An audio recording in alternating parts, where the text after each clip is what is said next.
just access it. Okay.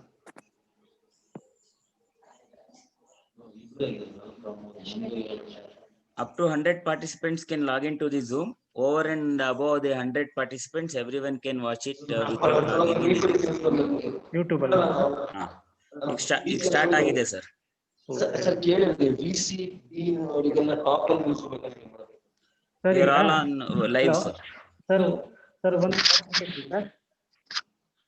Hello. Heli sir.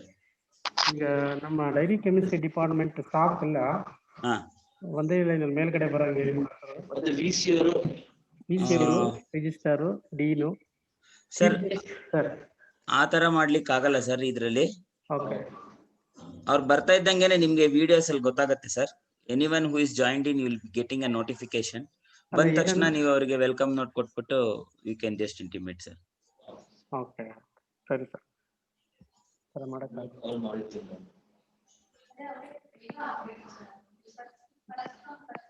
ಅದೇ sir ನಿಮ್ಮನ್ನು co host ಮಾಡಿರ್ತೀನಿ in case of emergency. You also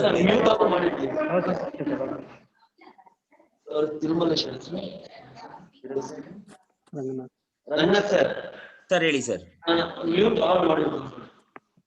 that you can do sir. Mute all ಅಂತ ಈಗ co host ಯಾರು ಇದಾರಲ್ಲ sir, right side participant click ಮಾಡಿ mute all ಮಾಡಿ sir. ಆಗತ್ತೆ. ಆಗ್ತಾ ಇಲ್ವಾ? ಇನ್ನು ಇಲ್ಲ sir. Anjum Mohammed, Purnima all unmute. Actually ಎಲ್ಲರನ್ನ ಮ್ಯೂಟ್ ಮಾಡದ?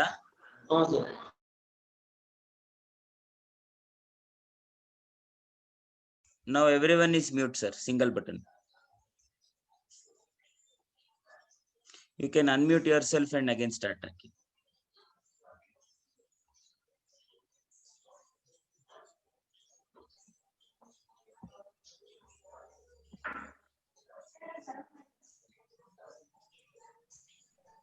Hello ma'am. ಮಾಡ್ತೀನಿ ಆನ್ ಮಾಡಿ. Okay sir. ಸರ್ ಕೇಳಿಸ್ತಾ ಇದೆಯಾ? ಕೇಳಿಸ್ತಾ ಇದೆ sir. So all is set sir. So need not worry. I think the meeting is on live. So you can start your webinar sir. Okay sir. I will be logging out. Chemistry ಅಂತ ಬಂದಾಗ ನಿಮ್ face ಬರಬೇಕು. Anything else is needed you can just ping me sir. Admin ಅಂತ ಹೇಳಿದ್ರೆ ನಾನು ಬರ್ತೀನಿ. Okay sir. Okay. ಏನಾದ್ರು ಬೇಕಂದ್ರೆ ಅವ್ರಿಗೆ ಪಿನ್ ಮಾಡುವ. ಅಡ್ಮಿನ್ ಅಂತ ಇದೆಯಲ್ಲ, ಅಡ್ಮಿನ್ ಅಂತ ಅಲ್ಲಿ ಪಿನ್ ಮಾಡಿದ್ರೆ ಸೊ ಈ ವಿಲ್ ಕಮ್ ಅಂಡ್ ಜಾಯಿನ್. ಈ ಬ್ಲಾಕ್ ಲಾಗೌಟ್ ಆಗಿಲ್ಲ ಸರ್, ಯಾಕಂದ್ರೆ ಯೂಟ್ಯೂಬ್ ಬಂದಾಗುತ್ತೆ. ಲಾಗಿನ್ ಎಲ್ಲ ಇರ್ತೀನಿ. Anything else you required I will join in. I will not be there active in the meeting. Okay sir, right.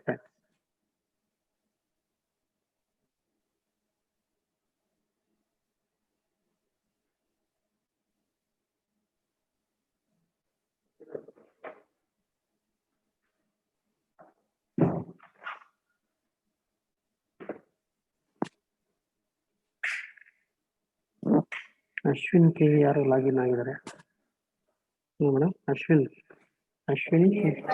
ಮತ್ತು ಪೂರ್ಣಿಮಾ.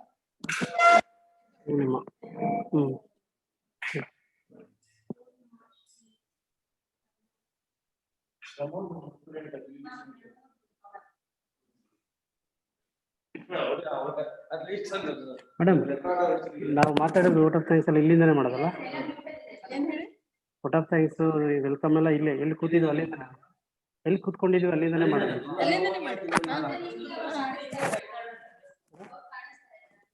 ಕಾಣಿಸ್ತಾ ಇದೆ. ಚಾರ್ಜರ್ ಇಲ್ಲಿದೆ ಮೇಡಮ್, ಅದಕ್ಕೆ ನಾನು ಅಲ್ಲೇ ಕೂತ್ಕೊಂಡಿದ್ದೆ. ಚಾರ್ಜರು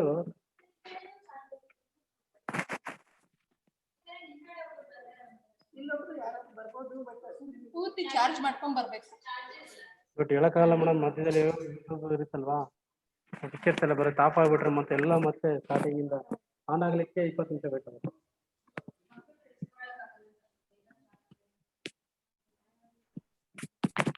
ಇರಿಸ್ಕೊಳ್ತೀನಿ ಸ್ವಲ್ಪ.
ಬೇಡ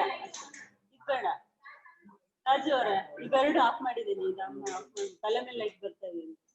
ಹಾ ಫ್ಯಾನ್ ಇದಿರ್ಲಿ ಆಮೇಲೆ ನಾನು ಇದೊಂದು ಶೆಕೆ ಆಗ್ತಾ ಇದೆ.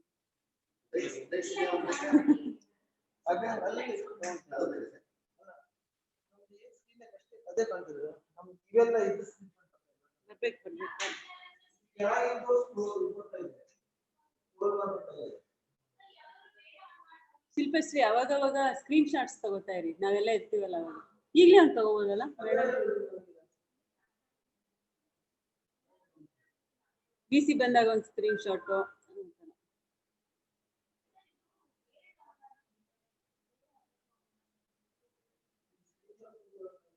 ಮೊಬೈಲ್ ಅಲ್ಲಿ, ಅದ್ರಲ್ಲಿ ಗೊತ್ತಿಲ್ಲ.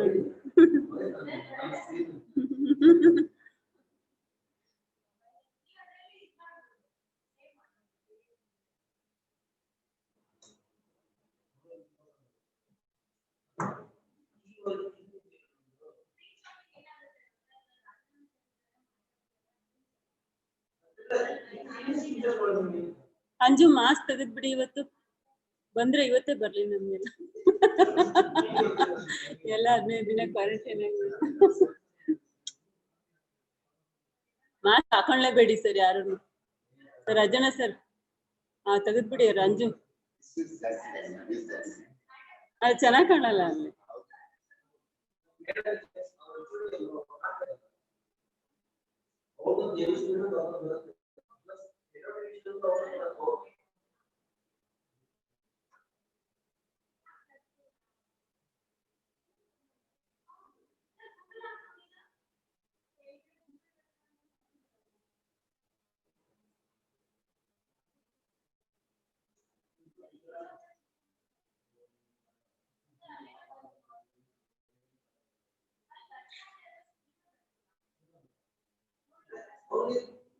ಈಗ ಅಂಜು ಫಸ್ಟ್ ಪಿನ್ ಮಾಡ್ಬೇಕಾ ನೀವು ವಿಡಿಯೋ ಸ್ಟಾರ್ಟ್ ಮಾಡೋದು?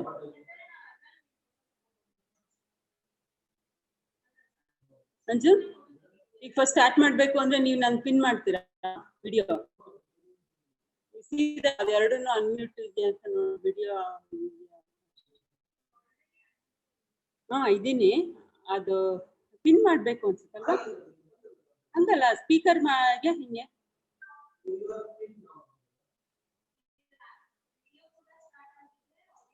ಸ್ಟಾರ್ಟ್ ಆಗಿದೆ ಬಟ್ ಓಕೆ. ಹಾ ಇರಿ ಇಲ್ಲಿ ಬರುತ್ತೆ ಕರೆಕ್ಟ್. ಸೆಕೆಂಡ್ ಥರ್ಡ್ ಸ್ಕ್ರೀನ್ ಅಲ್ಲಿ ಇದೆ.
ಮೇಡಮ್ 185 ನೆನ್ನೆ ಅದಕ್ಕೆ ನಿಲ್ಸಿದ್ದೀನಿ.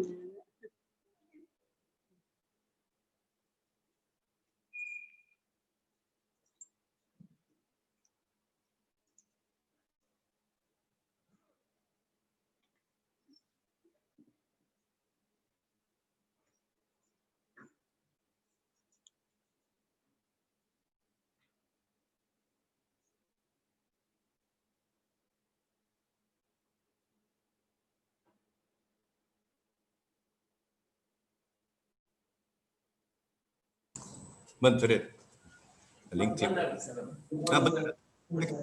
ಇಲ್ಲಕ್ಕೆ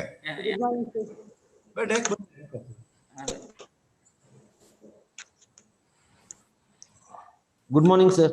Very good morning, Ajum. Ready? We are almost ready, sir. Wonderful.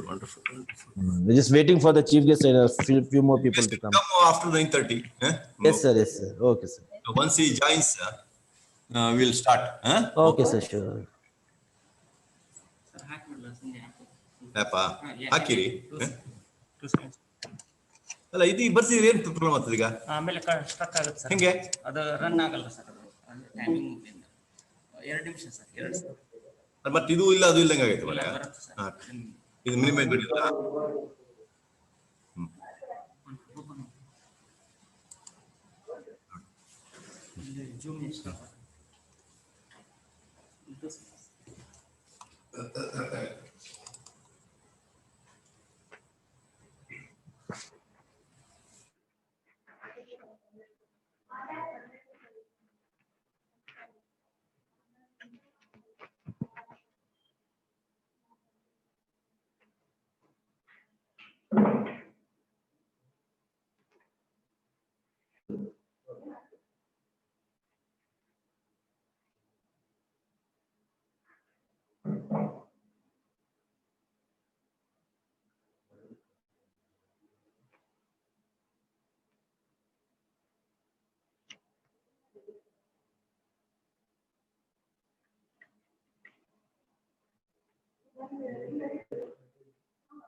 Cut ಮಾಡ್ಬೇಕು. ಕಟ್ ಮಾಡ್ತೀನಿ ಬಿಡಿ, ಪರವಾಗಿಲ್ಲ. ಕಟ್ ಮಾಡಿ ಅದೆಲ್ಲ ಕಾಮನ್ ಮೇಡಮ್. ಆ ಥರ ಫುಲ್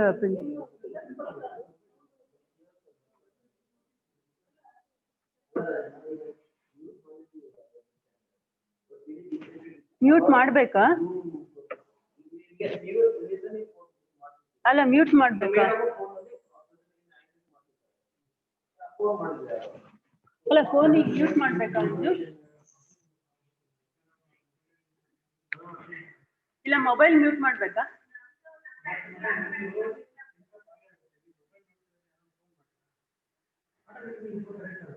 ಅಲ್ಲ, ರಿಂಗ್ ಆಗ ಟೋನು, ರಿಂಗ್ ಟೋನು ಬರಲ್ಲ ಅಲ್ಲ? ಅಲ್ಲ, ಅದಕ್ಕೆ ಇಲ್ಲಿ ರೆಡ್ ಬರುತ್ತೆ, ನನಗೆ ರೆಡ್ ಗ್ರೀನ್ ಬರುತ್ತೆ. ಅದ್ರಲ್ಲಿ ರೆಡ್ ನೆನ್ನೆ ಹಂಗೆ ಬಂತಲ್ವಾ? ನಾನು ಇಲ್ಲಿ ರೆಡ್ ಬರುತ್ತೆ, ನೆನ್ನೆ ಬಂತಲ್ವಾ? ಮಾಡಿ.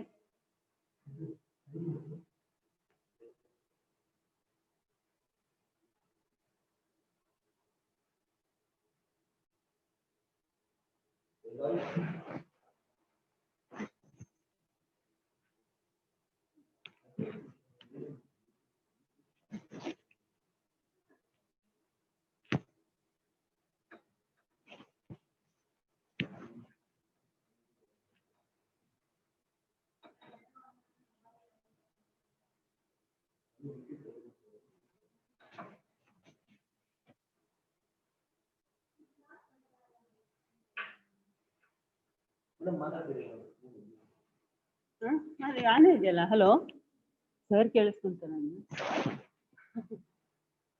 ಇಷ್ಟೇ ಮಾಡಿ ನಾನಲ್ಲೇ ಇದ್ದೀನಿ. ಈಗ ನಾನು ಮಾತಾಡೋದು ಕೇಳಿಸ್ತಿದ್ಯಾ ರಾಜನ್ ಅವರ? ಕೇಳಿಸ್ತಿದ್ಯಾ? ಹಾ ಸರಿ.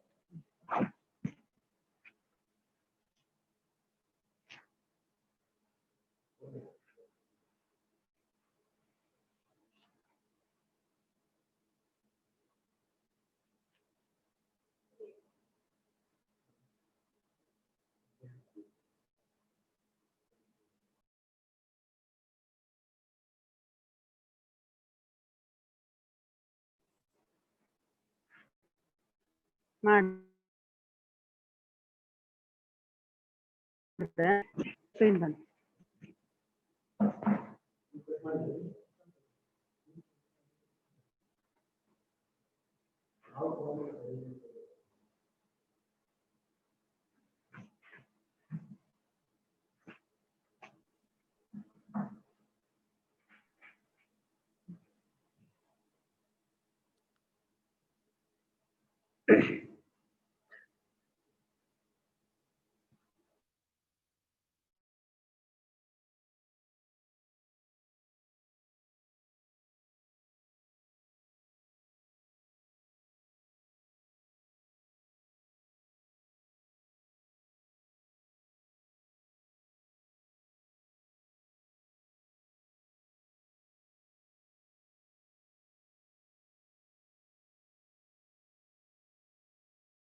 ಎಲ್ಲಿದ್ದಾರೆ ರಿಜಿಸ್ಟರ್ ಜನ?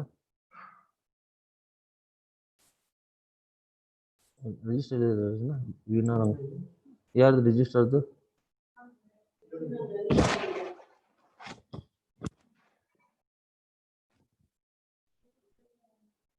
ಹೆಸರೇನು ಬರ್ತಿದೆ ಅದು? ಅವ್ರಿಗೊಂದು ವೆಲ್ಕಮ್ ಕಳಿಸ್ಬೇಕು ಅದಕ್ಕೆ ಮೆಸೇಜ್.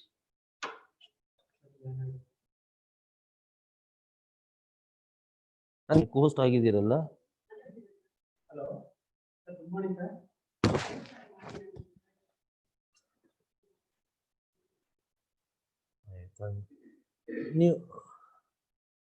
ನೀವು ಎಲ್ಲಿದ್ರೆ ಹುಡುಕ್ಬೇಕು, ಹಂಗಾಗಿದ್ದೀರಿ ನಿಮ್ಗೆ.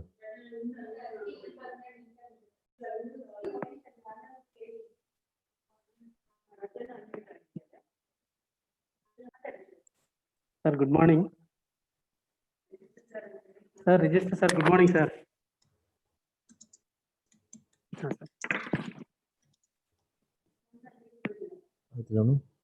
Good morning sir. VC KVFS ಅಂತ ಬಂದಿದ್ದಾರೆ ಅವರು. ಆಮೇಲೆ ಏನು ಮಾಡಿದ್ದಾರೆ ಮೇಡಮ್?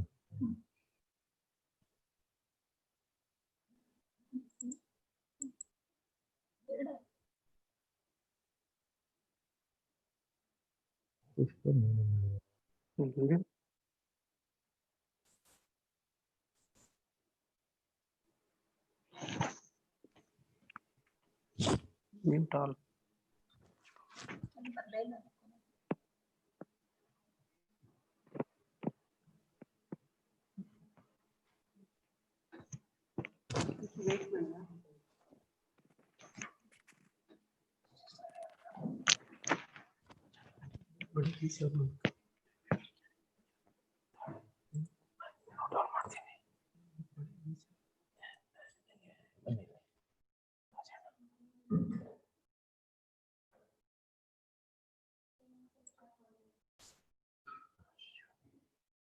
ರಿಜಿಸ್ಟರ್ ಇದ್ದಾರೆ ಮನೆಯಲ್ಲಿ.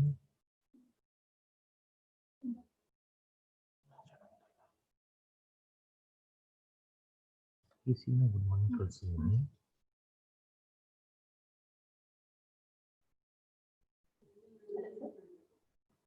Hello, baby. Hello, sir. Okay, sir.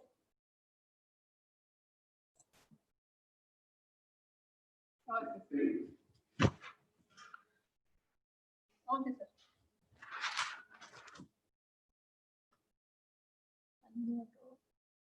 Participants ಮಾಡಬಾರ್ದಂತೆ, ಅವರೇ ಮಾಡ್ಕೊಳ್ತಾರಂತೆ. Okay sir. ಅವ್ರೇನಾರು ಮಾತಾಡ್ಬೇಕು ಅಂದ್ರೆ ಮಾತಾಡಕ್ ಆಗಲ್ಲ, ಅದಕ್ಕೆ ಅನ್ಮ್ಯೂಟ್ ನೀವು ಮಾಡಬೇಡಿ, ಅವರೇ ಮಾಡ್ಕೊತಾರೆ ಅಂತ ನಾವ್ ಹೇಳ್ಬಿಟ್ಟಿದೀವಲ್ವಾ ಕೆಳಗೆ. ಹಾಕಿದೀವಿ.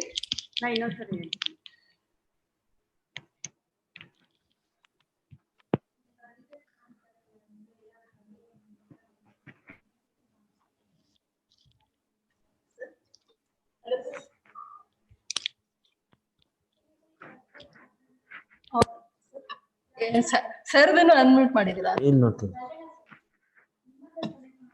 ಹೆಸರು? Okay sir. ಸರ್ದು ಮಾಡಿದೀರಾ ಅನ್ಮ್ಯೂಟ್? ಸರ್ ನೋಡಿ ಬರ್ತಾ ಇಲ್ಲ ಇದೆ ಮೇಡಮ್. ಅನ್ಮ್ಯೂಟ್ ಸರ್ದು. ಅದು ಅವ್ರದ್ದು ಅವ್ರು ಮಾತಾಡ್ಬೇಕು ಅಂದ್ರೆ ಬರ್ತಾ ಇಲ್ಲ ಅಂತೆ. ಈಗ ಸರಿ ಆಯ್ತು ಬಿಡಿ, ಸರಿ ಆಯ್ತು. Okay. Anjum, register has joined? I am waiting. Sir. Yes, sir. Register has joined, sir. Vice Chancellor?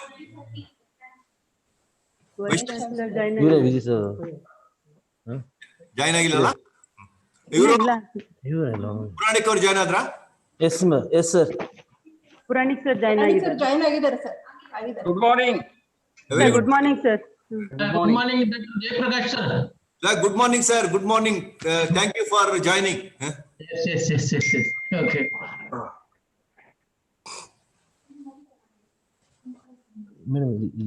Good morning. VC ಇಲ್ಲಿದ್ದಾರೆ ಮೇಡಮ್. VC ಇಲ್ಲಿದ್ದಾರೆ. ಫೋನ್ ಮಾಡಬೇಕಾ VC ಅವರಿಗೆ? ಅಲ್ಲಿದ್ದಾರೆ. ಇಲ್ಲ VC ಇದ್ದಾರೆ ಸರ್. ಇದ್ದಾರೆ ಸರ್, ಬಂದಿದ್ದಾರೆ. ಯಾರಿದ್ದಾರಾ? ಓಕೆ. ಜಾಯಿನ್ ಆಗಿದ್ದಾರೆ sir. Register. Sir, good morning. Register, sir. Good morning. Sir, good morning. It's looking very smart. Huh? Thank you. Okay, okay. Sir, good morning, sir. ಇದಾರೆ ಇಲ್ಲಿ but he's video asked on mute, asked to step on mute. ಯಾರ್ದು mute ಮಾಡ್ಕೊಂಡು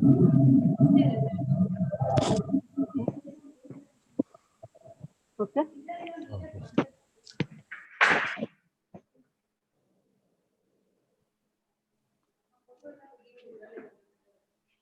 Surendranath sir ಮಾಡಿದಾರಲ್ಲ? ಅಲ್ಲ, Surendranath sir. ಇದಾರೆ Anjum, shall we start? Sir, We Dean, sir? Yes, Sir, Dean, shall we start, sir? VC is Yes, on sir. is on the screen. Sir, he's on the screen, but Okay. I have not yet responded. No, just I'll just talk to him. Huh? Okay. Sir.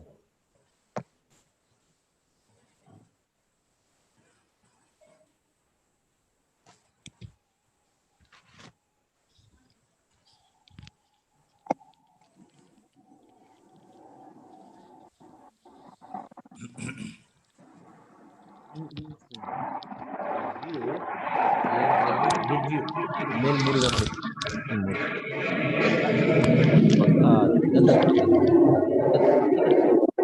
Last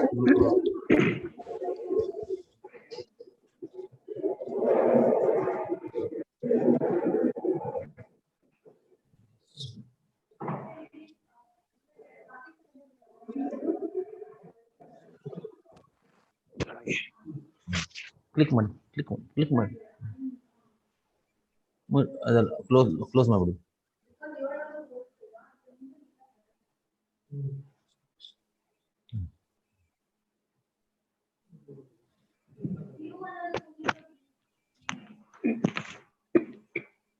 gallery view.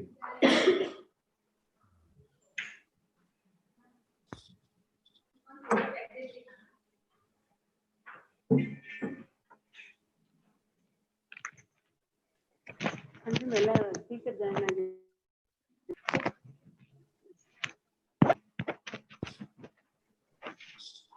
Shivananda ಏನ ಬೇಗ ತೆಗಿ.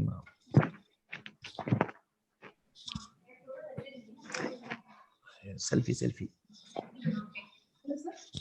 Hello sir, ಹೇಳಿ sir.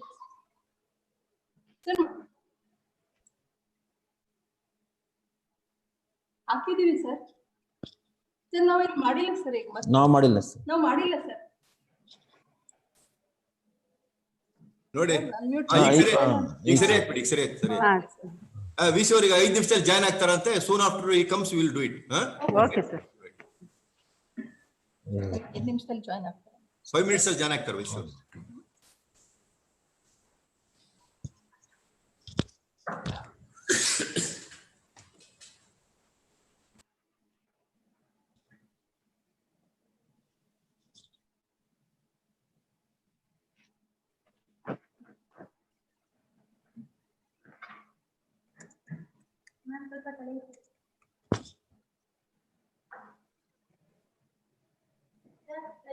ಚೂರು ಹಿಂದೆ.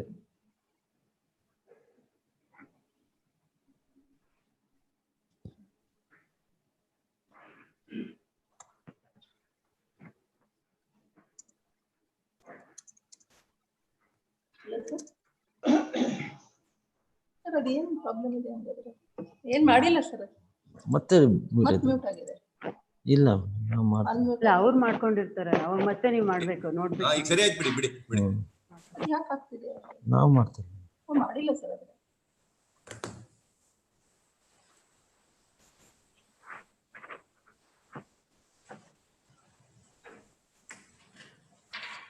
ತಂಗರಾಜ್ ಅಂತಿದೆ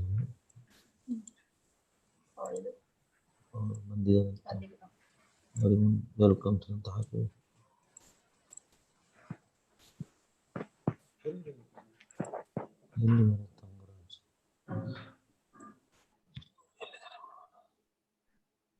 Thangaraj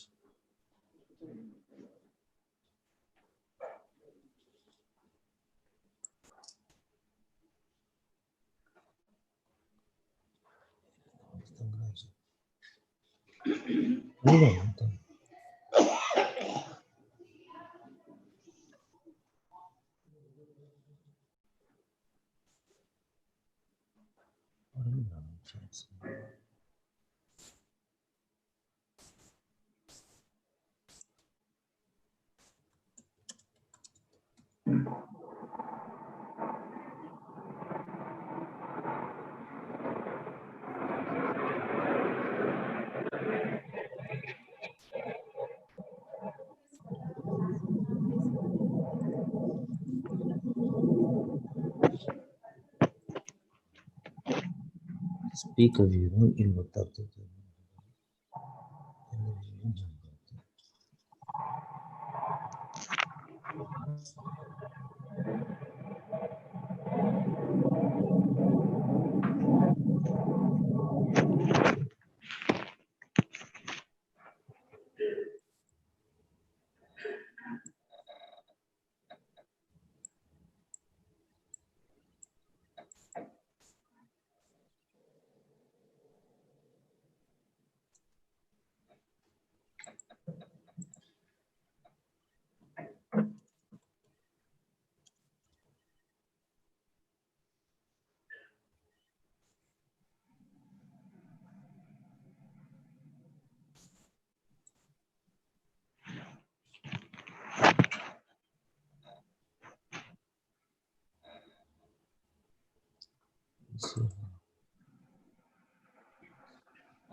Waiting for this.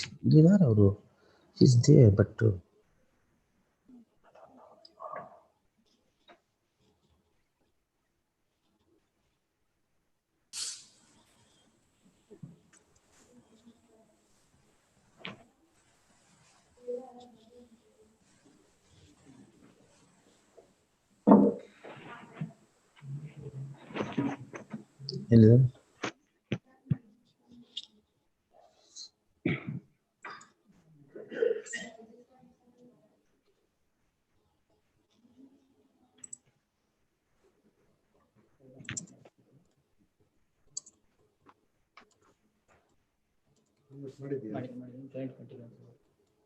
Hello.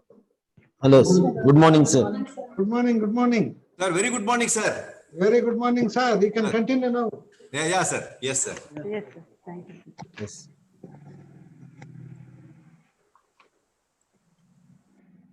A very good morning to everyone. We are all accustomed to hearing the well-known familiar quotes: health is wealth, immunity is power, nourish to flourish, especially in this pandemic period.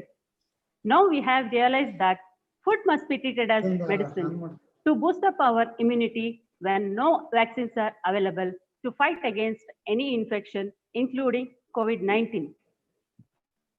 I, Dr. B.P. Pushpa, Assistant Professor, Co-Organizing Secretary of the webinar, would like to extend my warm welcome to all the respected dignitaries, invited eminent speakers, and all e-participants to the National Webinar 2020.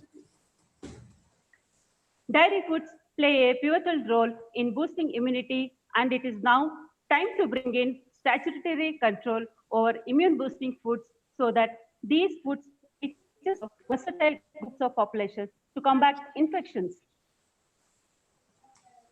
With this perspective, the Department of Dairy Chemistry, Dairy Science College, Bengaluru is organizing a national webinar on dairy foods, a treasure of immune boosters for current scenario. Today's webinar emphasizes mainly on the immune boosting components from dairy foods, advanced technologies available to incorporate into dairy foods, and challenges being faced in dairy industry in commercializing such products.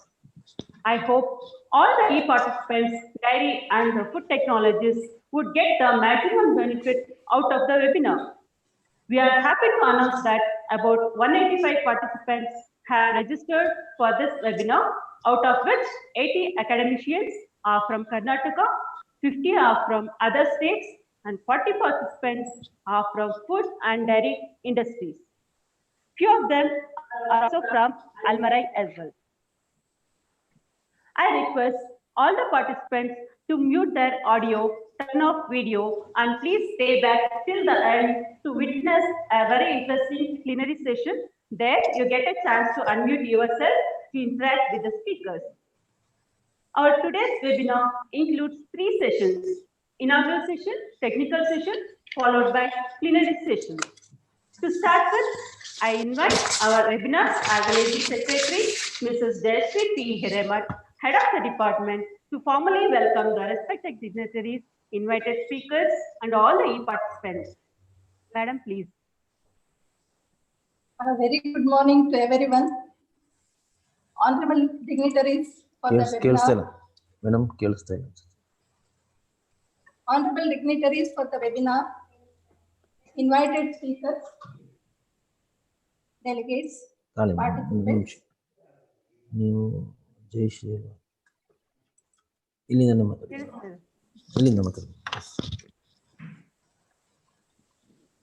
A very good morning to everyone.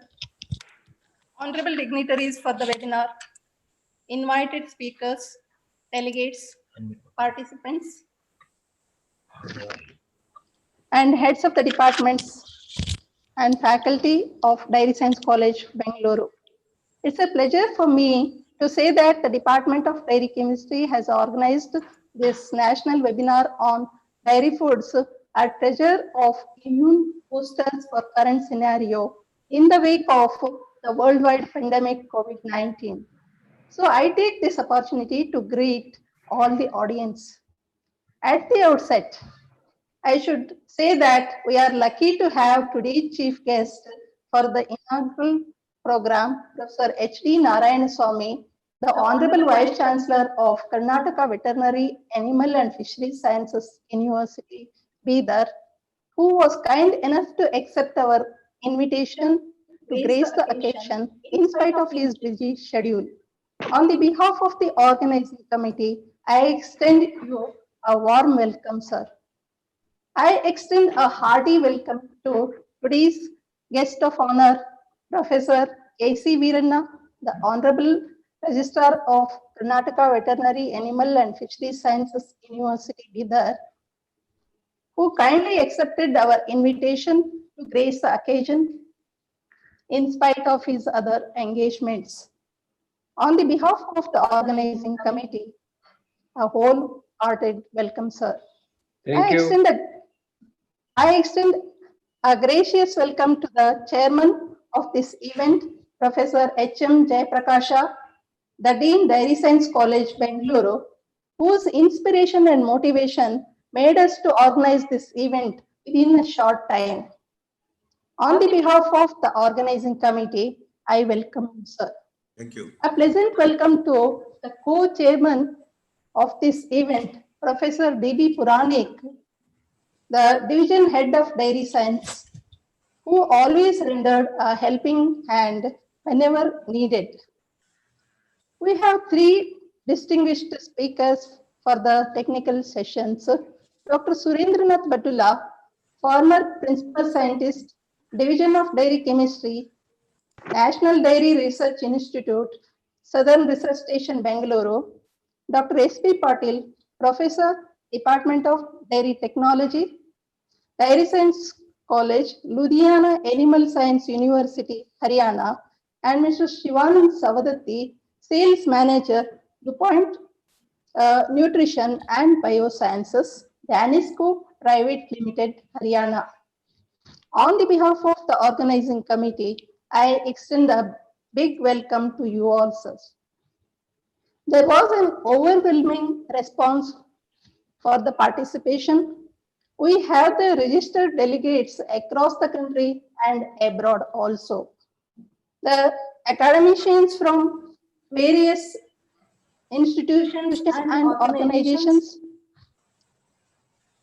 technocrats from dairy food industries are also there. On the behalf of the organizing committee, I extend a cheerful welcome to you all. Finally, I greet cordially all the heads of the departments and faculty of Dairy Science College, Bengaluru. Thank you, one and all. Thank you very much, madam, for your warm and hearty welcome. Now, I request co-chairman of today's webinar, Dr. D.B. Puranik, Head of the Division, Dairy Science College, Bengaluru, to give opening remarks. So, please, sir.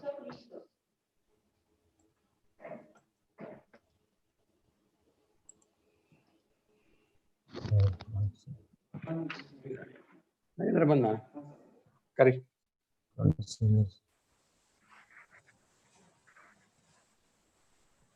Unmute madam.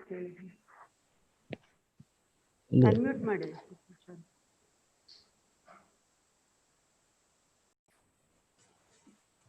So very good morning to one and all. Honorable Vice Chancellor, Dr. H.D. Nayan Swami, KVAFSU Bidar, the Registrar, Dr. K.C. Veeranna, and the Dean, Dr. H.M. Jayaprakasha, Dairy Science College, Bangalore, and distinguished speakers and participants for this particular webinar. I welcome all of you for this national webinar series of Dairy Science Division. And in this particular webinar series of the division, Dairy Chemistry Department has organized Dairy Foods, a Treasure of Immuno-Boosters for current scenario, a topic of national importance under this COVID-19 pandemic. And this particular webinar topic covers all the aspects of the situation that is arising now because of this pandemic. We have the immune boosting component for dairy foods. We have innovative strategies in this and marketing insight of all these particular modulatory effects of these dairy foods. And it is well-known fact that the dairy components, mainly the bioactive peptides and other biomolecules, are very important aspects of this dairy food, especially in enhancing the immunity in pediatrics as well as in geriatrics. So the topic has been selected in such a way that the present scenario of our country faces a lot of the problem of immunomodulatory effects, and this has been covered well by the organizing secretary. And we have main speakers in this, Dr. Surendranath, well-known dairy chemist and a scientist of NDRI Karnal, Dr. Sharan Kauda Patil, alumni of this college, and Shivananda Saudati, also a alumni of this particular Dairy Science College. We have eminent speakers. I hope this particular topic will help the participants as well as the other industry people so that they can develop the products based on these particular biomolecules. I thank you once again for giving me an opportunity to speak on this behalf. Thank you very much. Thank you very much, sir, for your warm wishes and encouraging words and for giving a complete overview on today's topic. Moving ahead, I request today's webinar chief guest, Dr. H.D. Narayan Swami, respected Honorable Vice Chancellor of Karnataka Veterinary, Animal and Fisheries Sciences, Bidar, to address the webinar.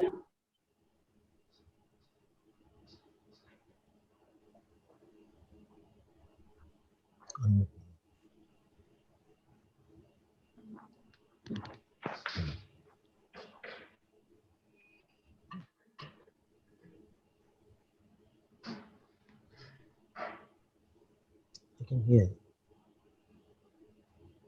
Sir. Okay, unmute. Tamde ಈಗ address. Okay. Hey, unmute ಮಾಡ್ರಿ. Right. Hey, unmute ಆಗಿದೆ ಅವರು ನೋಡಿ. Unmute ಮಾಡಿ ಅವ್ರು ಮಾಡ್ಕೋಬೇಕು sir. ಅವ್ರು ಮಾಡ್ಬೇಕು. ಅವ್ರು ಮಾಡಿದ್ದಾರೆ, ನಿಮ್ ಕಡೆಯಿಂದ ಇದಾಗಿದೆ ನೋಡಿ. ಇನ್ನೊಂದ್ಸತಿ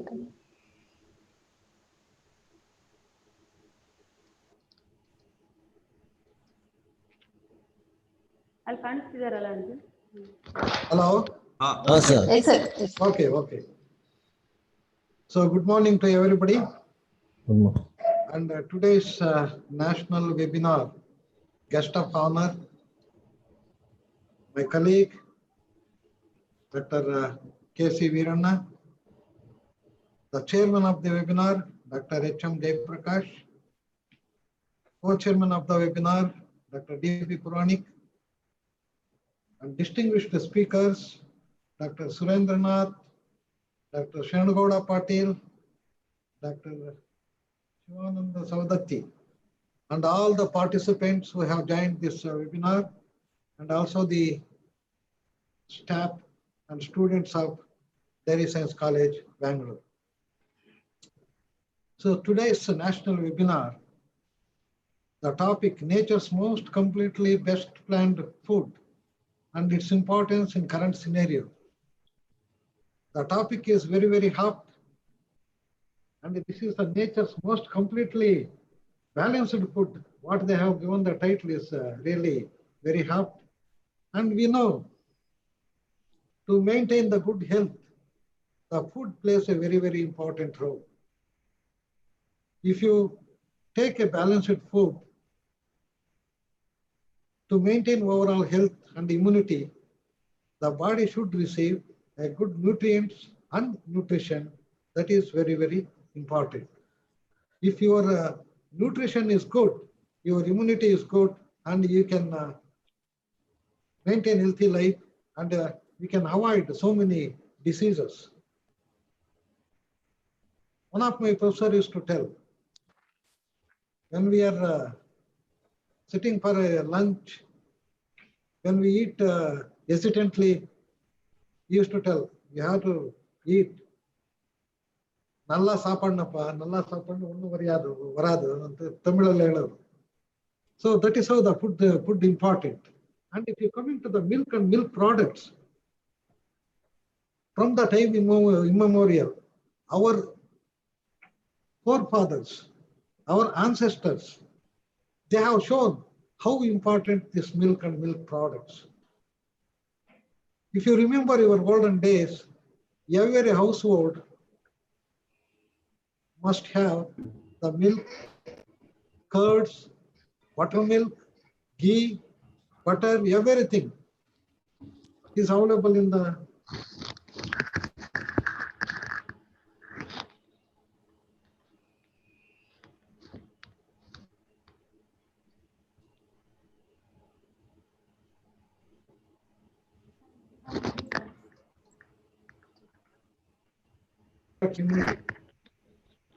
and people know very well how the COVID infection, we can keep it away by your immunity is very strong. If the immunity is weak, definitely we will be attacked by one or the other problem. To avoid COVID, the precautionary measures people are taking, that is washing hands with sanitizers, wearing masks, maintaining social distance or physical distance, all those things. But in spite of all these things, our immunity is very, very important. If our immunity should be good, our immune cells should be good. If our immune cells, when they will be good, when they take good nutrients, that is amino acids, glucose or fats or minerals, macro and microminerals, vitamins, so on and so forth. So the milk provides all these nutrients in the milk. That will help. Milk, naturally, it has fortified with many vitamins and minerals, but still we may have to fortify with the nutrients and microminerals in the products. The metabolites released from these, so that is when the probiotics, when we remember the curd milk or curds or the buttermilk, definitely it contains probiotics. The probiotics is very, very important for fermentation and to convert all this milk into curds or buttermilk. So the probiotics, they provide variety of nutrients to the cells. And to nurture probiotics, we can also add prebiotics also. So how to add, how to fortify, that is the technologist knows very well. And if you come and look into the dairy products, there is a, if you look into the Google, there is a big list of products, dairy products. And each product has got its own way, its own importance. And this whey-based, that is protein whey-based products are very important in the boosting of the immunity. And it is the products like cheese, yogurt, and many, that is now, because of this COVID pandemic, a big list is there. The turmeric milk, the ginger milk, golden turmeric milk, garlic milk, then orange banana smoothie, berry banana smoothie. So many products are there. All these products are important in boosting the immunity. So if you look into all these products, the common ingredient is milk. So milk has got so much important. Even if you prepare a kashaya also, they will add milk. So some of the minor ingredients in small quantities, they play very significant positive impact in boosting the immunity. That is immunoglobulins, peptides, and other constituents in the fermented milk. And in the milk, other with the micro products like transferrin, bifidobacter factors, enzymes, all these factors, they play a very important role in the boosting of the immunity. Apart from all these things, the milk, nowadays, the milk products should be fortified with essential vitamins. And also the vitamins and the minerals. And we should encourage dairy product consumption of dairy products also. And more research has to be conducted in this direction, the technologies, and help the community in the consumption of these products. We have to create a awareness. As Dr. Puranik has mentioned, geriatric foods and pediatric foods, in this sector, still we have not achieved much in this sector, though we have got some products. There are, so the product should be prepared, keeping the ailments in the mind. See, because I would like to give one example here. For example, the canines, that is dogs. The dogs now, they are getting the liver infection is there, for that special food. The kidney infection is there, special food. For skin maintenance of skin and its luster, special food. So like that, in humans also, that product should be prepared and it should be easily available, and we should encourage the consumption of these products. The dairy products can be available in any petty shop. So such awareness we have to create. So focus should be given more on the research and application of these constituents in the dairy products. And with this background, today's national webinar on nature's most completely best planned food is important in current scenario. This is very, very hot, and I wish this national webinar a great success. And I thank all the organizers for giving me this opportunity to share my thoughts in this national webinar. Thank you, one and all. Thank you very much, sir. So thank you for highlighting on nutritional significance of milk and milk products, especially the fermented milk products, its best suitability for current situation to boost our immunity. Sir, you also stressed on the area of research should be focused on so that the consumers are benefited. So thank you, sir, for your valuable and precious words and encouraging the whole Dairy Science College team. It gives us so much strength to go ahead, sir. Thank you, sir. Thank you once again. I request today's webinar guest of honor, Dr. K.C. Veerana, Registrar of Karnataka Veterinary Animal and Fisheries Sciences, be there to address the webinar.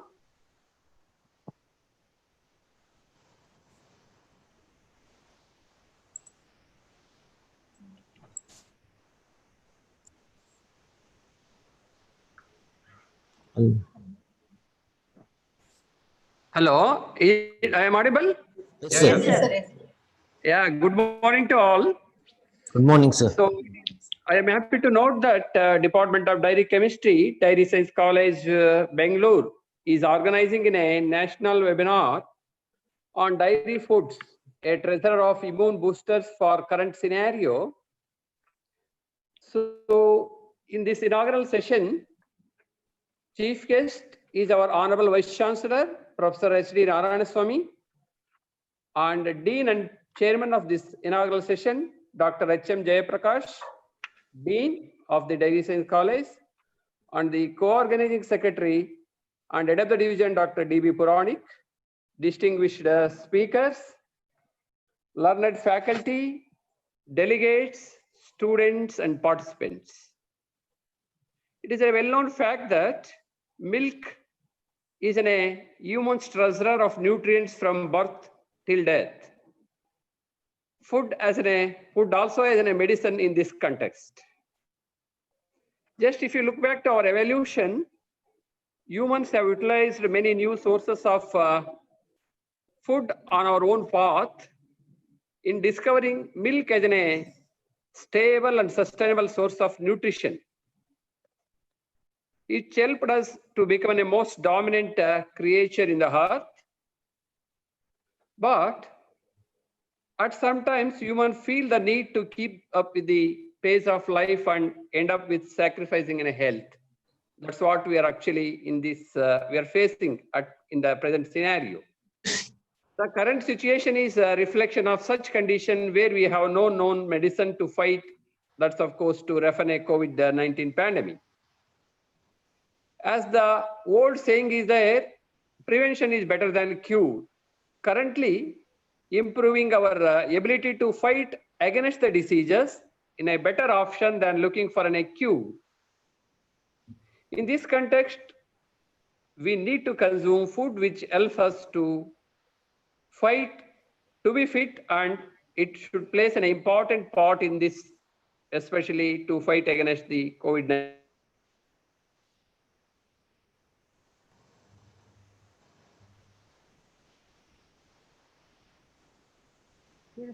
Buffer. Sir, the data. Ali.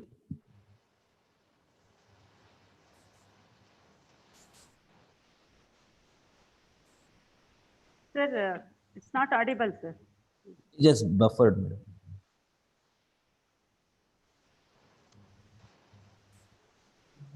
Mute. It has buffered at his place. Only data. This is problem with data. Pin in there.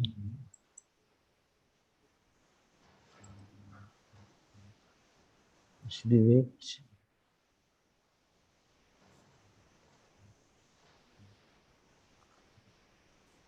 I think there's an issue with the data there.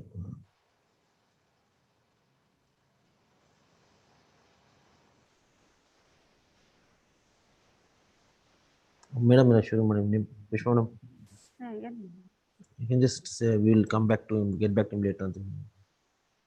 We can get back to him when there's an issue. There's an issue with the data system there. Even you can.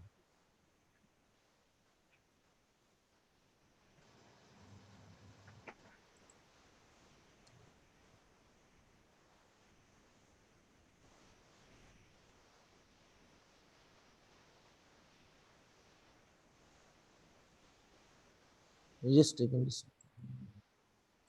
I think there is a problem with the data with the register, sir. Sir, there's an issue with the data, I think, sir. Network connection with the. Just a minute, sir. We'll just get back to you.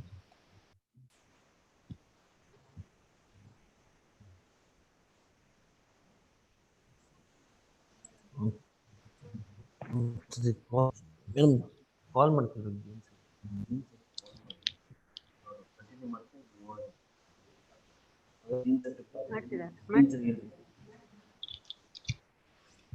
ಯಾವ್ದು disconnect ಆಯ್ತು ನೋಡಿ, ಏನಾಯ್ತು? Data card connect ಆಗ್ತಿದೆ ಅಂತ ನೋಡಿ, connect ಆಗ್ತಿದೆ. Hello ಹಾಂ sir. Connect ಆಗ್ತಿದೆ ಅಂತ ನೋಡಿ. Yes sir. Yes sir.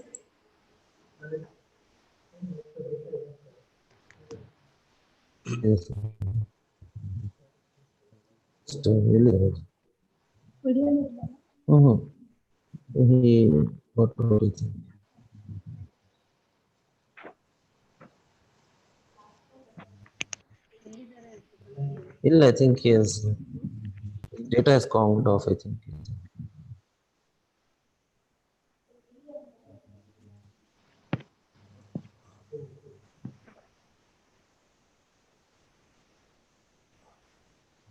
Check ಮಾಡಿ ಈಗ ನೋಡಿ.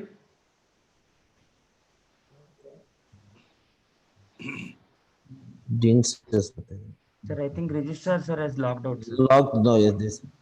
Yes, data is logged. Madam, Madam, you can Yes, just sir. we'll get back to it. We get back to registers later.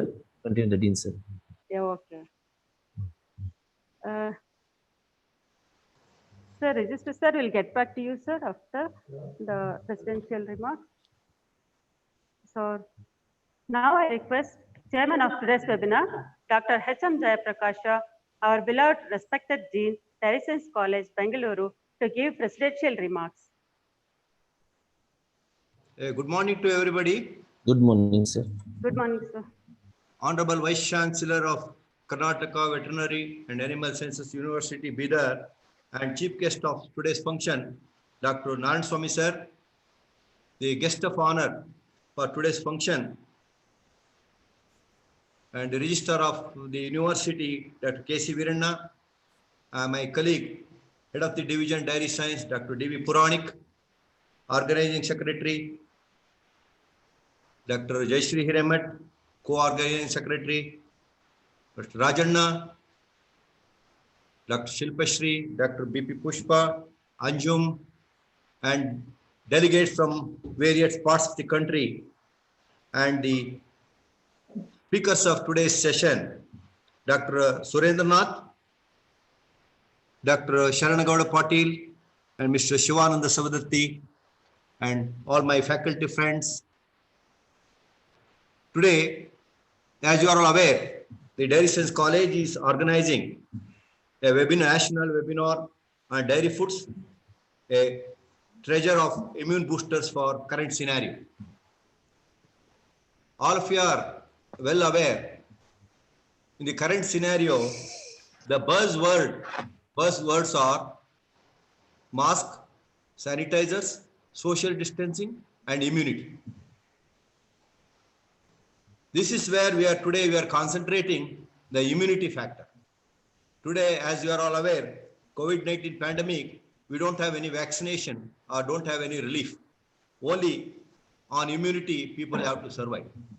In this current situation, the topic selected from the Dairy Chemistry Department is commendable.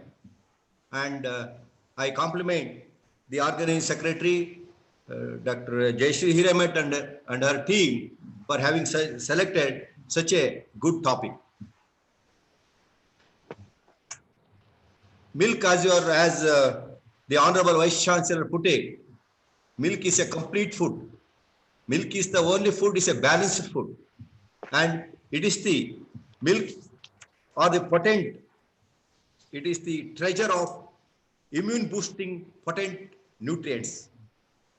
Today, we have to harness these potent nutrients for the benefit of the mankind to face the present pandemic situation. And today, presently, food is considered as the functional foods. Functional food, the major sector of functional food means, as you are all well aware, besides supplementing the balanced nutrition, they should also add on to health benefits. In this sector, dairy foods are playing a pivotal role. In the functional food sector, the major contribution is from dairy foods.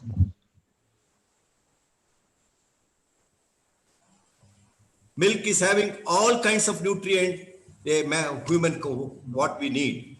Milk is the fat, the lipids which are available in nutrients, which are easily digestible. The earlier myth cholesterol is the problem. That is also a myth today, because the cholesterol of milk is not at all harmful. And the linoleic acid, the fatty acids which are present in milk, which very, very useful for immunity boosting. And since the milk fat, the short chain fatty acids are there, they're all easily digestible. Coming to proteins in milk, the best quality proteins we have. Milk proteins are the ones which carries all essential amino acids for human nutrition. Therefore, milk is a food from infant to old age geriatric persons. Infants, children, adolescents, adults, aged person, everybody can consume milk, because milk is the food which is easily digestible and assimilated. And milk proteins, the major proteins we have casein as well as whey protein. Today, the market, there is a separate market for whey protein, which has been considered as immunity booster. Milk is a potent, this is having all kinds of alpha lactalbumin, beta-lactobumin, lactoferrin, lysosome, which are all the immunological factor, which gives immunity to humankind. So in this context, today the more work is, as Vice Chancellor told, the more work is needed to see that the components of these components of milk have to be incorporated in a better way in milk and milk product to meet the demand of the consumers.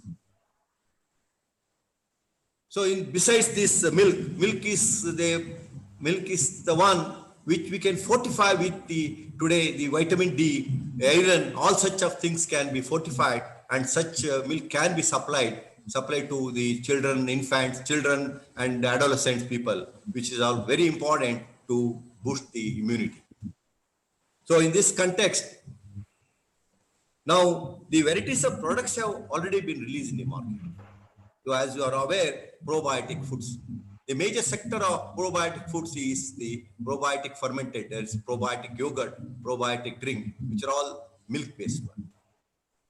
So therefore, in this seminar, let me not further explain all these things, because today we have selected three important speakers, and we divided this national webinar into 3 sessions. In the first session, Dr. Surendranath, who is an authority in dairy chemistry, will be speaking on the components of milk which are immunity boosting components which are present in milk. What are the components which can be made use for immunity boosting? That's the one who is going to speak on that components.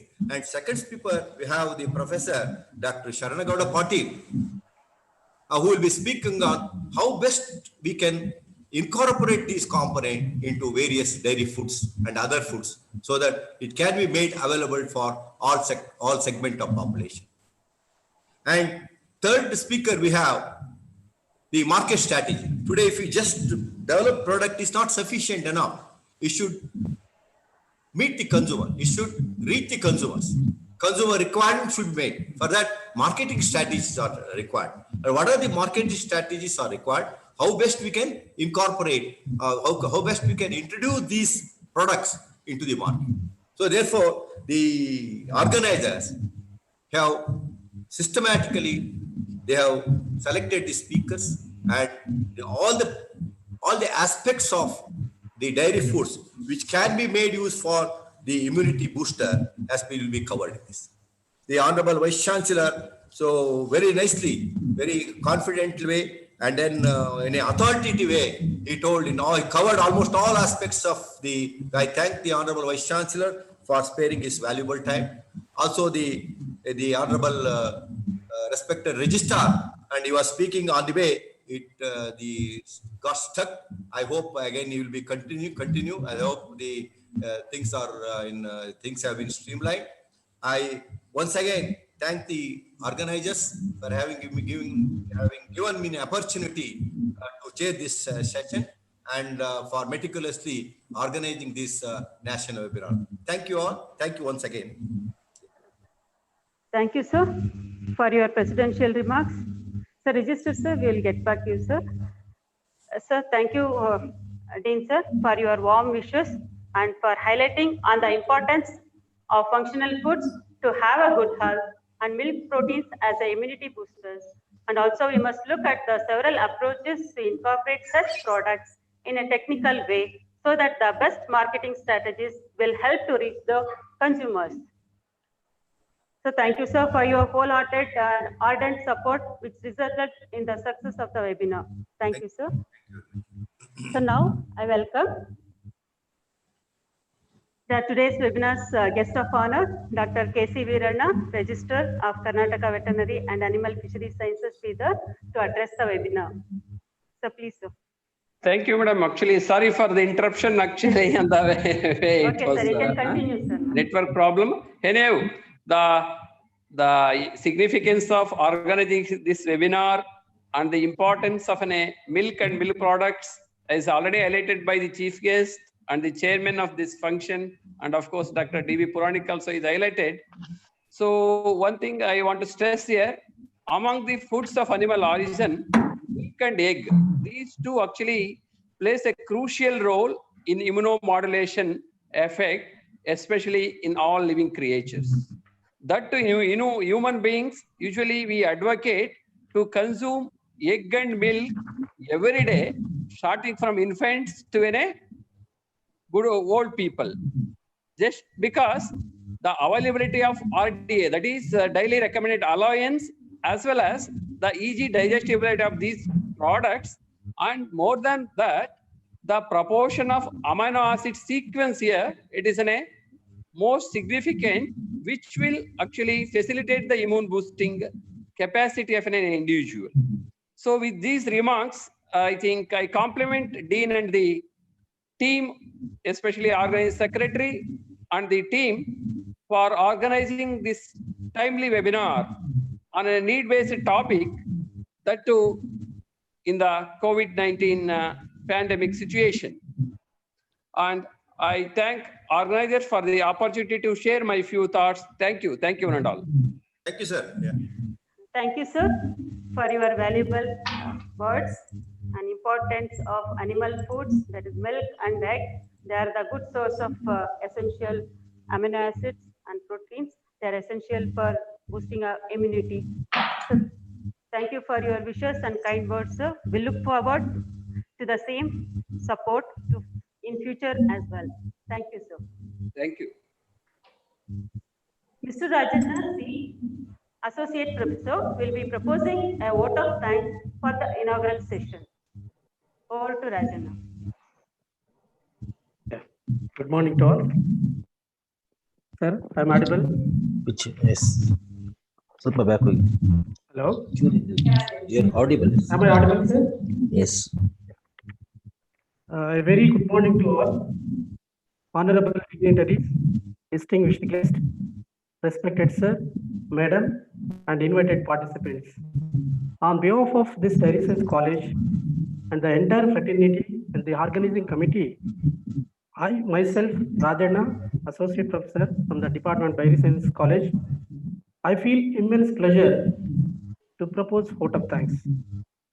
First of all, I would like to extend wholehearted thanks to our Chief Patron, Professor Dr. H.D. Narayan Swamy, Vice Chancellor, Karnataka Veterinary, Animal and Fisheries Science University, Bidar, for his gracing this webinar in spite of his busy schedule. In his inaugural address, Sir has rightly pointed out the importance of dairy food components in human nutrition to accelerate the immune system during this pandemic situation. I would like to extend heartfelt thanks to our guest of honor, Professor Dr. K.C. Veerana, the Registrar, Karnataka Veterinary, Animal and Fisheries Science University, Bidar, for his thought-provoking insights and the management of COVID-19 crisis through the supply of various milk components to enhance the immunity. I also take this opportunity to specially express my deep regards and gratitude to our uh, Dean, Dairy Science College, Dr. H.M. Jayaprakash, and also the chairman of the webinar for this nice addressing on various aspects of milk components and also the need for milk components that are whey proteins, caseins, and amino acids that play major role in boosting the immunity. I also extend my sincere thanks to Dr. D.B. Puranik, the co-chairman of the webinar, and also Division Head, Dairy Science College, Bangalore, for sparing his valuable time with us. Sir has already emphasized the importance of geriatric foods in the pandemic situation to improve the immunity. I would like to thank our Madam Mrs. Jayashree P. Raymond, the Secretary, Head of the Department of Dairy Chemistry, Dairy Science College, for her unflattering support in organizing this webinar. I extend my great sense of gratitude to all the academicians, scientists, researchers, industrialists, and professionals, and all participants overall on the line in this website. And my deep sense of appreciation are due to the team of dedicated teachers of our college for their wholehearted support extended for organizing this webinar. I offer my sincere thanks to organizing secretaries, Dr. Shilpa Shri BG, Assistant Professor, Dr. Pushpa BP, Assistant Professor, Dr. Hanju Muhammad, Assistant Professor, for their support and continuous hard work in planning, designing, selection, and also edification of the each topics of the webinar. I extend sincere thanks to Dr. Faire Gowda, the Director, IAHVB, for providing Zoom and YouTube link for conducting this webinar. Last but not sure least, I extend my gratitude to Dr. Sachindra Babu, Professor, Head of the Department, Dairy Business Management, for providing internet and Wi-Fi facility for smooth conducting of this webinar. Finally, I extend all the non-teaching staff, thanks to all the non-teaching staff of our college for assisting at all stages of preparation and execution of this webinar. Finally, I thank you one and all. Thank you, Mr. Rajanna, for delivering a sincere vote of thanks to all the respected dignitaries, speakers, and participants. Now we are moving ahead to the technical session, which is heart of the webinar. Today's three eminent speakers will lead the session and presenting on their respective topics. Dr. Shilpa Shri BG, Assistant Professor, will be introducing our first speaker of the session, Dr. Surendranath B, former Principal Scientist of NDRI. Once again, I request all the participants to mute their audio and turn off video to facilitate the speaker. Over to Dr. Shilpa Shri. ಸ್ವಲ್ಪ mute ಆಗಿದೆ ಸ್ವಲ್ಪ mute ಮಾಡಿ ಶಿಲ್ಪ mute ಆಗಿದೆ ಶಿಲ್ಪ you mute unmute ಮಾಡ್ಕೋಬೇಕು start from the beginning. Good morning, all the dignitaries and participants. It's my immense pleasure to introduce the most eminent speaker and veteran, Dr. Surendranath Bhattula, former Principal Scientist, Dairy Chemistry Division, Southern Research Station, NDRI, Bengaluru. He has worked in scientific service in the discipline of dairy chemistry at SRS NDRI for 37 years, and his main focus of career has been research and teaching.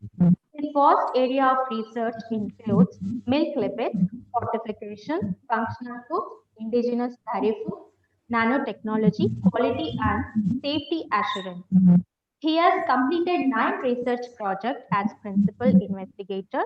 Among them, 5 were externally funded projects of DST, ICAR, and NASF, and he has completed 10 research projects as co-investigator.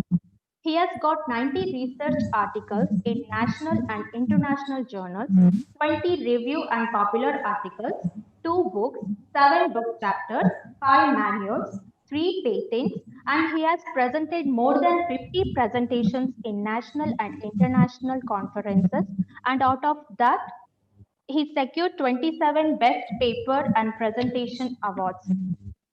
He has guided 15 PG students and 7 doctoral students as major advisor. Now we'll move on to his professional achievements and honors. He served as an editor and editor-in-chief of Indian Journal of Dairy and Bioscience and Journal of Food Science and Technology as major publication. He served as a member in scientific panel on pesticide and antibiotic residues FSSAI for 7 years. He served as a member in interdepartmental panel expert inspection agency under Ministry of Commerce, Government of India for 15 years. He served as a member in Ghee Committee, Tirumala Tirupati Devasthanam for 7 years. He's still serving as a member in scientific panel of milk and milk products FSSAI for 3 years till 2022. He awarded Fellow of National Academy of Dairy Science India ICAR NDRI Karna during 2016. He awarded Fellow of Indian Dairy Association in Dairy Industry Conference during 2019. The list goes on, but due to time constraints, we are unable to cover his entire achievements. So please excuse us, and thank you one and all for giving me this opportunity. So please carry on with your session.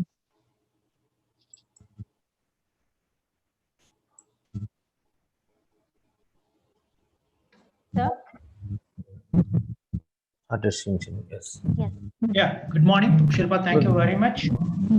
Professor Narayan Swamy, Honorable Vice Chancellor of Karnataka Veterinary Animal Science, Animal and Fishery Sciences University, Dr. Veerana, Registrar, Dr. Jayaprakash, a good friend of mine, a professional friend, Dean of the Dairy Science College and Chairman of this national webinar, Dr. Puranik, another good friend, Co-Chairman of this webinar and Head of the Dairy Science Department, faculty from Dairy Chemistry Department of Dairy Science College, Bangalore, Mrs. Jayashri Hiremat, Mr. Rajanna, Dr. Shilpa Shri, Dr. Pushpa, Dr. Anjum, faculty of Dairy Science College, participants, ladies and gentlemen, my erstwhile colleagues at NDRA, Dr. Lakshman Naik, Ramakrishna Prasad, ladies and gentlemen. At the outset, I thank the organizers of this particular conference, led by Dr. Jayaprakash and faculty of Dairy Chemistry, for giving me this opportunity to speak on a very important issue of today, that is COVID-19 pandemic. And everyone is speaking about immunity and several other things.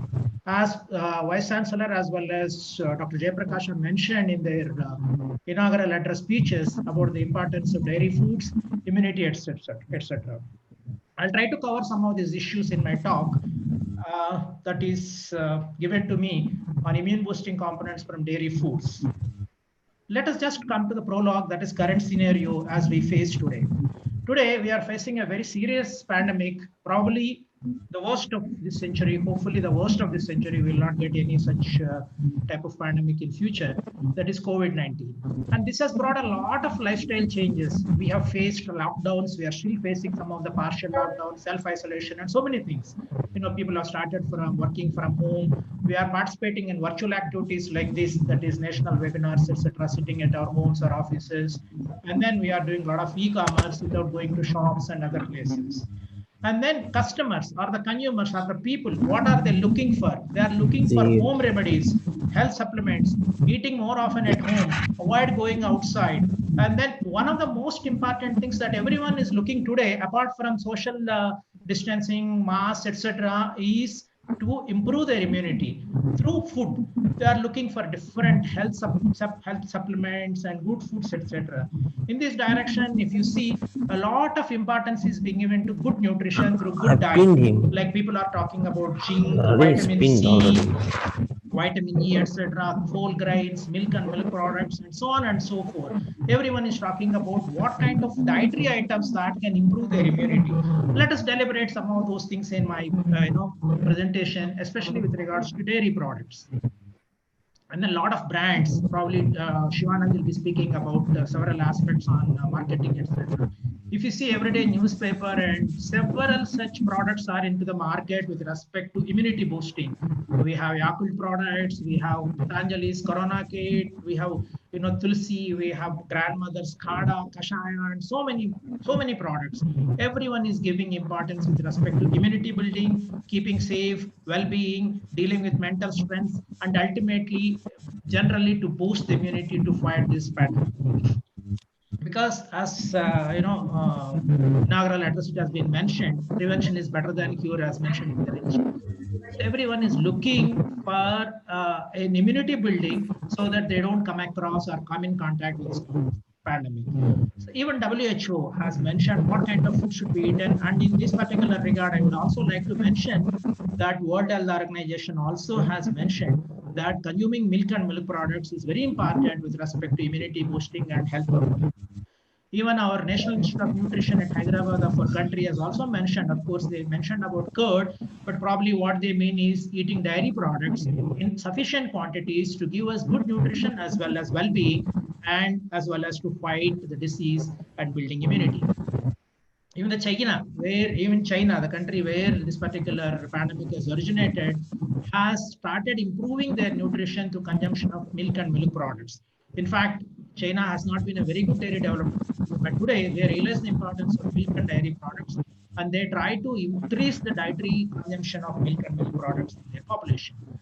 If you see the food pyramid, we say that we should eat vegetables, fruits, salads, etc. 5 to servings a day. Approximately 400 grams is what is suggested by WHO.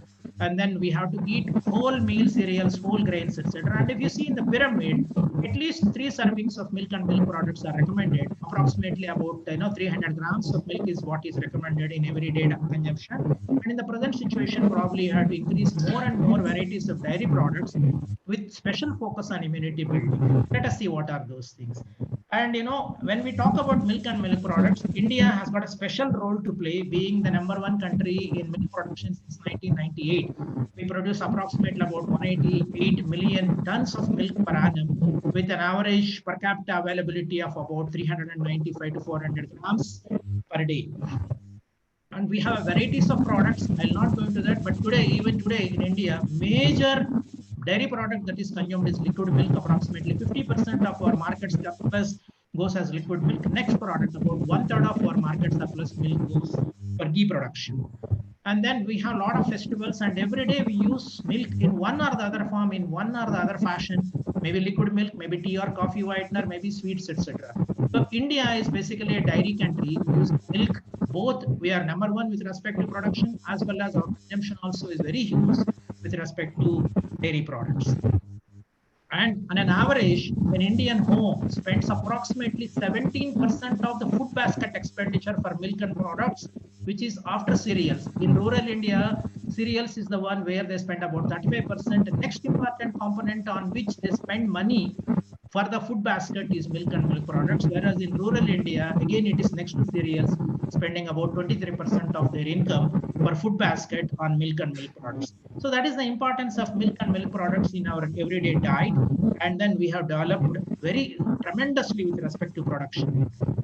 And then coming to the nutritional virtues, the authorities at KVAFSU have spoken quite a lot about milk and nutritional virtues. I will not go into that. It is considered as nature's nearly perfect food, with all well-balanced and nourishing diet that it provides, with all the vital nutrients like proteins, fats, lactose, minerals, vitamins, etc.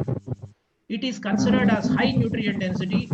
What I mean is, for example, if you take 100 grams of milk, cow milk, it gives us only 70 kilocalories of energy.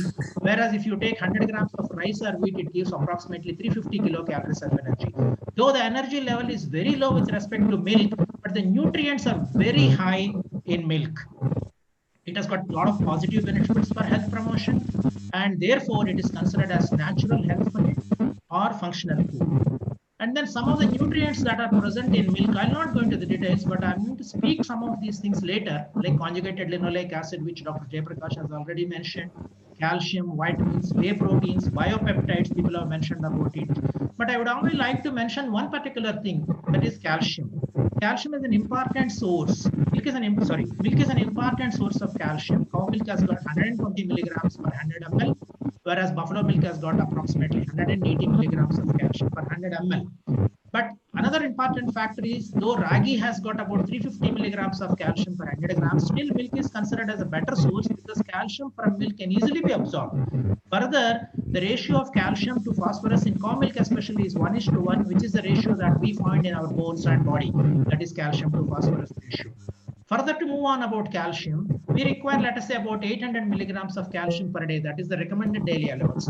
This amount of calcium can be obtained from 660 ml of milk, or if you are looking for other food sources, we need to eat enormous quantity of such foods, like enormous quantities of other foods, like huge quantity, which is not manageable. So milk, therefore, is considered as the best source of calcium, and calcium has got a lot of important roles with respect to bone building, teeth building, minerals, metabolism, etc. I'll not go into the details of biomechanism of calcium. Okay, now coming to the core topic of today's presentation, that is immunity boosters from dairy products. The first and foremost, we have to talk about colostrum. Colostrum is the first food of all the mammals. It is the elixir of life because it provides both nutrition as well as immunological protection to the newborn. When the newborn comes from a safe environment of its mother's womb to outside world, there are a lot of pathogens trying to invade the offspring and then try to kind of puts all sorts of problems, health-related problems, etc., to the newborn. It is this mother's first secretion, that is colostrum, which provides the nutritional, nutritional requirements as well as immunological protection to these newborn. It lays foundation stone for a long time immunity. That's the reason why people say not only for the newborn, even this particular kind of immunity continues for the rest of the life. That's the reason why a lot of emphasis is given on feeding the newborn, whether it is cow calf or buffalo calf or human baby, colostrum. There are a number of components which are present in colostrum, which are responsible for this immunological boosting, both biological cells as well as components. Gradually, the colostrum, the components come down, but milk continues to have this kind of immunological system to protect the people who consume milk.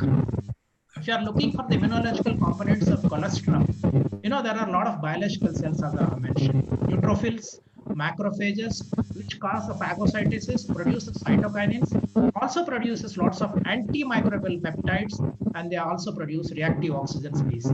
And the mammary epithelial cells, which secrete into the secretion, lacteal secretion, as the baby suckles the mother, they are the source of a lot of immunological components like lactoferrin, beta-defensin, lipopolysaccharide binding protein, peptides, lipids, sphingolipids, xanthine oxidase, etc.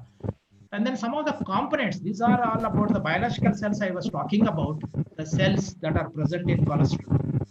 The components that when we talk about are quite a number of components are present, like immunoglobulins, lactoferrin, oligosaccharides, gangliosides, acute phase proteins, reactive oxygen species, cytokinins, RNAs, antimicrobial proteins and peptides. A number of enzymes like lactate peroxidase, etc., are present in colostrum. Considering the importance of colostrum in providing immunological protection to the young ones, as well as continue to have that kind of immunological protection once a particular offspring is fed on colostrum, a lot of people have done tailored milk. That is, they wanted to create colostrum with specific antibodies. So what that is called hyperimmune milk. What was done was, like, animals were injected during their lactation period or during late pregnancy with certain antigens. So the body responds, the cow or buffalo responds, especially cows, they have done a lot of work. So the cow responds to these antigens and produces lots of antibodies against the particular antigen that is injected into the system. Maybe a bacteria, maybe a pathogen. So it's kind of immunization.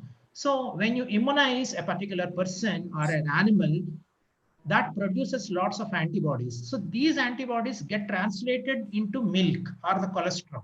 So therefore, the colostrum and milk now become rich with antibodies against a particular antigen. So that kind of hyperimmune milk is also being used as a tailored milk to combat certain diseases, or, as somebody said in the beginning, food, the medicine. So the milk produced from such animals can also serve as a kind of medicine. So this hyperimmune system is going on. A lot of trials are going on with respect to this hyperimmune, mechanized production of milk. And then realizing the importance of colostrum and the colostrum components, lot of commercial products are available now like colostrum in the form of dried form, whether it's spray dried or lyophilized tablets, etc. And they are used in health products, cosmetics, personal care. And then lactoferrin, an important antibacterial protein in colostrum, is also used in a lots of healthcare products like oral care, cosmetics, chewing gums, and all. Lactoperoxidase, the well-known system for preservation of foods, is used as a food preservative and many such components. And lysozyme, of course, again another enzyme with antimicrobial properties, also is used for food preservation. If you look at the table of the components that are present in colostrum, most of the components are present at a very high level in colostrum. Let's say carotene is present at such a high level, 50 to 300 ppm in colostrum, whereas it is only at 1 ppm in normal milk. Somatic cells, the biological cells that I was talking about, like macrophages, etc., are present in huge numbers in colostrum. Immunoglobulins, if you see on an average, 6% of the colostrum is immunoglobulins, that is range is about 3 to 15, whereas it is present only at about 0.1% in normal milk. So like that, there are several components which are present in colostrum which try to give the immunity to the young ones. It is not only the newborn that gets immunity, but once anybody takes colostrum in the beginning of their life, in infancy, and then throughout the life, they continue to have this kind of immunity. And continuing with the components present in colostrum, though the previous table shows that their level come down, but they continue to have the effect with respect to immunological components, like a number of components which have been listed earlier by our authorities at the university. Beta-casein, which inhibits chemotoxis, that is the movement of cells, the bacterial cells is inhibited. Whey proteins enhance cell-mediated immune response. Lactoferrin, which I was talking about, is antimicrobial, antiviral against HIV and CMV virus, GR-CDL activities. It removes lipopolysaccharide from cell membrane of gram-negative bacteria, and these gram-negative bacteria, which are mostly pathogen, are subsequently lysed by the lysozyme enzyme. That's how lactoferrin works by being antimicrobial as well as antiviral.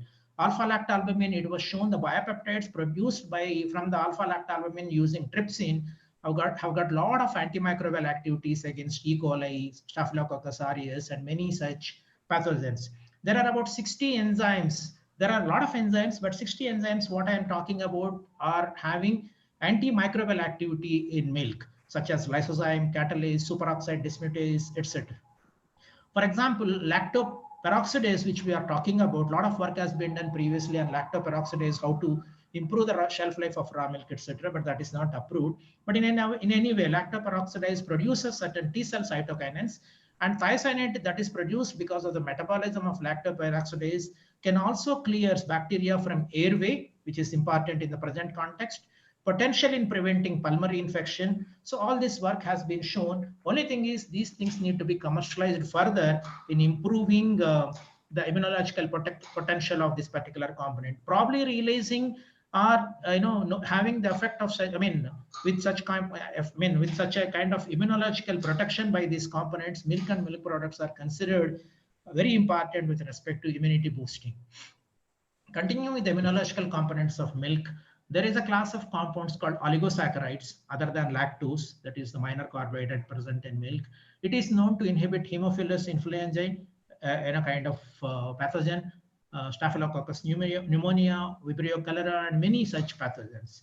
And nucleotides, which are present in milk, also help in kind of avoiding or preventing malnutrition and starvation-induced immunosuppression. And then it also can resist several pathogens. It improves the immunity by doing T cell maturation and their functions, and several such routes these nucleotides function. Realizing the importance of nucleotides in combating the immunosuppression and increasing the immunity, infant formula also often are supplemented with nucleotide. And then the infants which are fed with this type of enriched infant formula showed higher antibody titer against certain pathogens. The secretory immunoglobulin component, SIgA, which is a component of IgA, is also shown to have antimicrobial, antifungal, and antiviral actions, especially against certain pulmonary virus like influenza and things like that. And continuing with the immunological components of milk again, lipids, especially sphingomyelins, conjugated linoleic acid, butyric acid, keratin, polar lipids, vitamin A, and many such components are shown to have immunological protection. As early as 1985, if you are able to see that, they have shown that lipolytic components of milk have got an action to prevent coronavirus infection in intestinal tract. Probably it was studied long back that this kind of components have got action against even the present day spoken coronavirus. Milk fat globule membrane, a very active biological component, has got several components with antimicrobial properties, and then they work in synergism with probiotics. And a lot of work, even one of the latest papers, a review article in 2018, has shown that milk has got a lot of immunological protection as such, milk as such.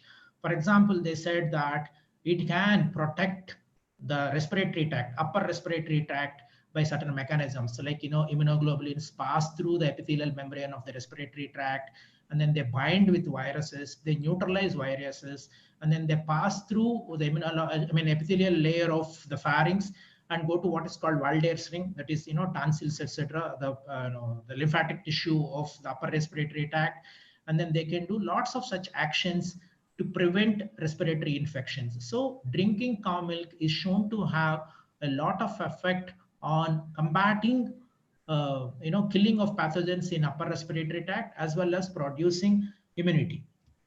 Even it has got to show certain kind of action with respect to immunological components in gut, which subsequently are transported through circulation into respiratory tract, so as to give the immunity for the respiratory tract. So what I mean to say here is drinking milk not only directly provides immunity to the upper respiratory tract, as well as its action in the intestine also leads to the production of certain components which can give resistance for upper respiratory tract infections.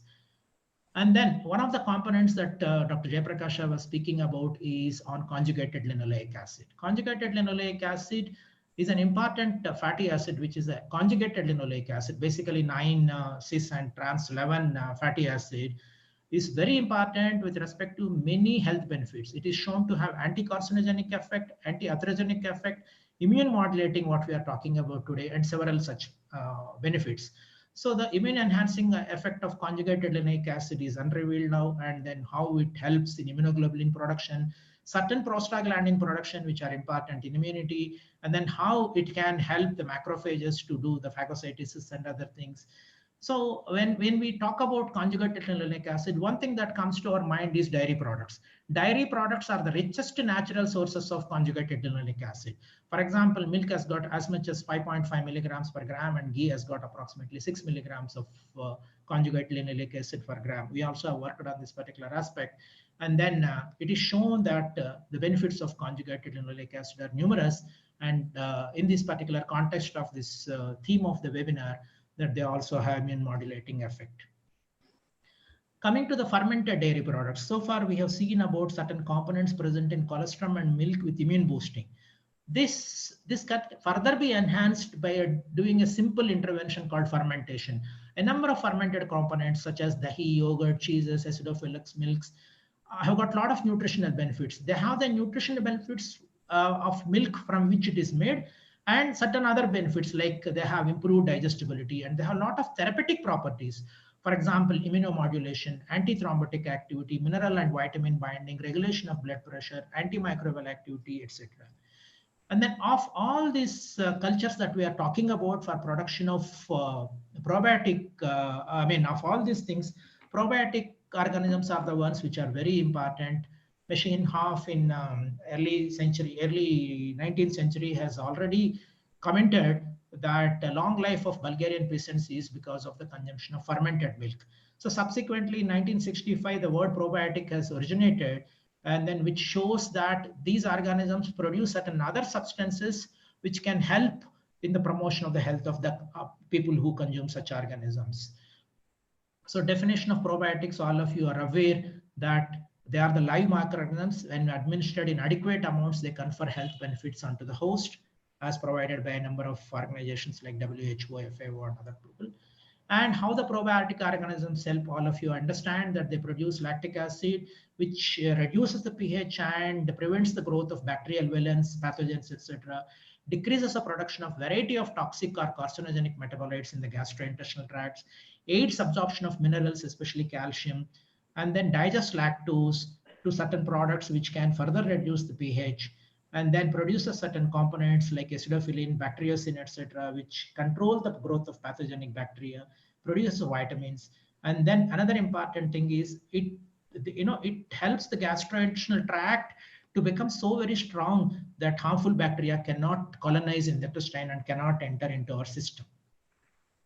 A number of probiotic cultures are there. I will not go into the details of this, naming these cultures like this. And then a lot of dairy products are made like yogurt, cheeses, acidophilus milk, bulgaricus milk, Yakult, bifidus milk, buttermilk, sour cream, kefir, etc., using several strains of the probiotic cultures. So much so that it is generally believed the best carrier for probiotic organisms is dairy products. And then how they help, they should be alive always, and then they should be in adequate amounts, and then they should be able to give the health benefit which is expected of them. It is not that all probiotic strains will give all the effects. Each probiotic strain has got a specific health benefit, probably, which we'll see a little later. And then a lot of probiotic strains are known to boost immunity. For example, probiotic dahi, made with L-acidophilus, LKC, or lactis diacetyl lactis, are shown to have anti-allergic property, that is again an immune boosting property. Probiotic dahi made with LKC is known to enhance both innate as well as adaptive immunity, and also has got certain pathogenic action against salmonella. Fermented milk made with L. helveticus stimulates neutrophil production. Neutrophils are the ones which help in immunity boosting by destroying pathogens. Fermented milk made with L-paracasase stimulates macrophage production. Macrophages are also important in boosting immunity by doing phagocytosis of parasite organisms. Fermented milk again made with L-rhamnosus can given to mother during suckling and after weaning is beneficial for the development of immune system of the young ones. That is, if mother is fed with this type of milk, the properties, the immune boosting properties are seen in the offspring which is being weaned by the mother. And select strains of rhamnosus, paracasase, etc., have supported the incident, reduce the incidence and duration of severity of respiratory tract infections in which we are interested in the present situation. And then how they do, they reduce the flu-like sickness, which we are talking about. COVID-19 is also a kind of flu, is generally believed. Probiotic consumption can help reduce duration, incidence, and antibiotic prescription, as well as reduce the number of lost working days by consuming this type of this kind of probiotic organisms. I'm sorry. And how they improve the immune system. They improve the immune system by modulating the microbiota that are present in gastrointestinal tract. As I said earlier, they modulate the barrier in such a fashion that the bacteria will not be able to enter into our system. And then by doing certain things in the epithelial cells as well as in the lumina propria, they will improve the gut immunity by modifying the activity of the components present in the immune cells. And a lot of mechanisms have been explained. I will not go into the details of biomechanism of probiotics, but it is believed that it is in the gastrointestinal tract, in the epithelial cells, in the lamina propria, and spleen, and several other places. These probiotic organisms can work to improve our immunity. And therefore, probiotic organisms have got a lot of role to play, in addition to the native components that are present in milk, to improve our immunity. And then another very important thing, people are talking about geriatric foods. There is something called immunosenescence. That is, elderly people suffer from lack of immunity. And that is because of several mechanisms, like, they lose the resistance, and then they lose, the virus is not able to be neutralized. So they continue to grow. And several such mechanisms have been proposed for the so-called immunosenescence. Immunosenescence is a kind of disorder in elderly people where they lack the immunity to combat the pathogenic organisms. It was shown in some laboratory work that probiotic organisms can reduce this immunosenescence. So that is, probiotics can serve as anti-immunosenescence compounds or organisms to combat this kind of issue related to a lack of immunity or reduced immunity in elderly people. And there are a lot of probiotic products available in India today, releasing important health potential of probiotic foods.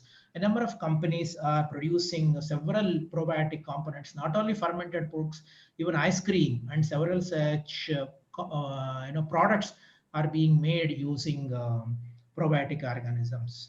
Like Danoactive and Mother Dairy has come out with advanced Dahi probiotic, and Nestle has come out. Yakult, all of you are familiar. Amul has been launching several such products, including lassi, ice creams. Even ice cream is probiotic today, produced by Amul.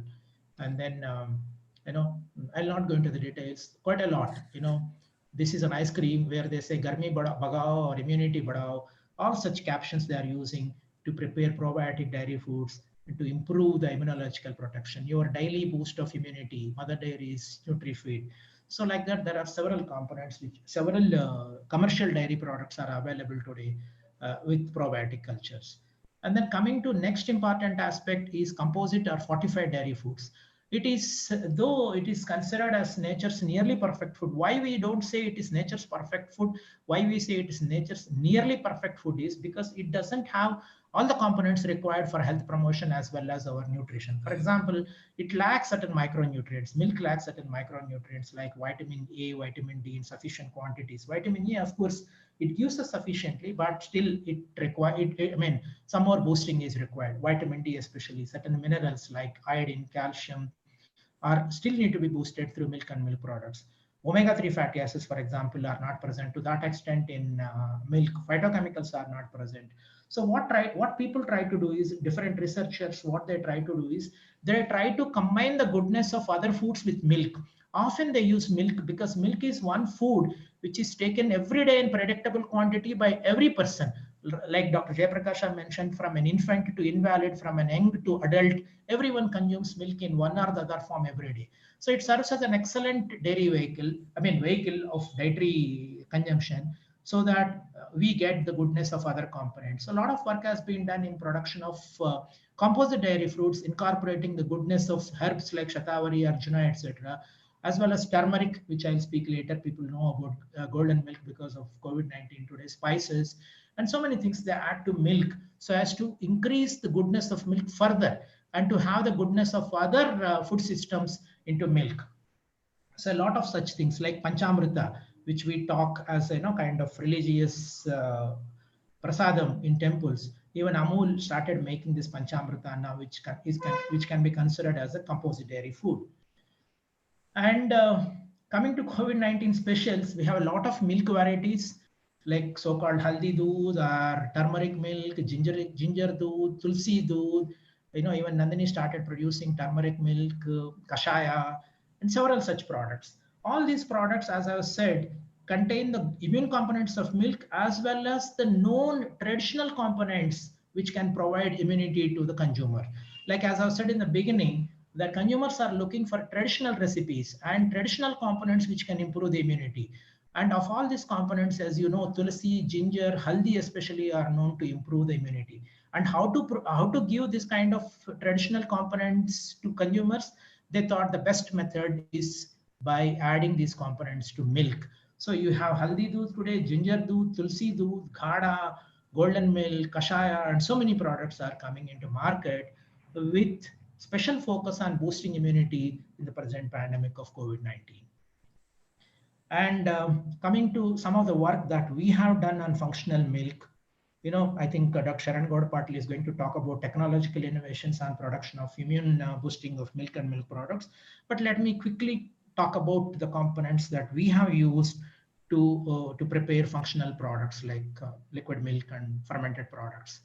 Omega-3 fatty acids, which I was mentioning about, also can improve the immunity, and milk doesn't have good amount of omega-3 fatty acids. It is marine foods like fish, marine fish, etc., which contain quite a lot of omega-3 fatty acids. But we cannot combine milk and fish for obvious reasons, So what is the best method was, we thought we will use some plant source of omega-3 fatty acid, that is flaxseed oil, to improve the content of omega-3 fatty acids in milk. So one of my students, your alumni, Veena, who is in Gadwasu now, she has developed a kind of fortified milk, not only using omega-3 fatty acids, phytosterol, which are known to have health benefits, as well as fiber. As you all know, milk doesn't have fiber, and we cannot add insoluble fiber to milk. So we have used soluble fiber, and then we have prepared using some technique or technology, developed technology to prepare a fortified milk. 2 to 3 servings of this milk per day can give the entire requirement of omega-3 fatty acids, phytosterol, and soluble fiber to the consumers. So we have total package we have developed, wherein we have developed the entire process of making fortified milk with these 3 fortificants. Further, another important aspect that we were talking about is with respect to bioactive peptides. I will not go into the health benefits of bioactive peptides, but one particular thing is its immunomodulatory role. So bioactive peptides are known to produce lots of health benefits, and in the present context, even immunomodulatory benefits. But then it's also shown that milk protein peptides like caseins and whey protein peptides can have a lot of immunomodulatory activity. But the issue is, anyway, so we have developed, again, one of your alumni who worked with me for doctoral thesis, so Brinda, she has developed a protocol for preparing, casein peptides, and then we have fractionated them. We have used RPHPLC to further fractionate it, and we have gone to the extent of deciphering the amino acid sequence using LC-MS, and then in the process we have developed peptides with antioxidant property, anti-diabetic property. For the first time, we have shown that casein peptides have got anti-diabetic property, having alpha amylase as well as alpha glucose inhibition, as well as blood pressure reduction, that is ACE inhibition property. So we have developed a protocol how to prepare peptides, fractionate them using ultrafiltration, further fractionate them using RPHPLC, and then went to the extent of deciphering the amino acid sequence of the peptides and compare them with the available literature. As I've said, anti-diabetic property has not been shown for milk peptides. For the first time, we have shown that kind of effect. A lot of work has been done with respect to this kind of work. But one of the issues that we have seen is these peptides, though we have produced how to use these peptides. If you add back these peptides to milk, we have certain problems. Some of the peptides have got bitter taste. They are not soluble easily. And one of the most important thing is their bioavailability. The intestinal peptidases will digest these peptides, and the good action of these peptides is nullified by digestion. So what we thought is best thing is to encapsulate these peptides and put them back to milk. So of all the encapsulation techniques, when compared to even microencapsulation technique, nanoencapsulation is supposed to be the best. And in nanoencapsulation, we found that preparation of neosomes is easy, cheap, economically viable, and easy to produce, and then they have certain other advantages. So we have prepared neosomes. I'll not go into the basic aspects of neosomes. We have developed a protocol to prepare peptide loaded neosomes using some thin layer film hydration, high shear homogenization, etc. And then we have seen that neosomes are produced using scanning electron microscope as well as atomic force microscope. And then we have also shown that these neosomes have got high nitrogen content, showing that peptides are encapsulated, their size, their encapsulation efficiency, zeta potential, all these things we have measured. Most importantly, we have done some FTR studies which have shown the interaction between the surfactants and stabilizers that are used and peptides. And if you see this particular HPLC diagram, this is free peptides and this is neosomal peptides. And even the neosomal peptides have shown the peaks similar to that of free peptides, whereby peptides are encapsulated is proven. And then the antioxidant activity, one of the functional activities of the peptides is retained even by the neosomes peptides. And most importantly, these peptides from the neosomes are released very slowly. For example, free peptide is released 100% within 2 to 3 hours in the simulated gastrointestinal condition, whereas the peptide from the neosome took such a long time, almost 24 hours for release. So these peptides from neosomes are released in a controlled and sustained manner, thereby increasing the bioavailability of these peptides. Bioavailability is one of the questions, as I was mentioning, when you consume free peptides directly. And then we have continued this work with respect to other things. Polyphenols, for example, the phytochemicals have got very good health benefits, a lot of health benefits, but they suffer from poor bioavailability and poor absorption. So we have used certain polyphenols like resveratrol, quercetin, green tea catechins, etc., using this neosome production, and then produced quite a lot of such neosomes with functional benefits. And if you see, the solubility is improved upon conversion into neosomes of resveratrol, quercetin, as well as green tea catechins. And even they are not very good with respect to photostability. So we have improved the photostability of these polyphenols by converting them to neosomes. They have as small as 58 nanometers with good encapsulation efficiency of about 90%, and then slow and sustained release, etc. And then with functional benefit that the polyphenols have. So another important aspect is, even cell line studies when we have done, we have seen that in normal cell lines, it blocks the reactive oxygen species. For example, this is a control cell line, and then when we put lipopolysaccharide, it produces lots of reactive oxygen species. And if you put pure resveratrol as such, it is not able to quench the radical oxygen species, either quercetin or resveratrol. But if you put in the form of neosomes, you can see a lot of reactive oxygen species is quenched by this neosomal form of polyphenol. And further, another important thing is, the different types of resveratrol, quercetin that we have made. One more important aspect is people generally use cholesterol as stabilizer. For the first time, we have used cetyl alcohol as well as stearic acid as stabilizers, which we have patented. One good thing is, in normal cell lines, it quenches reactive oxygen species, and in cancer cell lines, it is able to produce reactive oxygen species and then cause apoptosis, that is, kills the cancer cells. So the neosomal form of resveratrol, for example, is able to kill the cancer cells, that is apoptosis, by producing a lot of reactive oxygen species, as you can see in this, whereas free resveratrol is not able to produce to that extent.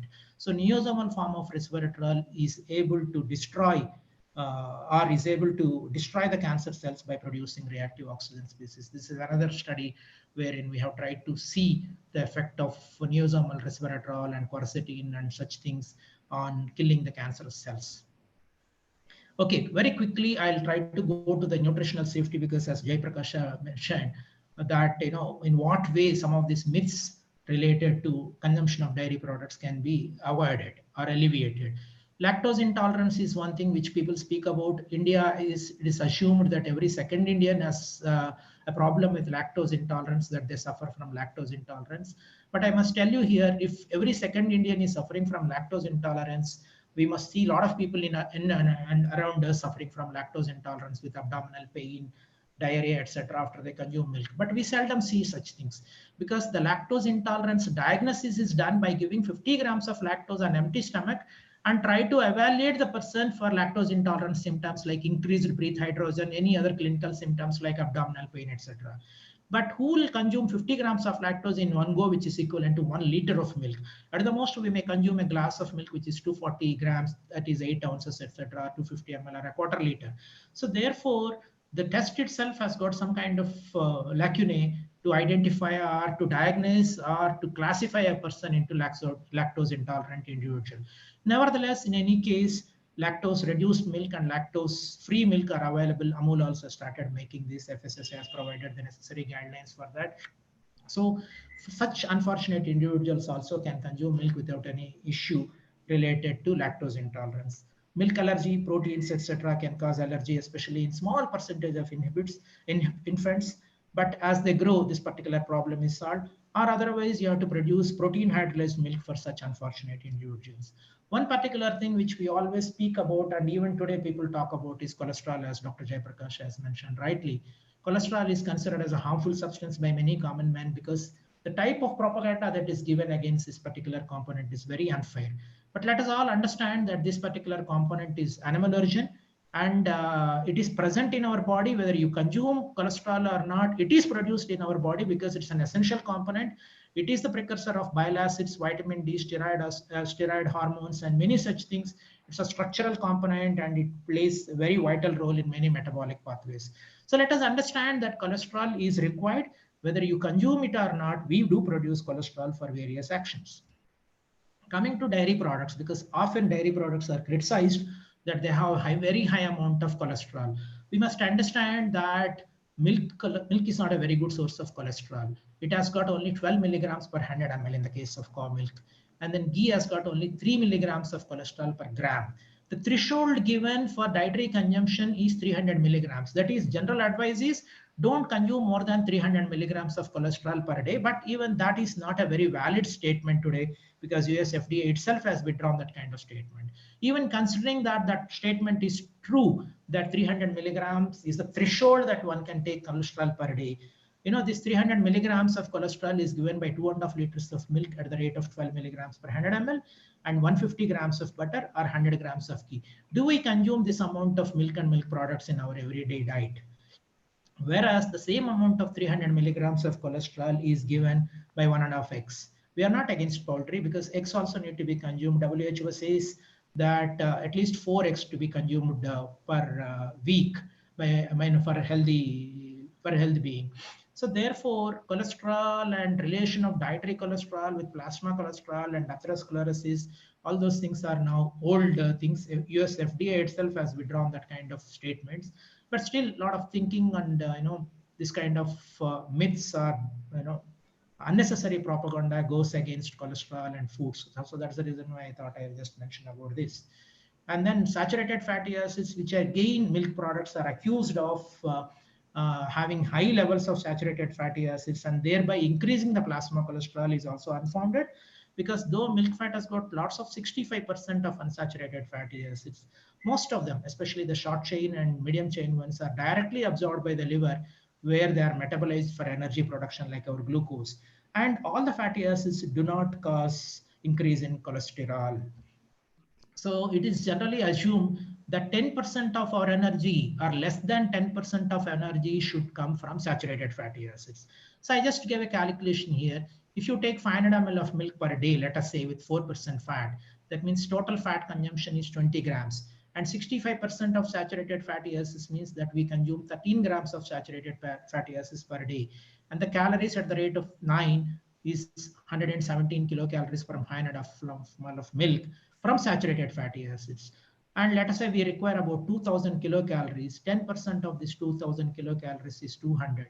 So even if you consume 500 ml of milk, and even if you assume all the saturated fatty acids are atherogenic, this particular thing is clearly showing that milk and milk products do not pose any kind of threat with respect to saturated fatty acids.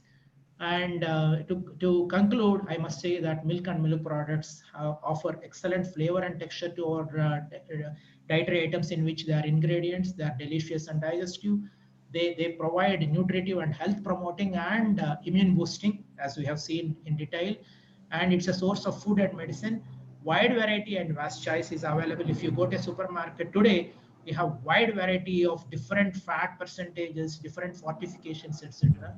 And the quality and safety of such dairy foods is very well secured, especially for the products which are produced by organized sector. It's considered as indispensable food in when balanced for all. And milk products are considered as delivery vehicles. As I've said, since we consume known quantity, predictable levels by every individual in the family, they can be used for fortification, different health promoting substances. And nowadays, a lot of mining of milk components is going, as I have said, biopeptides and so on and so forth. And so therefore, milk, in Hindi, one caption is there because of anti-cancer properties, anti-thrombotic, and it protects the dental decay as well, and then reduces blood pressure because of high amounts of calcium and potassium, as well as certain proteins, and it also improves bone health.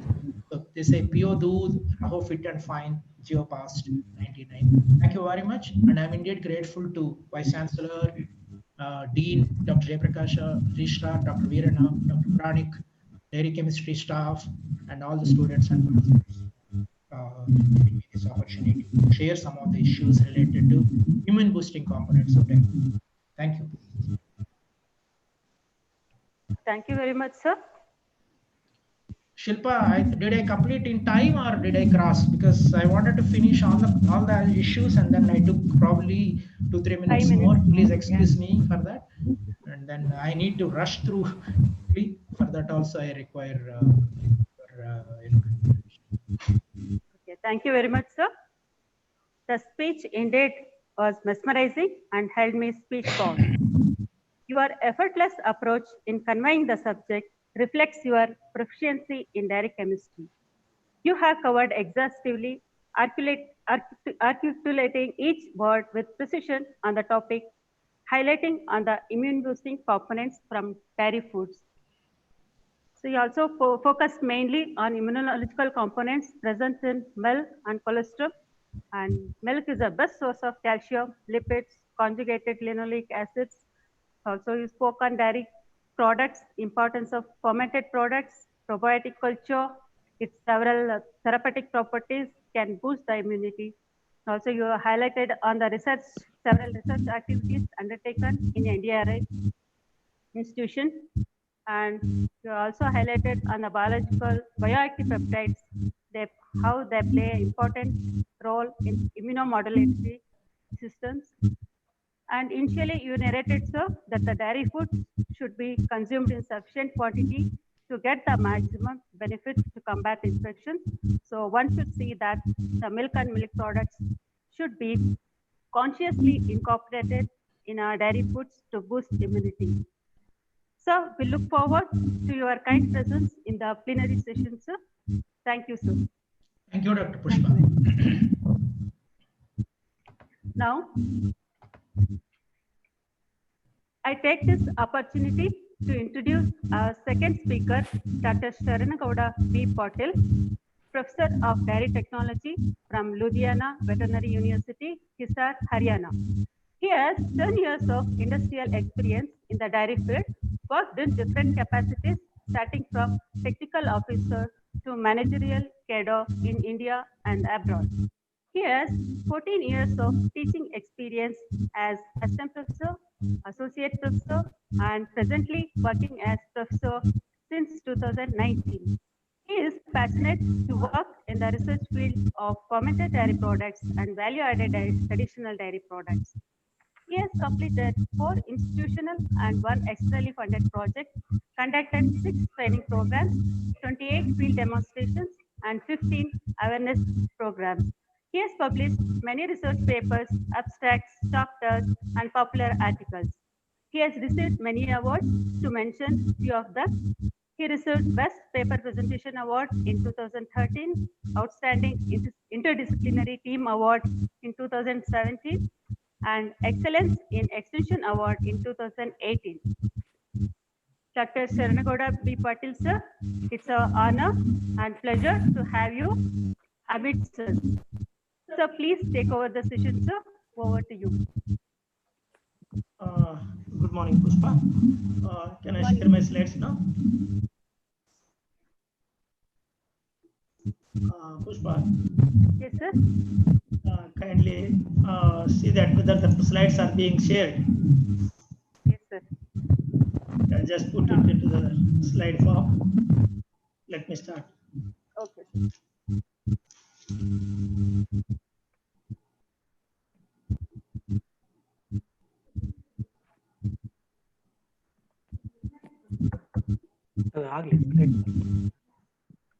ಆಗ್ತಾ ಇದೆಯಾ? ಮಾಡ್ತಾ ಇದೆ. He is doing.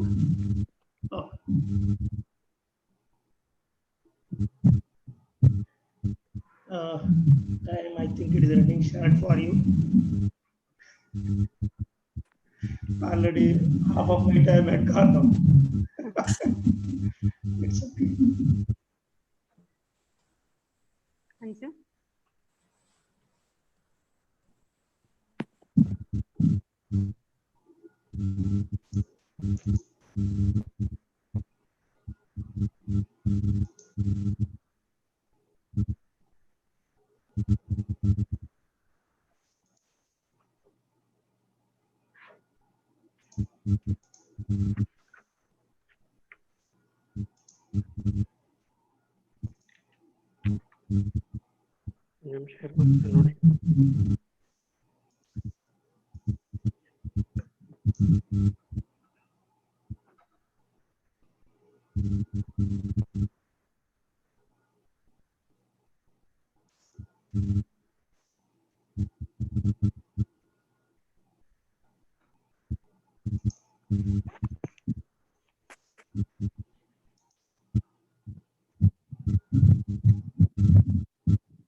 Share ಆಗ್ತಾ ಇದೆ ಪುಷ್ಪ.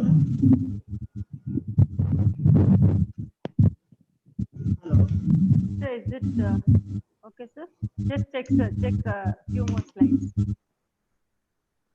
I'm not getting any sharing here. No.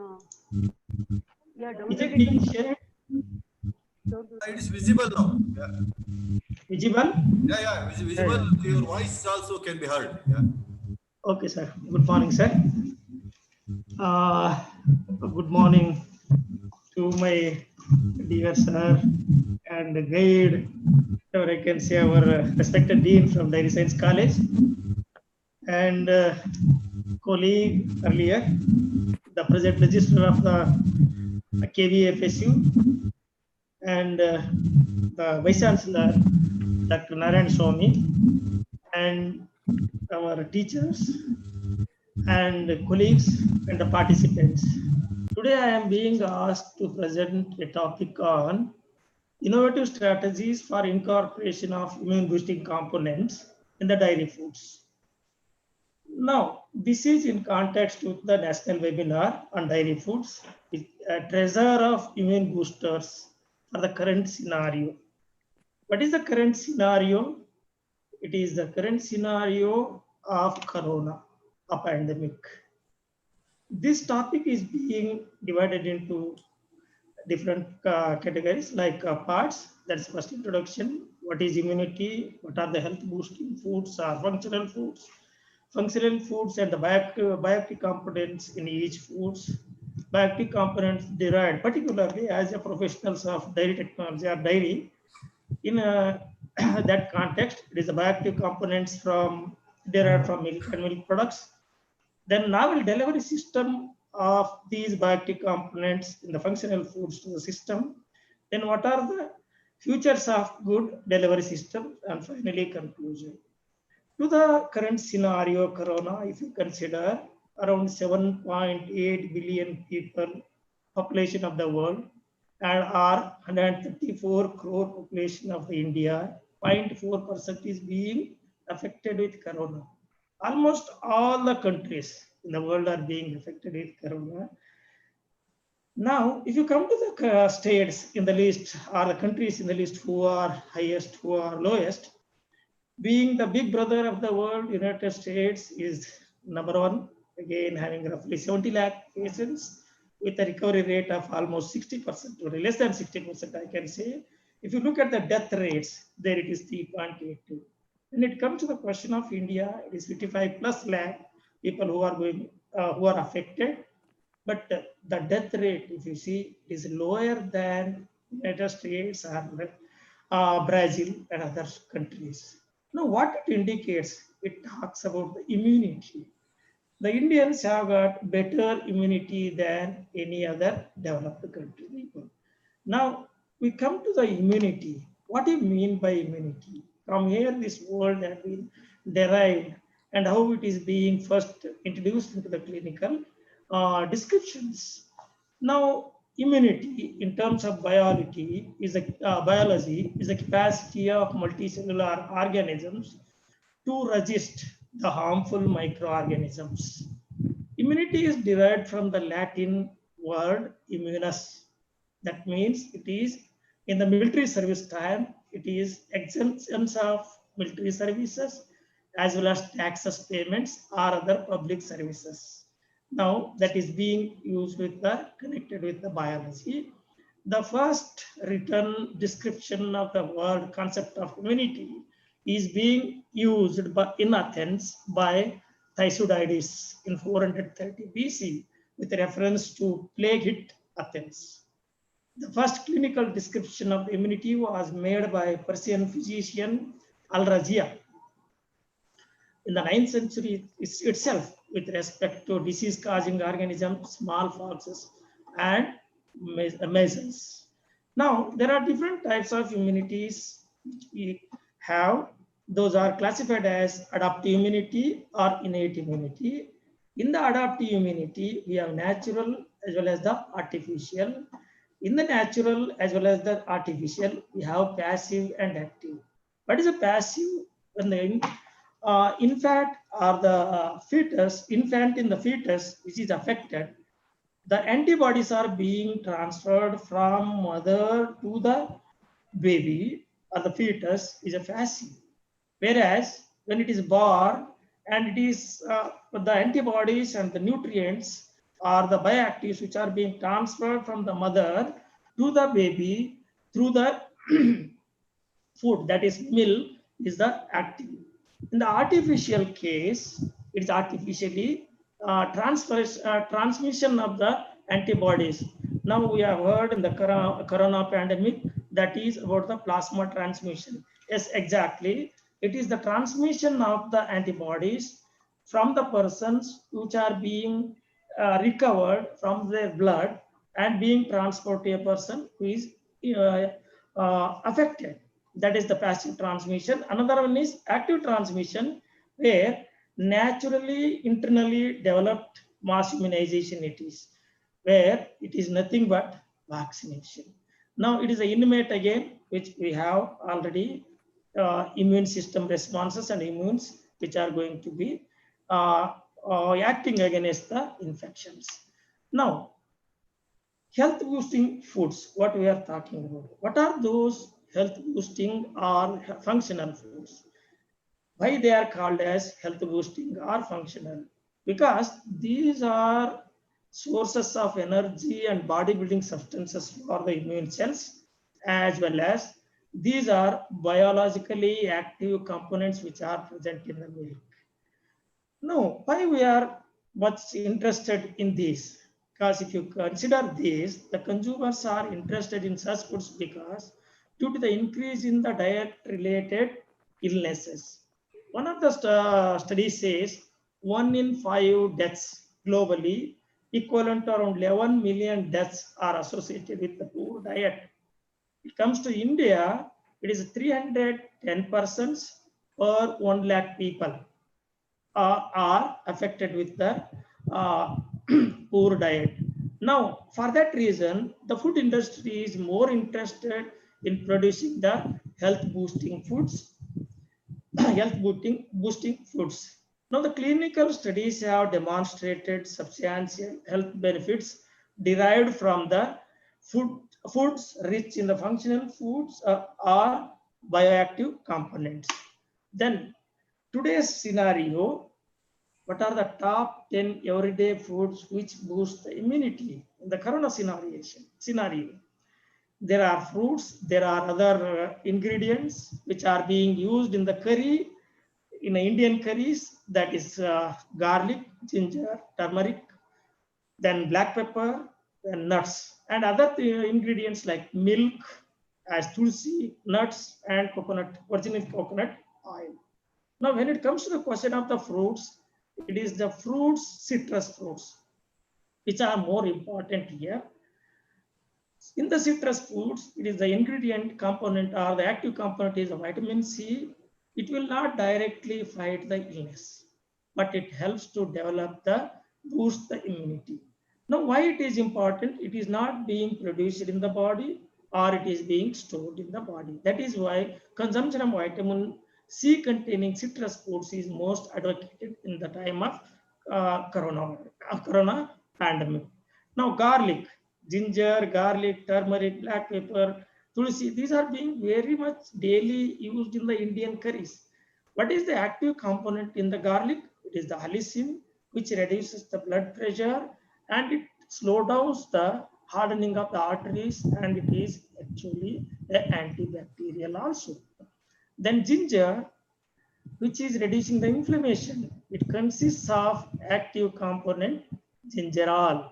It helps to reduce the sore throat as well as chronic pain. Sore throat is one of the indication of the corona infection. Now, when it comes to the turmeric, it is the vibrant natural color turmeric, which is having an active ingredient as curcumin. It is a source of anti-inflammation, antibacterial compounds, and many more things, which is being normally used in the curry preparation or Indian cookings.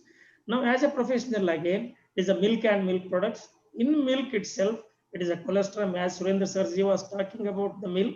It is a colostrum Then the most important are dairy, and dairy products are fermented products. It may be Indian curd or yogurt and the cheese.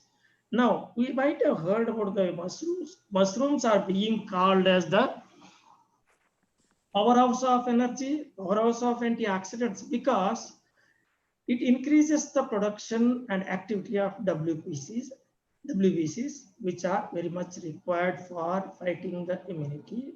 It is rich source of antioxidants. It is antidepressant, anti-cancerous, anti-inflammatory compounds. The active component again here is for this is the polysaccharide king. And it's a good source of minor minerals like selenium, zinc, and magnesium. Now, when we go to the doctor saying that, sir, mera baal gir raha hai, there is a lot of hair fall is there forming. Sir, tell me some medicine, give me some medicine, or tell me some foods which we can consume. Doctor immediately says, consume the foods which are rich sources of minor minerals like selenium and zinc. The good source again is the mushroom also, and there are nuts. A lot of nuts are there which are also good sources of selenium and zinc.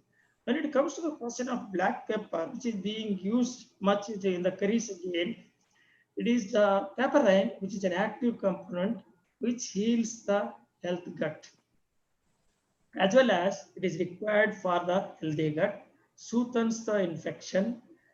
By adding the black pepper in the as a food ingredient, it helps or increases the absorbance of cumin by 200%.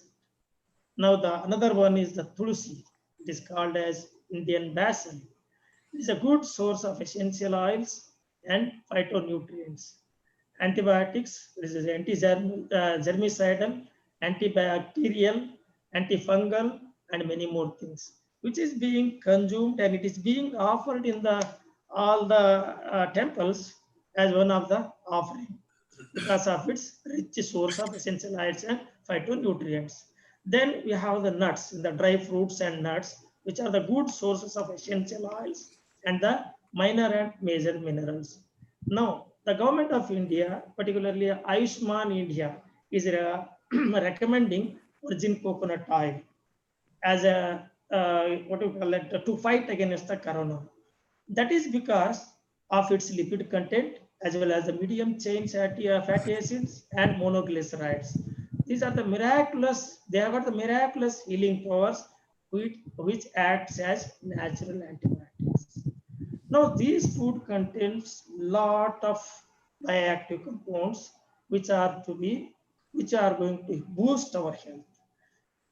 Now, as a dairy science professional, and this is the dairy science seminar, we must know much about the milk and milk products, as our earlier speaker had told you much about the milk components which are going to act. And I don't want to continue much in that, but let me touch it.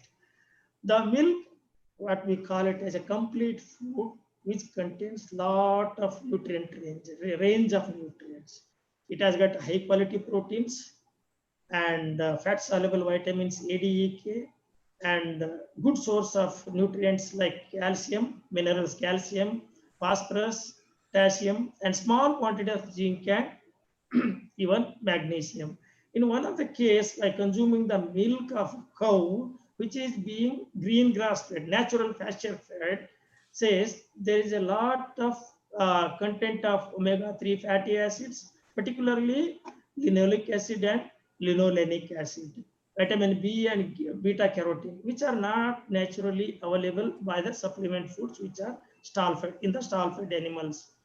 When it comes to the fermented foods, Pushpa, is it audible and clear? Pushpa, is it audible? Yes, sir. Yes, sir. Yes, sir. You're audible. Okay. You're audible, sir. Okay, thank you. Fermented milk products, which are again the important source of this bioactive components from the milk and milk product side, particularly fermented products like dahi. When it comes to the question of India, dahi, lassi, chas, whatever call it as. And in the western part, it is the yogurt and the cheese, which is largely consumed in a very large scale. Now, these products consumption was not much earlier. This had become much what do you call that? After reading a book which is being published or written by the French, Russian French scientist, biologist, Elie Metnikov in 1908, the book titled Prolongation Life. That means the prolongation is due to the bacterial components. These fermented foods, milk products contains two components. One is the bacterial component, another is a non-bacterial components. The bacterial components being lactic acid bacteria. In the yogurt, if you take it is the starter culture STLB, Streptococcus thermophilus, Lactobacillus agaricus. Then there are probiotic organisms like L. acidophilus, LKCA, Bifidobacterium. There are many more. A big list of probiotic components or organisms are available. The dairy foods also. They are very much required. These components, these probiotics are going to produce a MDP, myramyl dipeptide. It's a main component constituent in the peptidoglycan, which is going to stimulate the IL-1, which is needed for activation of T lymphocytes and induces IFN3 by production by lymphocytes, which are the immunity fighting cells. Now, the non-bacterial components, if you come to that, the milk from the liquid to semi-solid, it is going to be converted when we are doing the fermentation. That is example. The beautiful example is the dahi, basic one. Next comes with the cheese and other products. Now, this is being done with the bacteria and their enzymes. But what are the non-bacterial components which are being produced? Is lot of water-soluble vitamins which are being produced, and small quantity of folate, B6, riboflavin, folic acid, and free calcium is also sometimes being released. And in cases, the lactose intolerance is another problem. For such people, they can easily consume these fermented products because of the decrease in the lactose content and increase in the other vitamins. Plus, there is a lot of increase in bioavailable peptides, free amino acids, free fatty acids, and choline contents. Now, there is a research which is being conducted in China as well as in Japan, and they are saying whether milk can fight COVID-19. Yes, it is true. It is not the normal milk, it is the colostrum. They have researched to fight the coronavirus, the pandemic situation. The content of the colostrum like immunoglobulins, lactoferrin, lactoglobulin, glycopeptides, and so on, they have tried. In that, it is the lactoferrin which is active against the virus binding site, SPG, heparan sulfate proteolysine. That is the anchor site of the virus binding, which is going to be blocked by lactoferrin, which is going to fight against the coronavirus or giving against the SARS-CoV-2 infection to the human body. Then other functional foods or other functional or bioactive components in foods, other foods which are there. There are some probiotics, non-dairy probiotics, sulfur soluble fibers. The prebiotics is a preliminary requirement for the probiotics, which is rich in the vegetarian foods like garlic, onion, chicory roots, banana. The list is again endless. Then the probiotics, they are studied and which are being again the endless list as this one is what telling. It is Lactobacillus acidophilus, milk, in the milk as well as in the non-dairy products. Then it is L. rhamnos GZ, Saccharomyces boulardii, Bacillus Bifidobacterium bifidum. In the species Bifidobacterium bifidum, Bifidobacterium infantis, animalis, there are many again as a probiotics. Then Bacillus coagulans and other probiotics which are being used in the other foods also. Again, the fermented foods. Then soluble fibers, which are very much required for the bowel movement and the our bowel system, where the foods which are supplying the soluble fibers are barley, oatmeal, beans, nuts, fruits such as apples, berries, citrus fruits, and pears, and other things are there. These omega-3 fatty acids are being supplied by the milk fat also. Apart from milk, there are other sources like fish oil, cod liver oil, which is rich in omega fatty acids. Now, we might have seen an advertisement in the TV, दूध पीने से, दूध powder पीने से, containing DHA and EPA. Our memory is going to be improved. That is, which is being added as a bioactive component into the milk. Now, apart from this, we have the plant oxidants, antioxidants, polyphenols, flavonoids, anthocyanins, carotenoids, and vitamins, which are very much required for fighting the diseases or improving the immunity in our systems. We have other vitamins and minerals, which is a source of plant sources as a bioactive components. We have the proteins, peptides, amino acids. Particularly, essential amino acids are more important because these are not being synthesized in the body. They have to be taken in the form of a food. Now, apart from milk, there are other sources of phospholipids. Those are like plant sources like rapeseed oil or soy oils, which are being consumed, and they are the sources of phospholipids, which are very much required. Why phospholipids are required? Because one of the studies says phospholipids, in that particularly from the milk is sphingomyelin, which is going to improve your memory capacity by giving the nutrition and increasing the activity of the memory cells. Now, what are the key issues with these bioactive components? When we are discussing about the bioactive components, we must know what are the key issues. When it comes to the key issues, their solubility. These bioactive components are not soluble in all the food and not all the solvents. So the other one is they are more sensitive to the light, oxygen, and temperature. That is the processing and storage handling conditions. Then they are being adversely affecting the sensory attributes of the foods in which they are being used. One of the example is the cod liver oil. It is having a astringent flavor which the people may not like. Then the nutrients binding, these bioactive compounds may bind with the food matrix and become unavailable. Other one is issue is bioavailability. How bioavailable they are, easily available for the absorption in the system. These are the key issues. Then the food industry is thinking of redesigning the foods to address these issues. That is to improve the solubility, to improve the thermal solubility or stability, then oral bioavailability, improve the sensory attribute, as well as the shelf life, that's keeping quality and biological activity. These can be addressed through a novel technology by the delivery systems or the delivery vehicles. Those are nothing but encapsulation system. What is encapsulation?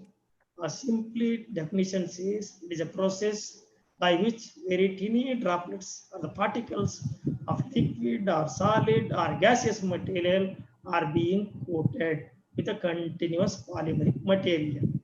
That is the encapsulation. We do the encapsulation, that is depending on the season again. The persons who are living in the Himalayan region, or they could encapsulate in the winter season when the temperature is going below -20, -30 with warm clothing. In the summer, it comes to a area like Punjab, Haryana, North India, where temperature goes up to 50 degree, 51 degree, like Rajasthan, where we have another type of encapsulation. Protect ourselves with a thin cotton cloth, which can absorb and protect our sweats and protect our body from the sun. So that is the one way to the human body. In foods, it is the coating by the polymeric material. The most commonly used encapsulation technology in the food industry is spray drying technique, where to encapsulate flavors, lipids, proteins, essential minerals, and pigments. But there is a limitation to this technology is that the non-thermal or thermosensitive bioactive components cannot be well adaptive to this type of spray drying. Here the picture shows the simple way of encapsulation. The core material is being a bioactive compound, a polysaccharide layer is there, or a coat material is acting as a cell or a coat or a membrane. This is a simple encapsulated material. Now, during the encapsulation, there are three types of or three varieties of encapsulation coats depending on the size of the encapsulation. Macro encapsulation, which are more than 1000 micrometers. Micro encapsulation, it is between 3 to 800 micrometers or microns, and nano encapsulation, which is the present topic of hot discussion and the use in the food as well as the pharma industry, that is 1 to 100 nanometers. Now, when it comes to the application of the micro encapsulation techniques into the food as well as the non-food industry in general, if you come to the medicine industry, the best adapted technology to the industry for producing the products, encapsulation or nano encapsulation, is by the pharma industry in producing the medicine. Now, one of the simplest example I will give, when we go to the doctor with some illness, with infection, they give some antibiotic. Along with that, they give one more supportive therapy as Bactolac, a tablet, what we are giving. In that, the probiotic organism lactobacillus is being encapsulated into a encapsulated form, made into a granular form, put into a capsule, and is being given as a medicine. That is a live organism encapsulated. That is the medicine field where they are using. When it comes to the veterinary field, it is the bypass proteins, which we are heard of, and as well as the minor minerals, again bypassed. Then household, every day we can hear in the TV a lot of advertisement, Daag dhunte rah jaoge, in India, for the washings, particularly detergent powders. How it is, the detergent powders nowadays has got the encapsulated enzymes which can fight for the soil and remove and clean the cloths very much. Now they give the instruction there, conditions of release of the enzymes. That is, keep it in the lukewarm water for some time, or they say 10 to 15 minutes. That is going to be used. There the microencapsulation technology is being used in a very simplest way, is the washing detergents. Then personal care, the beauty products, personal care, the care industry is the highest used next to the medicines, this encapsulation system. One of the simple example is sun lotion. What we call that, protecting from the UV rays. And there are many beauty, increase your beauty or increase your whiteness. All those things are with the encapsulated component, active component into the solution. When you apply it to your skin, it is going to increase. Then it is a biotechnology. Again, this encapsulation technology is being used in the biotechnology, where we can produce some of the important product with the biotechnology. That is one of the example what I can give for the biotechnology is it is the long keeping quality packaging material. That is, the mango can be exported from India to America by sea, taking almost 15 days. Still it is fresh, not ripened totally. The CFTRI, the Premier Institute of India in the food science, has developed a packaging material with a certain packaging ingredient, bioactive ingredient, which controls the release of ethylene and the ripening of the fruit. That is the best example of encapsulation in the biotechnology. Pharmaceutical industries, lot of suspensions are being used as the drugs, which are being for drinking. Formulations, they are being used. Then a chemical industry, when it comes to the chemical industry, we have seen the paints, nowadays the paints, where we can say antifungal, anti-dust, anti-rusting. There are many advertisements which are being given regarding the paints. Then agriculture, the best micro encapsulation and nano encapsulation technology used in the agriculture field is pesticides, fungicides, and micronutrient supplying fertilizers and the macronutrient supplying fertilizers. It is being well adopted and being given. The next one, waste treatment, where enzymes are being used for proper degradation with an immobilization technology. That is the immobilizer technology. Then textile. Shall we, have you ever heard of a perfumery textiles? Textiles which are having lot of perfumes themselves? Yes, it is. And there are textiles which are anti-staining. There are, because there is a company called LJ Specialities developed a micro encapsulated fabric which is containing a fragrance like musk, citrus oils in the textile itself, which will run or retain its flavor, and it will retain for a long time. How it is being released? It is by exposure to the light. The fragrance is being released. In the photography, as a guest, when you go to someone's home or friend's house, when they offer a coffee to you in a coffee or tea or milk, hot drink to you in a cup or a coffee cup or a glass, while drinking the tea or milk or coffee in that cup, if you get your own photograph or written as welcome, when it is cold, nothing is there. When it is poured with the hot drink, then your photo or message written on the cup is going to be displayed. Who will not like?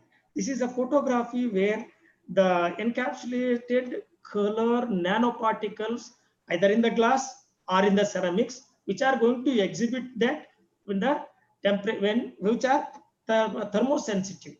Then in the graphic printing, which changes the color due to the temperature, due to the sensitivity of the treatment by the encapsulation technology. Even in the non-food items, electronics, these one company called as Globe Top Dam and Fill Company, which is providing the encapsulated electronic chips, which are having long keeping quality as well the better performance, as well as it is supplying the semiconductors which are encapsulated and which are being performing better than the normal semiconductors. Then it is the feed again, like a veterinary foods and drugs. Feed is also bypass protein feed of the animal, or the even human foods are there. In food industry, particularly packaging industry, is adopting lot of micro and nanotechnological based packaging materials to enhance the keeping quality as well as to just a minute. Sorry.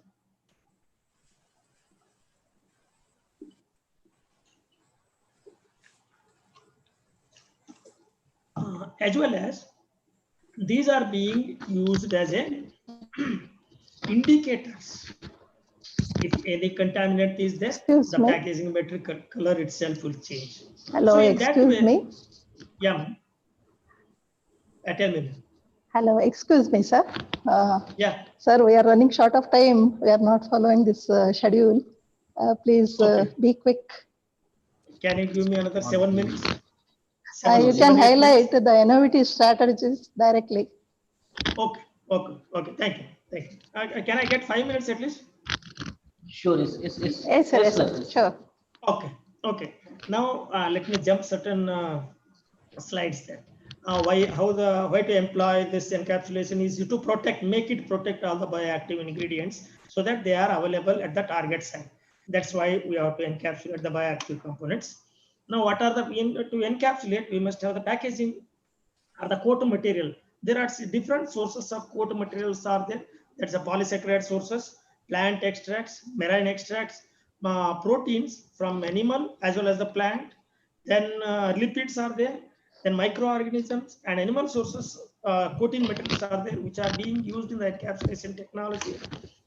Then what are the properties of these coating materials? It is the stabilization of the core material. It is more reactive, which is going to act as coating material must be what you call that, inert. Then other controlled residues, there must be non-microscopic film coating, pliability, soluble, all those things are there. These are the materials which are being used. And what are the advantages? Yes, this is very much important. They improve the bioavailability. They alter the bioactive activity of the bioactive material in the food. The improved compliance with the digestive system reduces the target bioactivity substance delivery, as well as it reduces the reactivity of the core material with the environment. And there are plenty of other advantages which are there. What is the disadvantage? It is the cost of production is going to be increased, as well as the more skill, more knowledge is required for producing the bioactive components. Now, what are the technologies? Again, it is a physical process or the physical methods, physicochemical methods and chemical methods are there. In the physical, there are many like spray drying, different methods of air suspension, fluid bed drying. Then physicochemical, we have many, like one is the conservation method, which is being most used. The other chemical methods is polymerization methods. In that fluid bed drying, it is nothing but Worcester setup, which everyone knows, and it is being used for encapsulation technique in the physical methods. Then spray drying, what I was telling, the various silent point of this is the nozzle size and the atomization pressure, which is going to form the particle, decides the size of the encapsulated material, and the flow air rate and the temperature, which is going to decide the code formation of the encapsulated material. And there's a lot of advantages. It is a continuous method, low cost method, economical, and flexibility and all those things. Then the other one is vibration technology, which is being used to form the fine uniform particles and coating system with a concentric tools. It can produce the homogeneous molecules, the desired characteristics. And the only limitation is its capacity. We cannot go use capacity in the industrial scale, as well as the viscous polymers cannot be dried. Then it is a conservation technology. It is nothing but aqueous solution of 3 phases, continuous, as well as a polymer plus the bioactive, which is being precipitated, and all those things are being done. Then polymerization, by using the polymers, we can have the polymerization technology to produce the micro encapsulations. What is the release mechanism? Yes, releasing them with the most important with the encapsulation is they release in the at the target site. There are many methods which are like pressure or shear by crushing, by melting the wall. Yes, other one is by the dissolving under particular conditions, at a solvent condition, enzymatic condition, chemical reactions, and hydrolysis or slow digestion. Examples I have already given in the application part, in the application of the food technology. Next comes the nanotechnology. Why nano? The nano in the sense it is in the nanoscale, that is minus 10 to the power minus 9. When it comes to the pandemic situation, it is virus, it is 100 nanometers and less. When it comes to the bacterium, it is 1000 nanometers and less. Where since being a dairy technology, the size of the casein macellars which are being used as a nanotubes, we have to know that is 150 to 250 nanometers.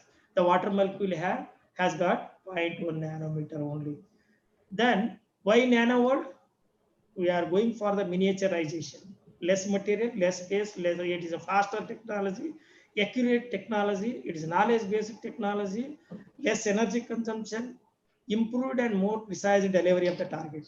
That is what is the most important. Then the other word is on-demand food. Yes, the food, but the bioactive compound is already there in the system. It has to be released when it is required, like vitamins or energy components. Then one company called Biodelivery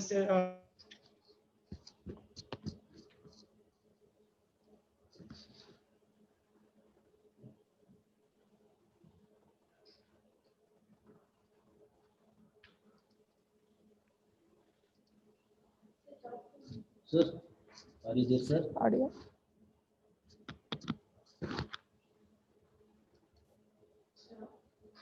Hello, sir.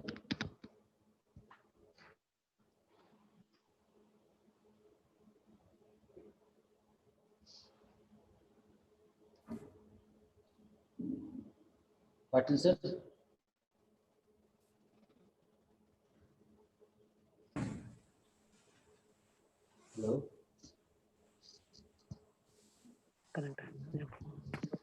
Call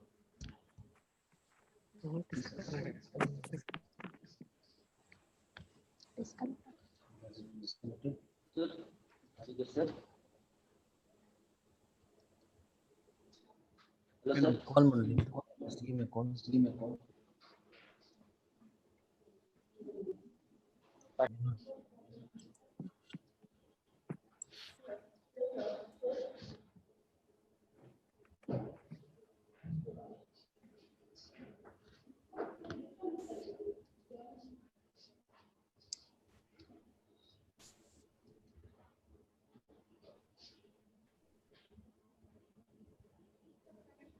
ಯಾರು ಮಾಡಿದ್ರಣ್ಣ?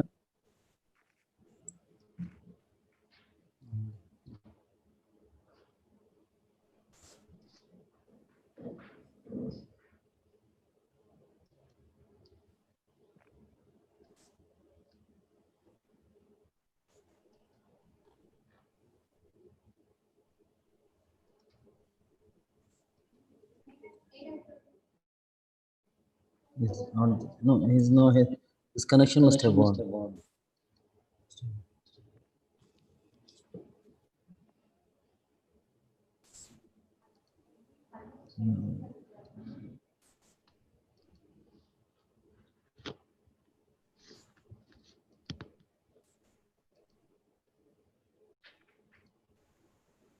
Madam, shall we proceed to the next speaker or should we wait?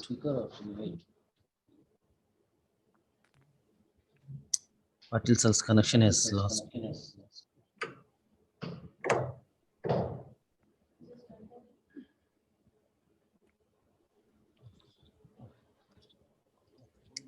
Phone number is not in the call.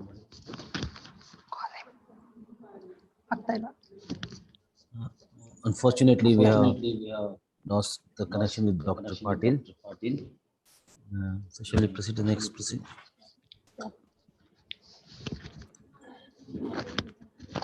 We'll go to next.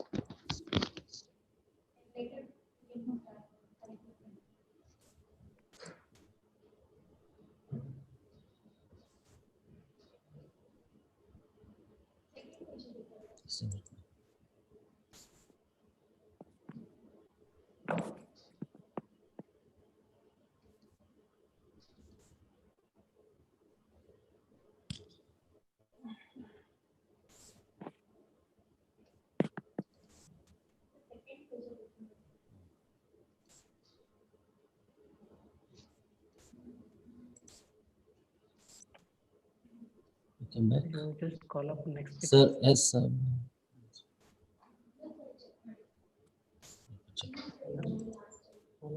Madam, could you check? Okay, shown in this. Okay. Sir, Patil sir will get you back. Okay. Now, continuing, we have our third eminent speaker. Last but not the least, it is time to invite our final speaker of the day, Dr. Mr. Shivananda Saudati, State Manager, 2-Point Nutrition, Haryana, who will be introduced by Mr. Anju, Assistant Professor. Hello, good afternoon, everybody. It's indeed my pride and joy to introduce Mr. Shivananda Saudati, who will throw some light on the next topic of presentation, marketing insights, trends and challenges for immune-boosting dairy foods. Hello. Yeah, immune-boosting dairy foods. So I would like to introduce Mr. Shivananda Saudati. He is a proud alumni of our college and has shifted to his field to marketing by doing his MBA in the MP Birla Institute of Management in 2008. Can you hear me? He has an excellent track record and has a very strong experience to back, and has served many international organizations such as Orana Private Limited as a technical sales executive, as regional sales manager for Chris Hansen, and now he's serving as a technical sales manager for DuPont Nutrition Biosciences, Danisco India Private Limited.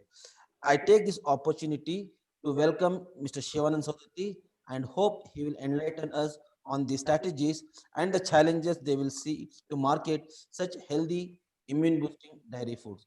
Mr. Shivananda, you're welcome. Yeah, thank you. Thank you for that nice introduction, Mr. Anjum. Am I audible? Yes, yes, yes. You are. And I hope my screen is visible to all the participants. Yes, yes. Okay, so good afternoon, all the dignitaries and the participants. Thank you for the organizing committee for giving me an opportunity to showcase showcase what's happening around the world and how health and immunity is coming into a limelight. And the dairy food is looked as a major contributor to fuel this need. So the topic which I'm going to cover is marketing insights and the trends around it and what are the challenges the industry and the consumers are facing to get the immune boosting dairy foods. So going further, we know that in the current scenario, health and immunity is a need of an hour, and the consumers and the industries are trying different ways and means to address to get a better nutrition. This we call it as the power of nutrition.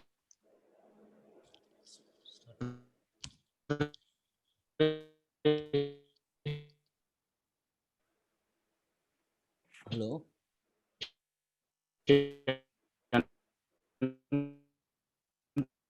And when we look COVID scenario and emerging trend, looking a way to protect themselves and prepare for a possible COVID infection.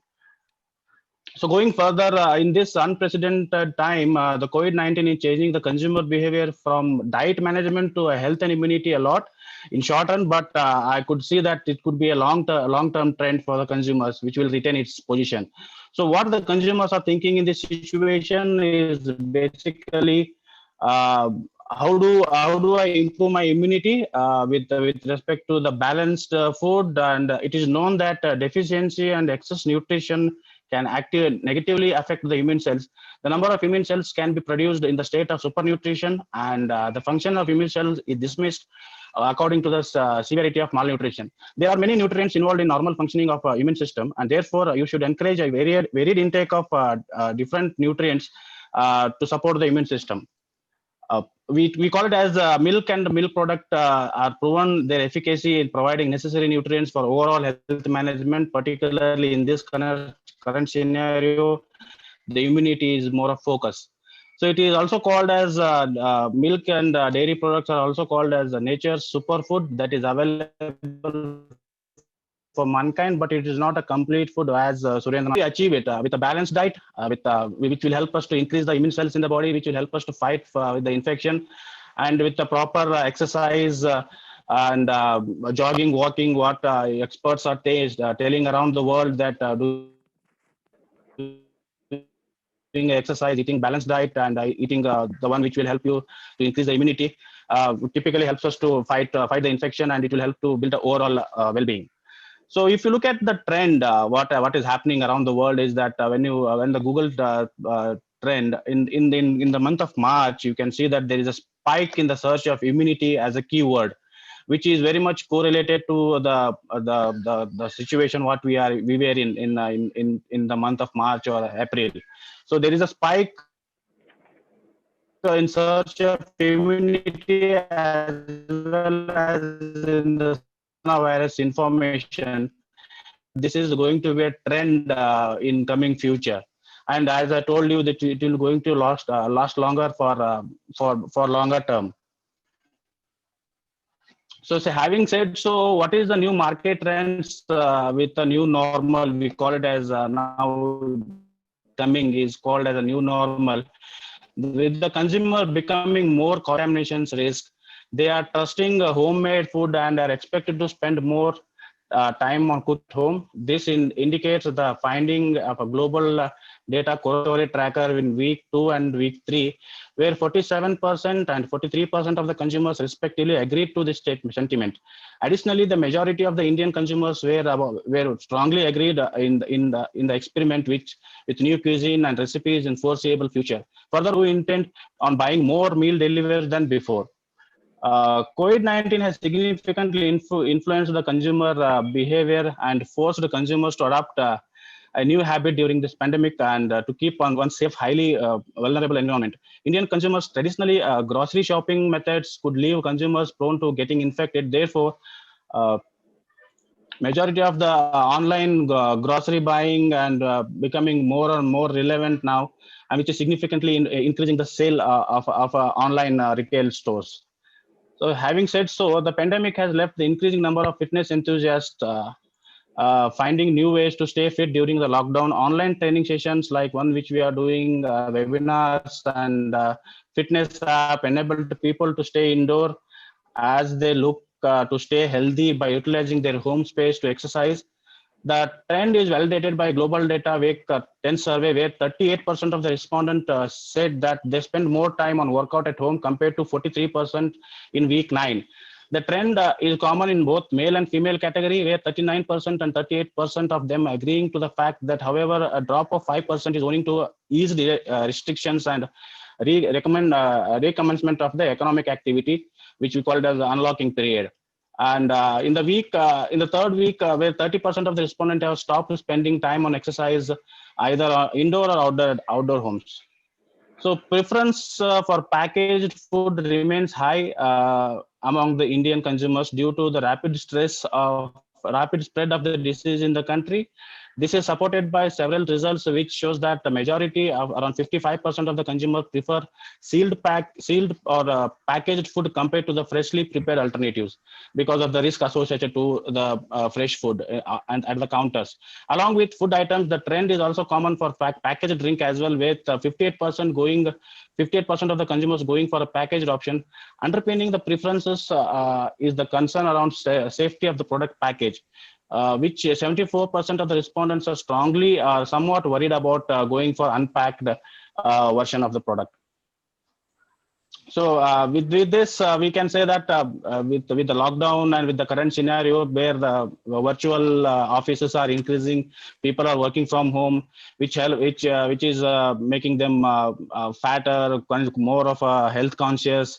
It is not just immunity that overall the consumer's behavior. However, consumers are worried for other factors such as increasing eating habits, less exercise, and more eating, and increase in the weight. This is also scared about the exposing to the viruses and how do we manage it, which is out of it. So many nutritionists and the doctors are saying that eating a balanced diet will help you improve the immunity, where dairy plays a very prominent role. So what the consumers are looking at, the consumers are look for health and wellness product and which are brand mobilized, because they need to believe in the brand which they purchase, because that gives what they desire to get. So 86% survey says that the product and service and wellness influences their purchase choice. For 53% of them, it is always influences their choice, because it's more important for the consumers buying influence. So this is how it goes. And when you look at dairy, as Surendranath sir was clearly telling that dairy in a global world, it is a very affordable nutrition for all, which we call it as a inexpensive nutrition, which is available to the mankind. So in the COVID-19 pandemic has prompted consumers to pay greater attention to their health and seek ways to protect it by adopting a preventive health measures such as strengthening the immune system. Consumers have also gained an understanding of higher risk of infection and medical complications associated with the chronic diseases. It is also encouraged adult and consumer and middle-aged and to seniors group. In the impending recession, dairy brands will be well positioned to offer affordable, safe, and nutritious food to the consumers looking to strengthen their immunity, as well as those are trying to minimize the risk and delay the onset of diet-related diseases. Through personalization, dairy has an important role to play in healthy aging. So dairy also offers an affordable pleasure. We see that a lot of dairy ingredients going into Indian cuisine for preparation of varieties of foods in the kitchen. In the impending recession, the consumers will find a comfort in food, in everyday cooking, as well as the leisure activity. They will also look at different products that are within the budget, convenient, and also gives a pleasure. Versatility will come back as an important factor for the choice of cooking ingredients. By offering affordable indulgence, a brand will manage a consumer trading down to a private label and cutting down to discretionary items. The other most important thing for dairy is like sustainability, security, and adaptability will deliver long-term success for the dairy industry as well as for the consumers. To manage the consumers trading down to private label and meet the needs of those on a set budget, brand will have to offer versatile cooking. Hygiene packaging solutions will have to be found to allow the consumers to enjoy the dairy snacks on the go. The aftermath will shape the forthcoming decade. The COVID-19 has reinforced and refocused consumers. Secured sustainable dairy industry will help to optimal outcome. Today's action, as typical, will build a foundation for tomorrow's success. So how do we go for it? Like prevention is to protect. Typically, the prevention is better than the cure. We call it as now. It is prevention to protect is one of the keywords used in current scenario, where prevention as a new way of life, products and habits that help consumers to take a proactive and preventive approach to their health will prove popular. In Asia, dairy brands have taken a holistic view on preventive health. Aside from encouraging the consumption of products that strengthen consumers' immunity, they also advise on hygienic and educate on the benefits that are good for immune system through a dairy platform. And leveraging the health halo of fermented dairy for stronger immune system, cultured dairy has an opportunity to re-establish itself as a go-to food for the consumers are looking to strengthen their immunity. Many consumers are still unaware that cheese and yogurt are fermented food, but they are also very rarely exposed to the association between the culture and the immunity. Among new probiotic dairy launches in the 2 years to March 2020, 10% of the products carrying immune health, which are launched between the last 2 years to till March, has carrying 10% of immune health claims onto it. So encouraging daily consumption of immune boosting ingredients, India is a great source of inspiration for dairy brands looking to offer immune benefits with local, accessible superfood ingredients, like such as Ayurvedic herbs, spices such as ginger, tulsi, ashwagandha and turmeric are being promoted by Indian government as affordable affordable immunity boosters in India. And dairy can also be a vehicle to deliver all these immune booster ingredients. And apart from that, milk itself is will also help us to government. Many state governments are telling about improving immunity through Ayurveda, such as golden milk. So going further, what are the consumer insights? When you look at these are the insights where which is a global insight, and the people look for five major consumer value drivers, we call it as, which is taste, health, convenient, authentic, play an important role. These are the value healthy, which also correlated to the immunity, is leading the way. What that means, what consumers pursue over the money they pay, whether they are getting what they are paying for, is a value driver here. Out of the health, I mean to say overall health is gaining an importance among consumers, which includes immunity management, weight management, digestive health, mental health, and even to some extent oral health are the primary focus. In the pursuit of a real and a better food, people are looking for a food that offers more satisfactory taste, more wellness benefits, and higher convenience, lower safety risk, and parameters are deemed to be paying a premium for. Building these drivers and creating a superfood by combining all these drivers will lead the success in all the industry, typically even dairy industry as well.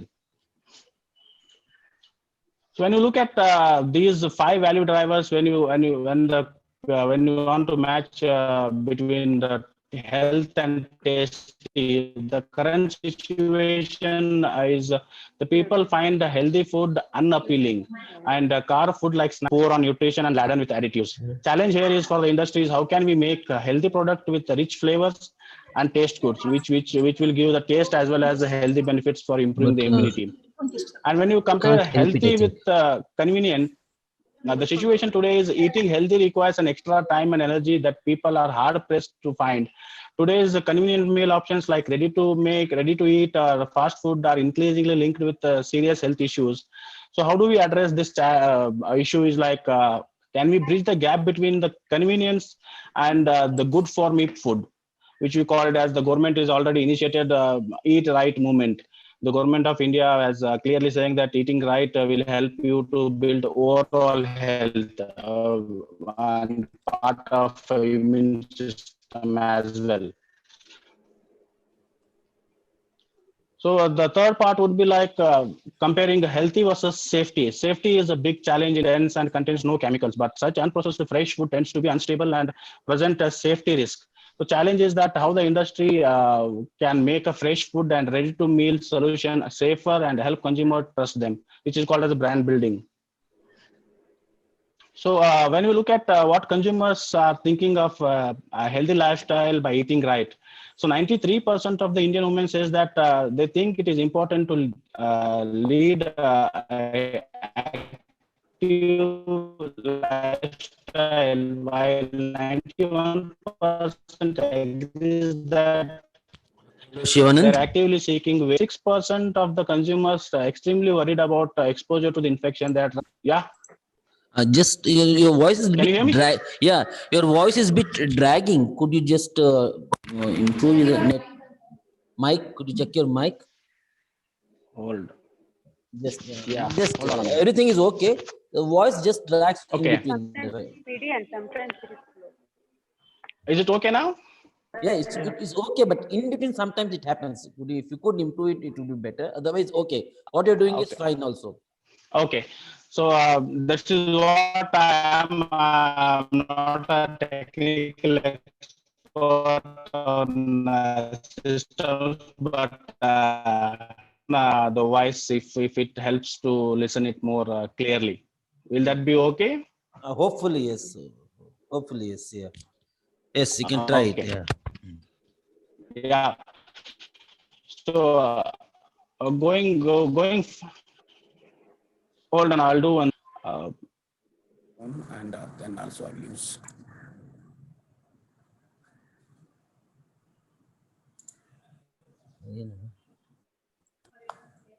Yeah, can you hear it now? Yeah, I can hear you. I can hear you. Okay. Yeah, you can continue. Continue. Thank you. Sure. Thank you, Anjum, for that. And as I was telling you that 56% of the consumers want to spend more money on health enhancing items and take care of their health, which is a Nelson's report says, wherein which 15% of the Indian consumers have searched protein in the last 12 months, and 46% of the consumers constantly looking to adopt a healthy lifestyle, whereas 59% are consumers are want to eat a balanced diet. So what on a day basis, on a different stages of the day, where the consumers are looking out for a drink that quenches thirst and helps improve immunity. The occasion and the time of the day determines the beverage attributes sought. Whereas 40% of the consumer want to have an energizing morning drink, whereas 49% of the consumers want to have a filling afternoon drink, and whereas 44% of the consumers want to have a sweet drink after dinner. Importantly, 27% of the consumers are willing to drink immune boosting drinks throughout the day, anytime in a day. So which is a growing demand now.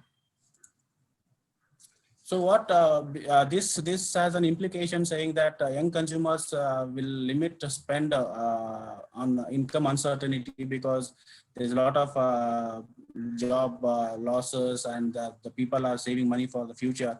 India is a youth nation. Younger consumers like age between 18 to 34 are more likely to consume most beverages. However, the demographic has been impacted with the economic downturn with COVID-19. As per the data published by the Center of Indian economics, about 2.7 crore people between age of 20 to 30 years has lost their job in April 2020, whereas 58% of the consumer aged between 18 to 34 think that COVID-19 impact on unemployment, meaning that they have employed once will be focusing on saving money rather than spending it.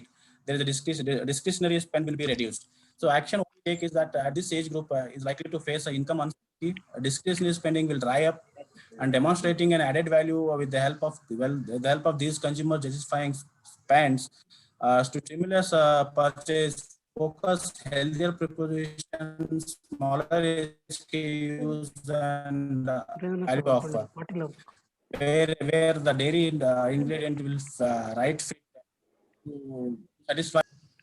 So going further, milk and buttermilk trump at home consumption. Dairies such as milk, buttermilk, lassi are the staple to Indian household, and thanks to the freshness and nutrition that they carry as a healthy image in general.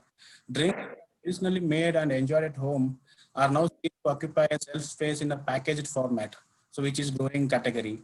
And dairy drinks have a potential to leverage their better for you image and bringing the premiumization through value addition. This would appeal to the 31% of the Indian consumers who says it is hard to know which beverages are healthy.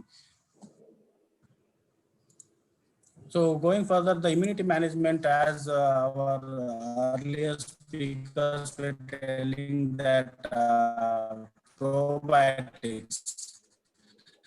So globally, overall the market thinks that the consumers think probiotic has a positive impact on their health, which is the market for probiotic is growing in the Asia Pacific region. 60% of the consumers think that consumers in India, they have raised the demand for probiotics, and which leading one of the many launches are happening in India. So we can see a lot of probiotic fermented beverages are launched, and even the probiotic curd, many launches have been seen.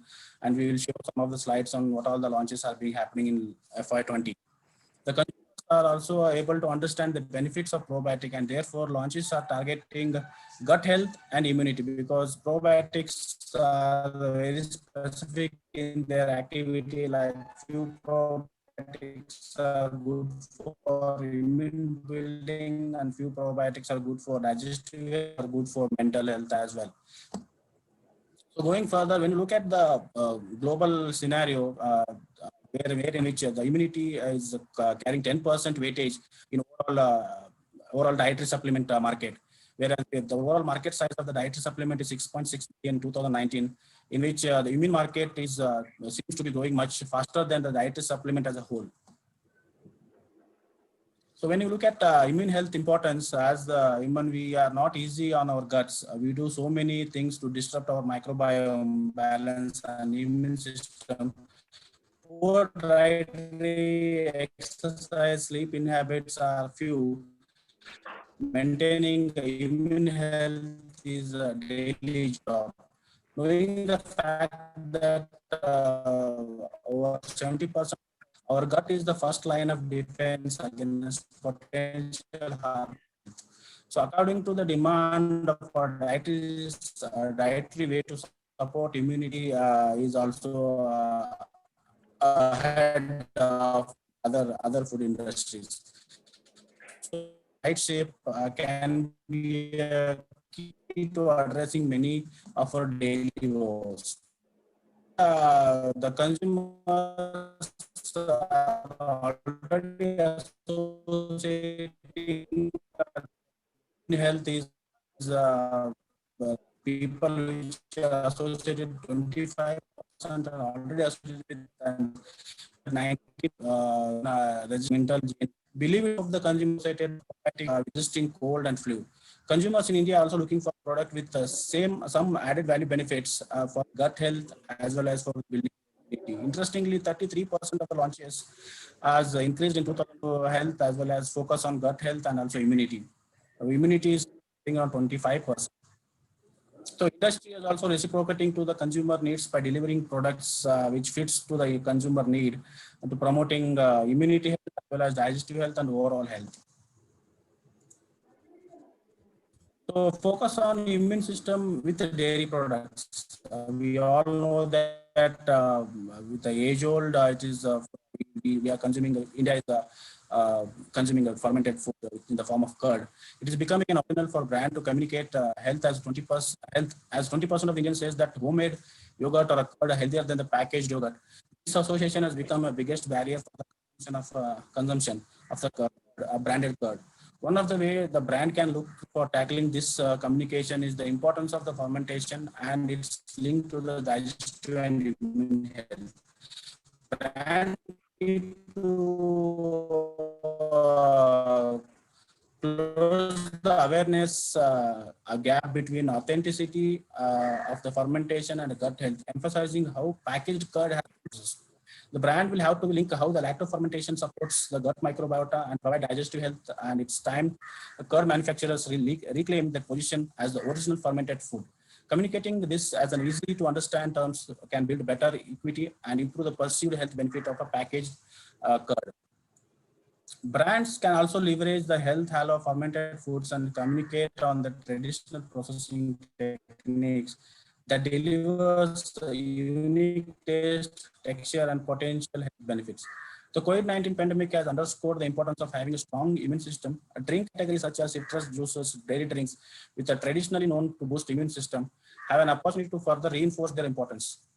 Use of immune boosting Ayurvedic ingredients, which I told earlier, like herbs, to boost the naturalness, as 24% of the 27% of the consumers are interested in beverages with added natural ingredients. So Indian dairy need to emphasize the importance of its products by getting immunity benefits.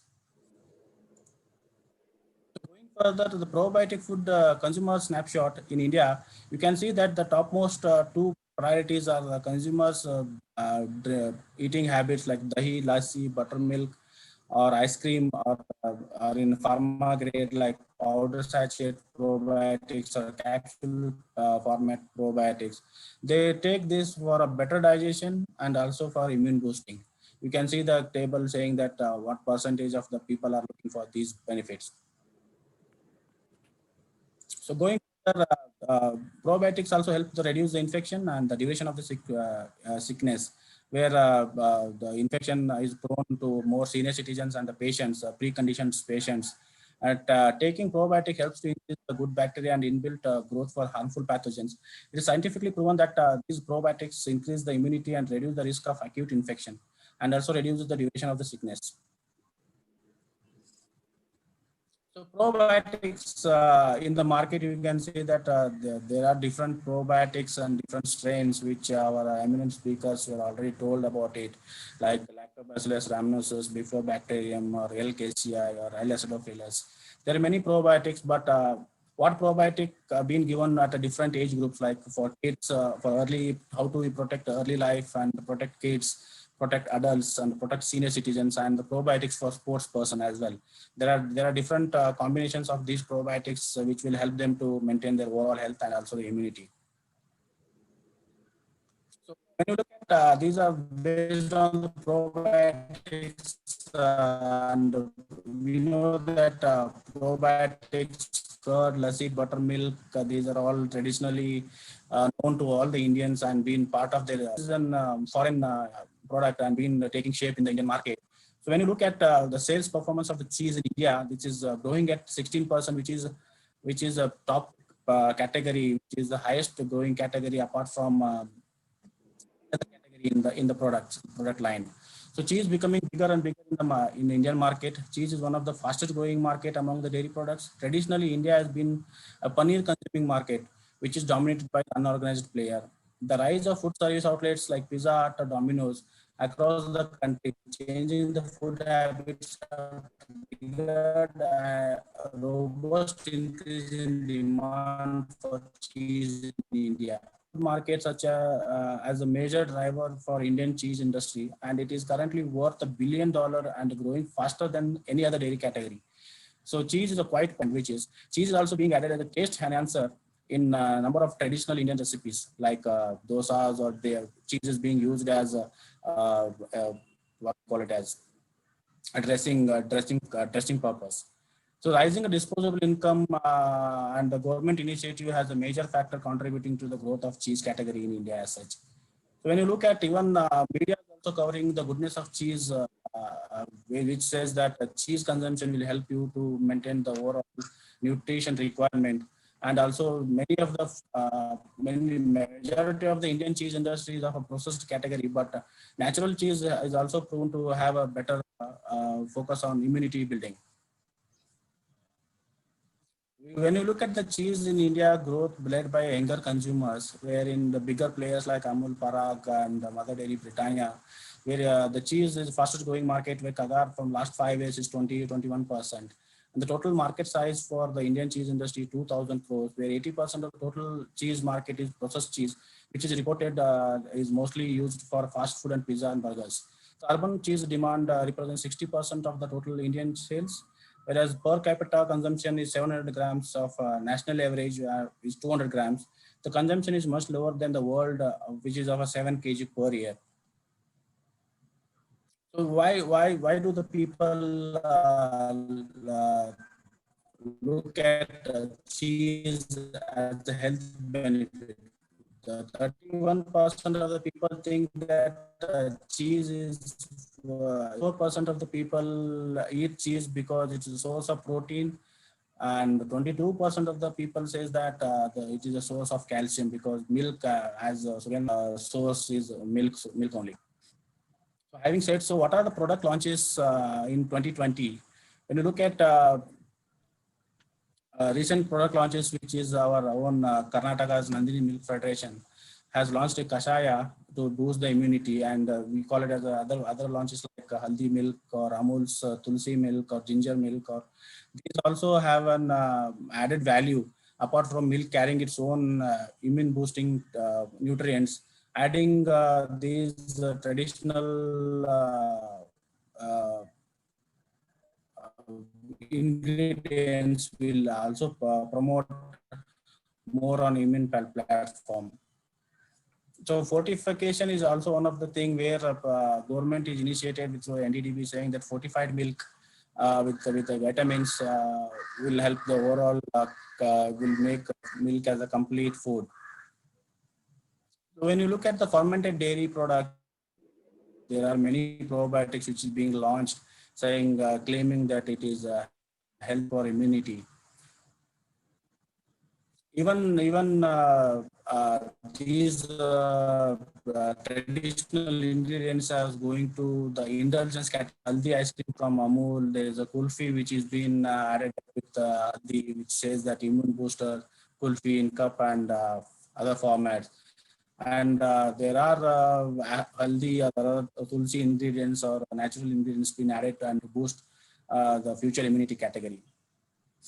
So even ghee is traditionally known that it boosts immunity, but even turmeric is going into ghee to value on the immunity platform. So going further, if you have any concern, if you have any doubts, you can read more of probiotics on howareyou.com, which is our company's probiotic platform where you can find which organisms has what benefits. So having said so, the high-tics and high fiber are already well embraced by the consumers in India. Before the COVID-19, we saw that market trend was moving towards health and balanced diet, where 45% of the metro consumers desire to have high protein so that they can stay active while they're working. When asked about what are the source of the protein, only 16% of the consumer knew what about it. And when they want to go out and buy a high protein product, they ended up buying supplements, which is not the way we are looking at for. We are seeing the consumers are looking for a balanced nutrition, where in India, population are facing digestive health issues. Therefore, even we see consumers prefer drinking curd products once in a day. And also in metro cities, consumers are linking gut health with the probiotic, and they are also preferring products like Yakult, curd, probiotic, etc. They are associated with the taking place between dairy products and gut. Interestingly, we are seeing that a spike in the market for high fiber products. Consumers are looking for a product which can keep them active away from any kind of disease, aging per claim. And 27% of the South Indians are willing to pay buy a drink which fulfill the quest for more fibers. So having said so, I'm at the end of my presentation. If anybody is interested to, because DuPont is running a health and immunity campaign for the industry to drive the category. If anybody is interested to go for health and immunity campaign, you can reach me out with these coordinates and we can take it further. So with this, I think I conclude my presentation. And if any questions or anything is there, let me know. I'll try to address it. And I would like to thank again for the active listening, and also extend my thank to the organizing committee for giving this opportunity to present. Thank you. And over to you, Ranjun. Thank you. Thank you, Okay. Shivanand. Thank you, Mr. Shivanand,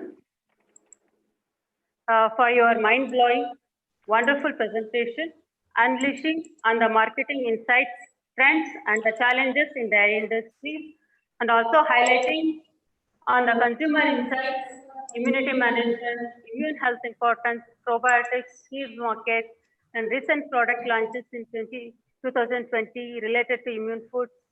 And thank you once again for taking special interest to join the webinar as one of the speakers and covering the topic exhaustively. And your presentation slides were very attractive, colorful, and you spoke very precisely, and it was very apt for the topic you have presented. Thank you, Shivanand. Madam, sorry. Thank you. Yes, Thank you. but thank you, Shivanand. Continue ಮಾಡಬೇಕಾ ಅಥವಾ ನಡೀತಿದ್ರೆ continue Yeah, ಮಾಡಿದ್ರೆ ಪರವಾಗಿಲ್ಲ. yeah, Patil sir, please join us. Continue your presentation, sir. Let me share the slides first. Yeah, this is the size. And now, tell me, madam, is it audible? Yeah, audible and visible also, sir. Visible also. Let me go Yes, to the sir. slide Yes. where I stopped. This is the nanotechnology I came, I think. Yes, sir. Yeah. Okay, sorry, I don't know how it got cut, and same thing happened with even sir also, registrar sir also. It's okay. Sorry, let me continue with the nanomaterials again. Is the nanomaterials are new to our system? No, not at all. They are since many years or decades, from the past they are existing in the universe. To give the examples, the potteries of the China, that's Ming dynasty potteries, which are colored, and still today we can find while excavation of the excavation. Now, the European glasswares, the glasses are very famous in that particularly Roman glasswares, which are fabricated glasses with the nanoscale metals to induce the colors. Now, this nanotechnology is used, or it is going on naturally in the biological process, naturally occurs in all the living systems. Now, what is new here then in the nanotechnology? In the nanotechnology, we learned recently how to measure, how to manipulate, and how to process the material at the nanoscale. This is new. What are the turning points in this field? The turning point of nanotechnology is the invention of scanning tunnel microscopy, as well as a tunneling electronic microscopy in 1982 by Gerb Binning, Heinrich Rohr of IBM Zurich. They won the Nobel Prize for this invention in 1986. Now, again, the another turning point is there due to the behavior of the gold nanoparticles. Differently, they are emitting the color at the atomic scale. This was invented by AT&T Bell Lab in 1988. The Japan scientist Sumio Izami in 1991 found the carbon nanotubes, which are 100 times stronger than the steel. Now, if such is the nanoparticles usage, where are the things where we are going to use them? Sorry, just a minute. Yeah. No. Where are the fields or where it is being applied in the food science? Very huge application is there in food science. It is in the processing. In the processing, it is a mass transfer. Select a proper nanomaterial to improve the heat transfer so that energy conservation takes place. The nanoscale reaction engineering. This is being used to prevent the rusting of the pipelines, particularly in the heating section, that is the boiler section, as well as the refrigeration section. where a lot of your rusting takes place or scaling takes place. Including nanomaterials, the construction of those tools, that is going to prevent lot of rusting and increasing the shelf life of the pipeline as well as the boiler tubes. Now, nanobiotechnology in the processing. The best, again, nanobiotechnology which is being used or produced by the CFTRI is the fresh tomatoes which is being grown, by genetically modified it is grown, which has got a shelf life of almost 1 month, remains fresh. That is what is the nanotechnology or the biotechnology, where bio nanotechnology. Then molecular synthesis, we can synthesize the molecules and use those molecules during processing, which are resistant for the processing conditions. Then in the production, we can formulate the products which are having resistance for processing during the processing as well as during the storage. Then delivery systems. The nano-encapsulated or encapsulated products should be delivered to the target site. That can be decided in the product. The biggest industry which is using in the food section particularly is the packaging industry, then in the nanoscale and the nanomaterial. These nanoscale particles are the sensors which are being used in the packaging industry in the form of intelligent packing, active packing, where even a damage of the product, that is spoilage of the product, the end of the shelf life can be indicated with the sensor which are being used in the packaging material as an impregnated material in the packaging, so that the shelf life of the material can be found. In a food safety and biosecurity, these nano sensors are being used particularly for indicating the contamination of the food or presence of the food with the pathogens or with the your poisonous heavy metals. Then when it comes to the material sides, again, constructional materials, where the strength of the material can be improved and the nano emulsions can be produced. It is a double emulsion or triple emulsions which are more stable than the micro emulsions.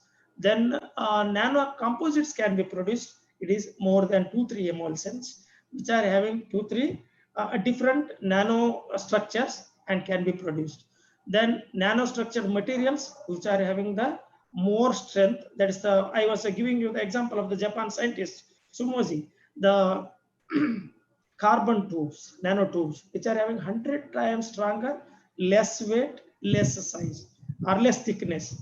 That is the nanostructured materials which are used in the material industry.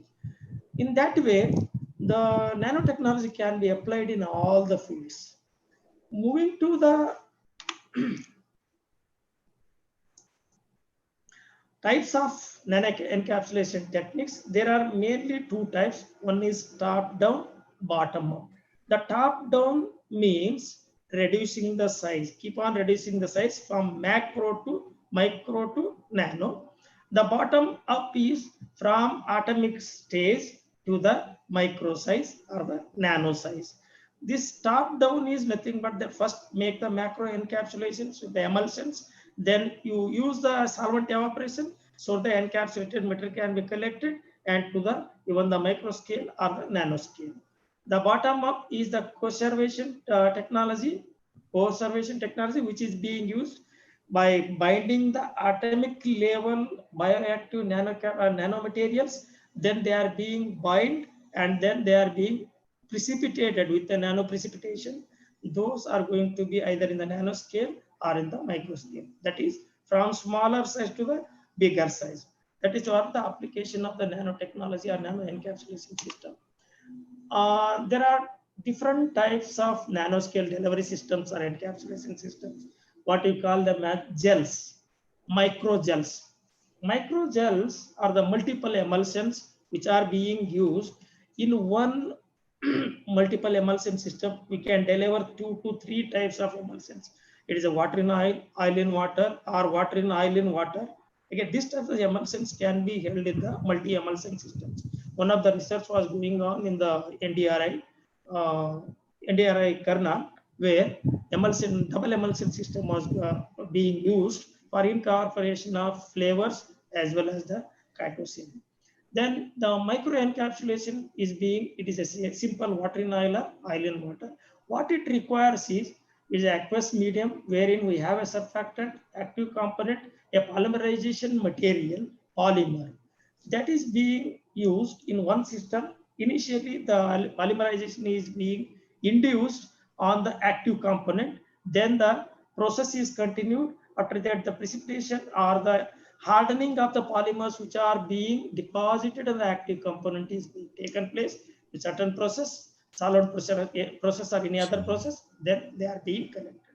The liposomes, lipo, it is bipolar lipid. Bipolar lipids are being used to produce the nano particles or nanobioactive particles. That is why nano this lipo lipid layer. It is a bilayer because it is both water soluble as well as hydrophilic and lipophilic. That is what this lipids are being used. Then we have the microgels where you can incorporate the active material and the coating material. Then you can deliver to the encapsulate it and deliver to the required size. We have the macro emulsions, polymer nano particles are there, nano emulsions are there. It is a double emulsion. What is the picture we can see here? Filled gels are there, micro gels at the nanoscale. Then micro clusters are there. Depending on the requirement, we can use any of the technology for production of nanoparticles. Now, as a dairy professional, again, it is the milk and milk products which are being, what are the milk and milk products which are being used for producing the nanomaterials? These are the milk proteins which are being used. What are the milk proteins? In that milk protein concentrates, caseins, caseinates, casein micins itself can be used as a nanotubes. Then it is the whey protein concentrate, whey protein isolates, lactalbumin, lactoglobulin, lactoferrin, and the whey protein carbohydrate complexes. These are the proteins which can be used for production of nano encapsulation. Why these proteins are required or why they are being used? It is because they are having the GRAS status, that means generally accepted or regarded as safe. Then they are biodegradable, easily biodegradable, they are biocompatible, and sustainability as well as abundance. They are widely available at the same time. They are inexpensive.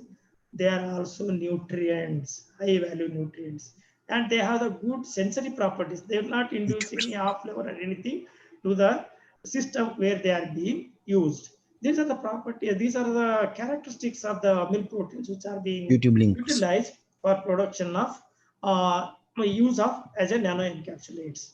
Now, what are the properties of the milk proteins which are being utilized in the utilization of the milk proteins as a nanoparticles or nano encapsulation? This is the surface activity, dispersibility, gelation, solubility, water binding, and self-assembling.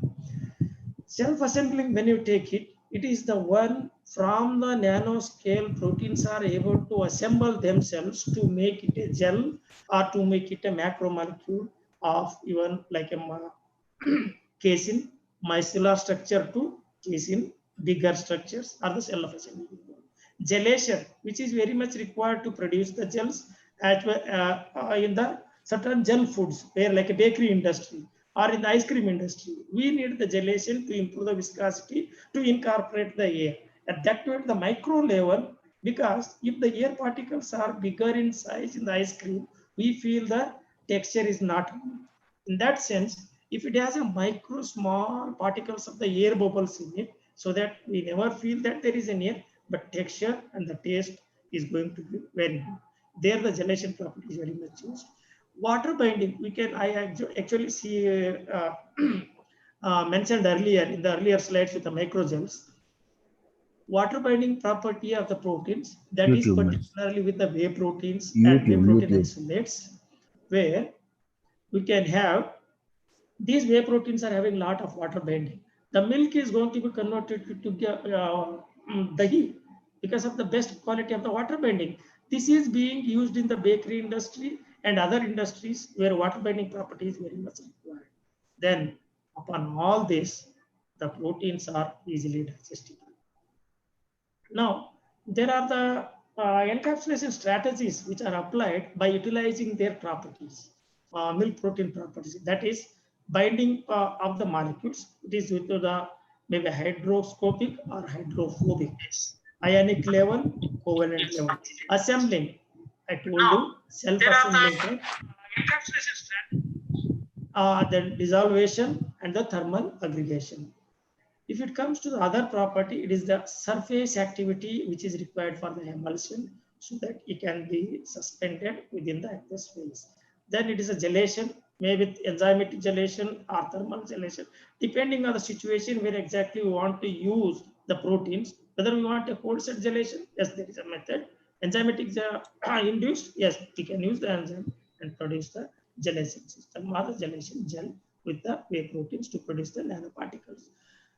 To give some of the examples of nanostructure delivery systems using the milk proteins for delivery of vitamins and vitamins encapsulation, you can see here hydrogels are there where we have incorporated the red color one. We can see they are hydrophilic in nature, and the green color one hydrophobic vitamins. That is the oil soluble vitamins, water soluble vitamins. Both together are held in a gel of the milk protein particles in a nanoscale. Then it is a double emulsion, water and oil in water, where we are using a surfactant plus the phospholipid plus the continuous phase, oil phase, as well as the active components inside where the hydrophobic material is there. Here you can see the oil phase, hydrophobic water phase, that is hydrophilic material is there. Then thus you can see the tail one, phospholipids.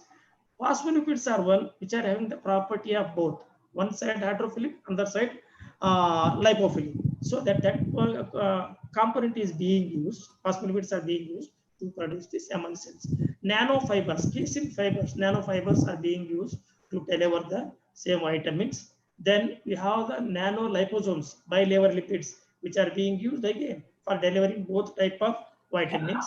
The best seen example is the casein micelles, which can hold minerals, plus the example which is taken here is the vitamins, both the type of vitamins within the micellar structure, so that they can be delivered to the required site. Nano emulsions are there, solid lipid nano particles are there, as well as nano emulsions with a single emulsion, either water in oil or oil emulsions. We can have the double emulsion which is being shown here. The next, what is the silent future of the nanotechnology in the food processing and handling? Since nano carriers are so small in size, are being utilized as a delivery systems to carry the food additives in the food products without disturbing any basic morphology of the food. And nano encapsulations are more efficient than traditional micro encapsulation for bioactive delivery. In the food packaging materials, food packaging system, nanopolymers are being tried to replace conventional materials in the food packaging. It has revolutionized the food packaging, as I mentioned earlier, packaging materials in terms of packaging system, that is active packaging, intelligent packaging that indicates the end point of shelf life. Active, it actively reacts with the product, that's active packaging. Biodegradable packaging with the nanoparticles, like your milk protein casein can be used as a packaging material itself with the nanotubes. Then it can be used in the nanosensors, one of the nanosensors to indicate the pathogenic microbes present, that is for the food safety purpose, present in your food. That is another one is the mycotoxin contaminations or heavy metal contaminations can be detected with the nanosensors which are being embedded in the packaging material. The best use of the nanotechnology and the equipment or the instrumentation system is the electronic nose as well as the electronic trend using the zinc and platinum to produce the best instrument which can work as a nose or work as a trend to find out the flavor. The examples, it is already being discussed by Shivanand in depth regarding the products being produced for using the nanotechnology or micro encapsulation.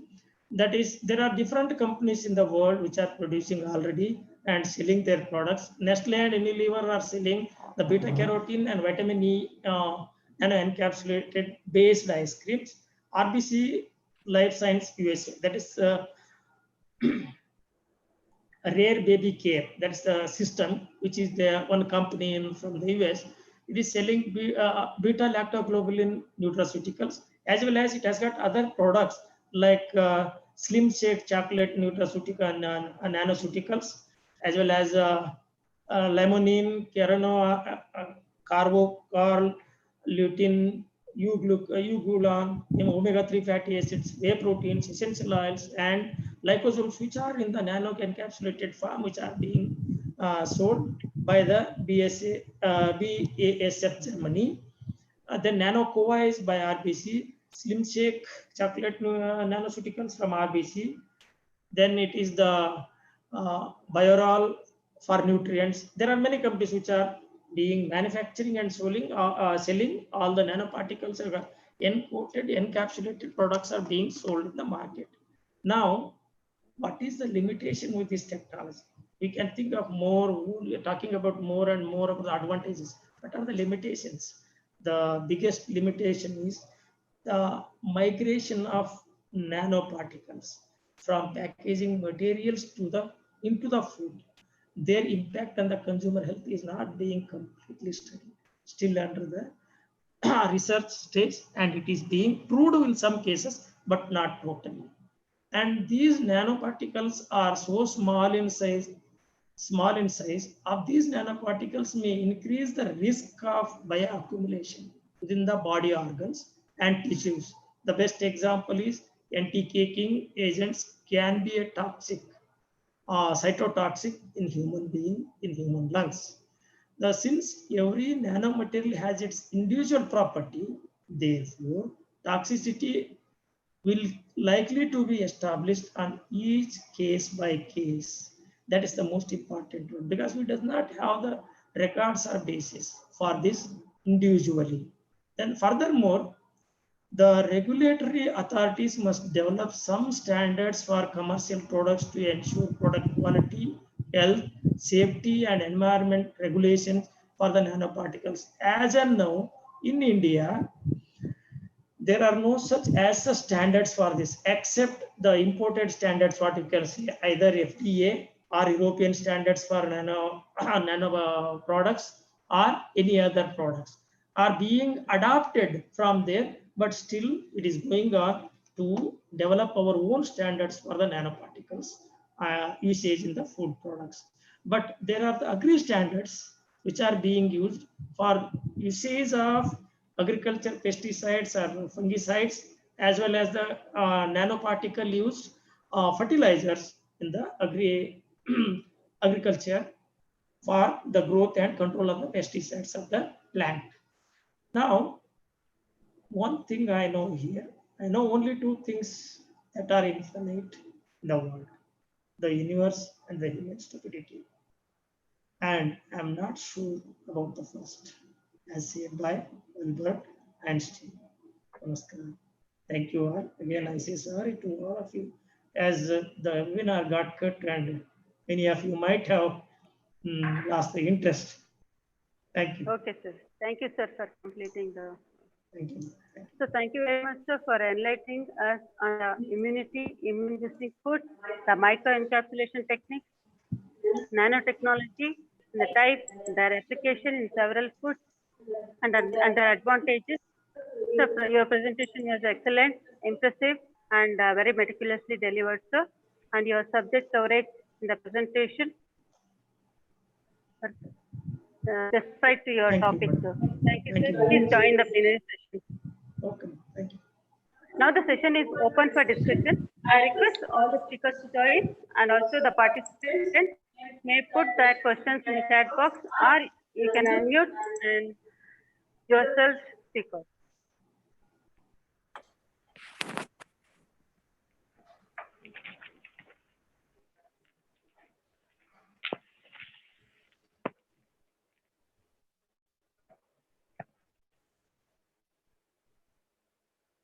Hello, Shivanand, are you there?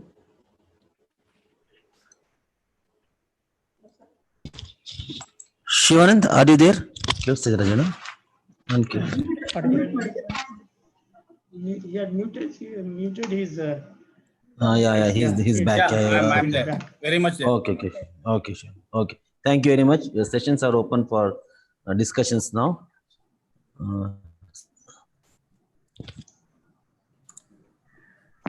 Yes, sir. Hello, sir. Dean, sir. Yeah, I can hear you. Okay, session, sir. Session is open for discussions, sir. Now, anybody, if you have any doubts, you can please ask with the specialists, or in case you can send the message. We will ask in case you are unable to get through.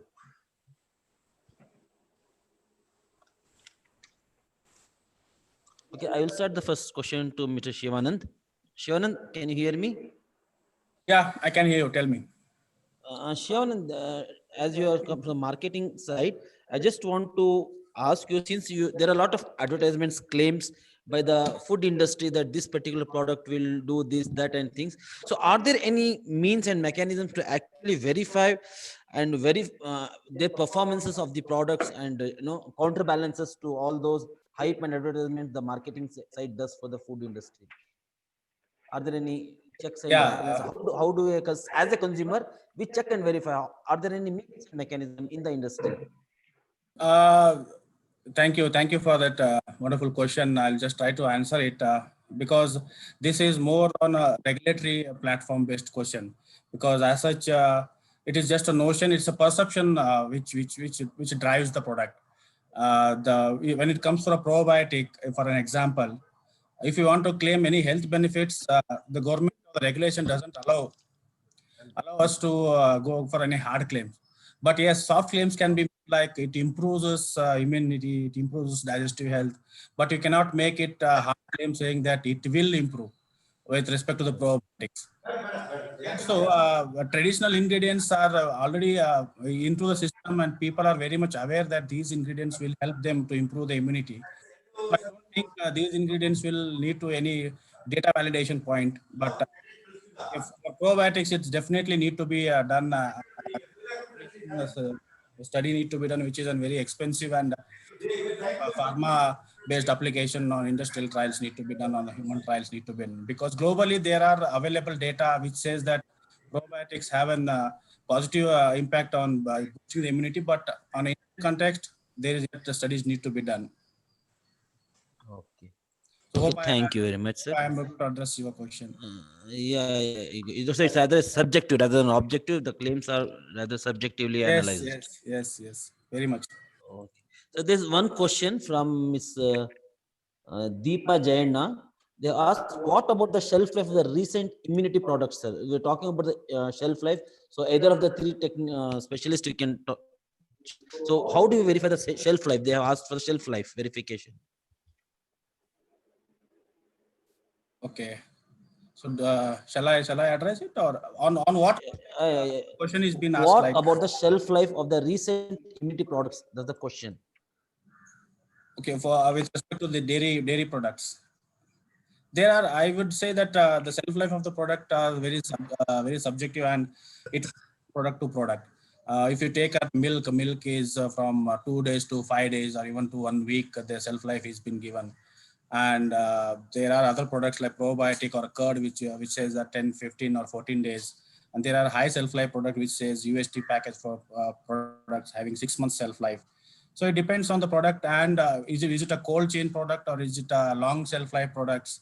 Based on that, the shelf life evaluation or shelf life declaration has been made.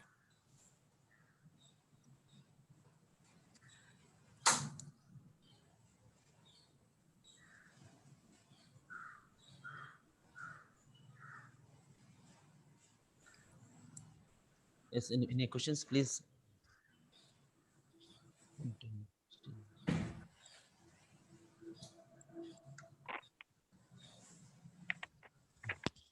Any questions you can ask?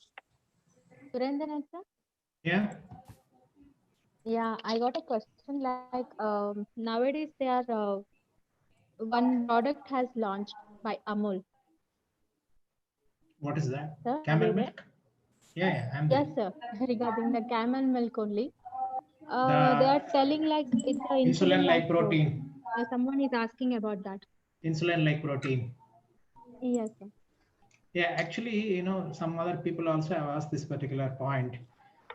Well, as Mr. Shivanand has mentioned, you cannot make a direct claim with respect to health of any food product unless you do validation studies and submit them to Food Safety and Standards Authority of India. If you see most of the products, like even golden milk, turmeric milk, haldi doodh, ginger doodh, etc., they only write immunity boosting ability. So same way, a lot of work has been done with respect to camel milk, that it has a protein which is similar to insulin. So they are only claiming that it has insulin-like protein. They won't say on the label that it cures diabetes and things like that. So such kind of generic claims which show from based on the literature, etc., that it has insulin-like protein can be put. So absolutely there is no issue related to that. Only thing is they don't put drinking camel milk will cure diabetes and things like that. If you have to put that kind of claim, you need to have health validation studies. That is, they have to kind of give epidemiological studies or voluntary studies where a lot of data is created to show that this particular milk can treat a particular ailment. Yes, sir. They are also quoting like camel long life milk. Long life milk can be anything, like, whether it is, see, camel milk is recently introduced into Food Safety and Standards Act as one of the species in addition to cow, buffalo, goat, sheep. So now the thing is, long life milk means they must have, camel milk as such doesn't have that big shelf life, slightly better than that of cow milk, buffalo milk. So they must have studied something on shelf life. So they are putting long shelf life, or otherwise it has to be UHT milk or sterilized milk. And Adding to it, what Shilpasri was asking, the camel's milk is, I think it is a retort processed product which is having a shelf life of 90 days. That's what, it's a sterilized milk or UHT milk. Heat treatment is the one what is imparting shelf life there. It is not anything specific to camel milk. Yes, camel milk is reported to have some antimicrobial principles, but they do not necessarily increase the shelf life at consumer point of view. So they have to use some heat processing to increase the shelf life like any other milk. And they're also targeting like lactose intolerant people, even though it has 3.8% carbohydrate. They are writing like they can also drink. The lactose intolerant people can also drink this milk. Like Usually cow milk, buffalo milk, etc., have about 5% lactose. So this is slightly lower. In fact, fermented milks, lactose is not completely metabolized. Dahi or yogurt, it's only about 15 to 20% of the lactose only is utilized by the starter culture organisms. Even then, they are supposed to be good for lactose intolerant people. As I said in my presentation, lactose intolerance is, its definition itself is totally different. So maybe reduced lactose in camel milk is the one what helps to, probably helps the lactose intolerant, so-called lactose intolerant people. And someone has asked about donkey's milk. It's costing around 7,000 rupees per liter.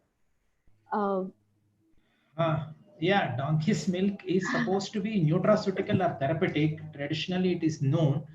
So therefore, more than food, it is considered as medicine. So I believe in US also engineering department is doing work on donkey's milk.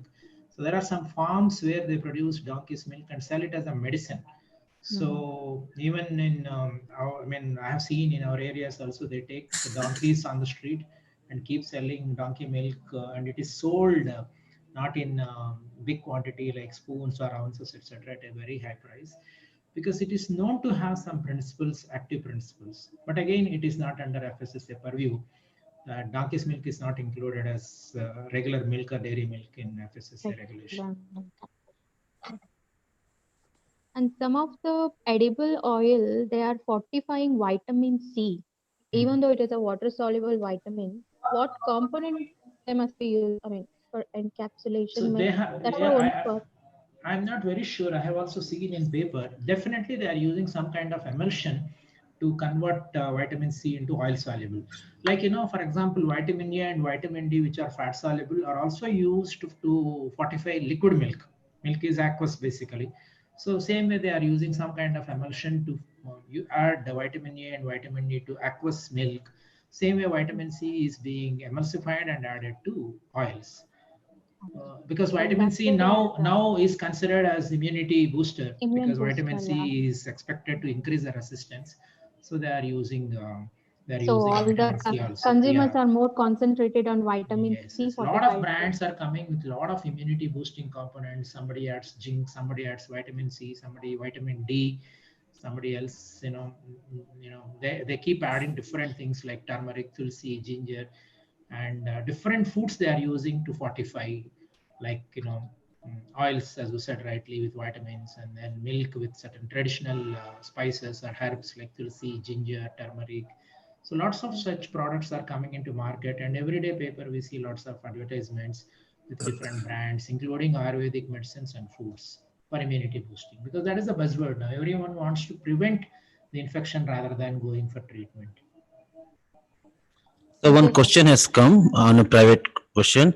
They asked about the humanized milk. Is it as efficient for boosting immunity as or better giving immunity as compared to regular milk? Humanized milk versus regular milk. That's the question. Is humanized milk a good immune booster as compared to other milks? See, humanized milk, to the best of my knowledge, is nothing but converting a dairy milk for infant nutrition. It's, human milk is for whom? Human milk is basically for human babies, especially up to the age of 6 months. The sole nutrition for, human babies is human milk. In case some unfortunate babies can't get their mother's milk, so it is dairy milk like cow milk or buffalo milk is converted to humanized milk, the so-called infant food. So that is tailored, keeping human milk in picture. Like, human milk, for example, has got a lot of polyunsaturated fatty acids when compared to ruminant milk, like cow and buffalo. So they add some vegetable oils to that to increase polyunsaturated fatty acids. Similarly, they add certain minerals, they reduce the protein content, they increase certain other things, reduce ash or mineral content, suit to the human babies. So that is humanized milk. I think in perspective, you should not compare humanized milk as immunity booster or whatever it is. Humanized milk is basically for small children, infants, those who require the mother's milk. Like any other adult, etc., don't usually consume the humanized milk. So one question regarding marketing came on the chat. We focus on immune boosting foods. We continued the pandemic is controlled. So the actual question was for Shivananda, if you could answer on this pandemic situation. As I already informed that this is immunity is now looked at a short-term trend, but it is going to be a long-term trend in future, because this is going to retain and people are will keep focusing on immunity, because this is need of an hour, which I told in my presentation. So going further, this is it a short trend? Short time trend, or will it be on a long run? It looks like a short-term trend, but I don't think it will be.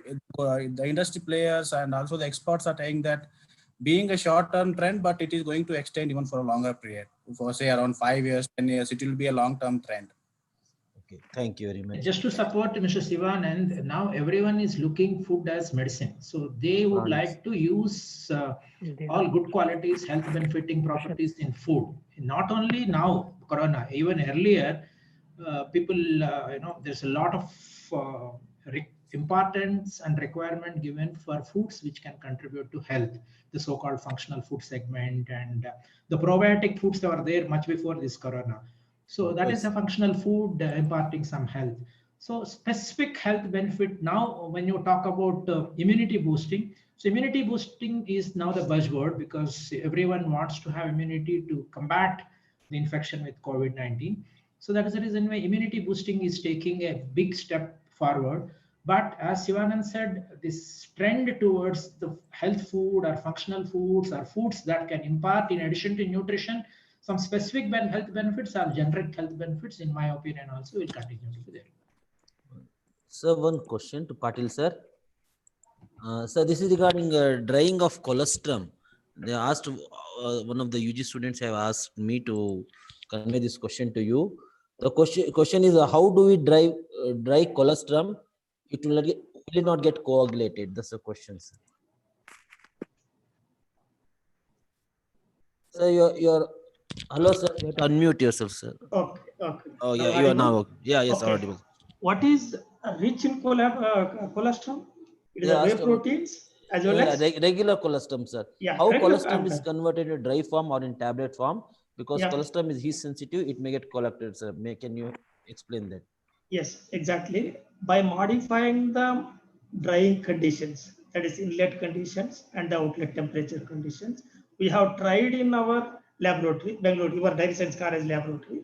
One person from India, Karnal, engineer, professor, as well as from a company from the Madhya Pradesh came with the colostrum to take the trials. We have tried and we got it. That is why we have the lactoglobulin powders, which is available in and colostrum product, what Sivanand was saying and our sir was saying earlier, first speaker, who was Surendra sir. He has shown the colostrum powder, milk colostrum. It is possible to spray dry by modifying the conditions of spray dry. Since they are heat sensitive, one has to be very careful. Sir, can we think of the spraying of your egg powder? They are more sensitive than your milk. Yes, we are doing it by modifying the technology. In the spare time, we can do it. Definitely. Thank you. Thank you, sir. Thank you very much, sir. Questions? Any questions? Let me check at the chat session, sir. So if we have got any questions, we'll just communicate to you. Sir, Yes. I have one question for Patil, sir. Ji. Sir, am I audible, sir? Yeah, definitely, sir. Sir, what are you mentioned about nano materials? Yes.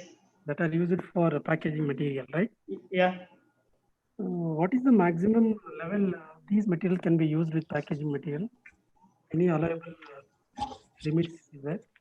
Since they are in the nano level, they are being used in a micro scale, micro quantity, micrograms, nanograms, which are active and able to do their job, like a sensors, biosensors, which are being used as a nanoparticles in the packaging material.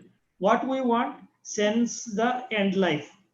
And any of the indicator can be used. It is the acidity of the milk itself you take it. When it reaches, the color changes.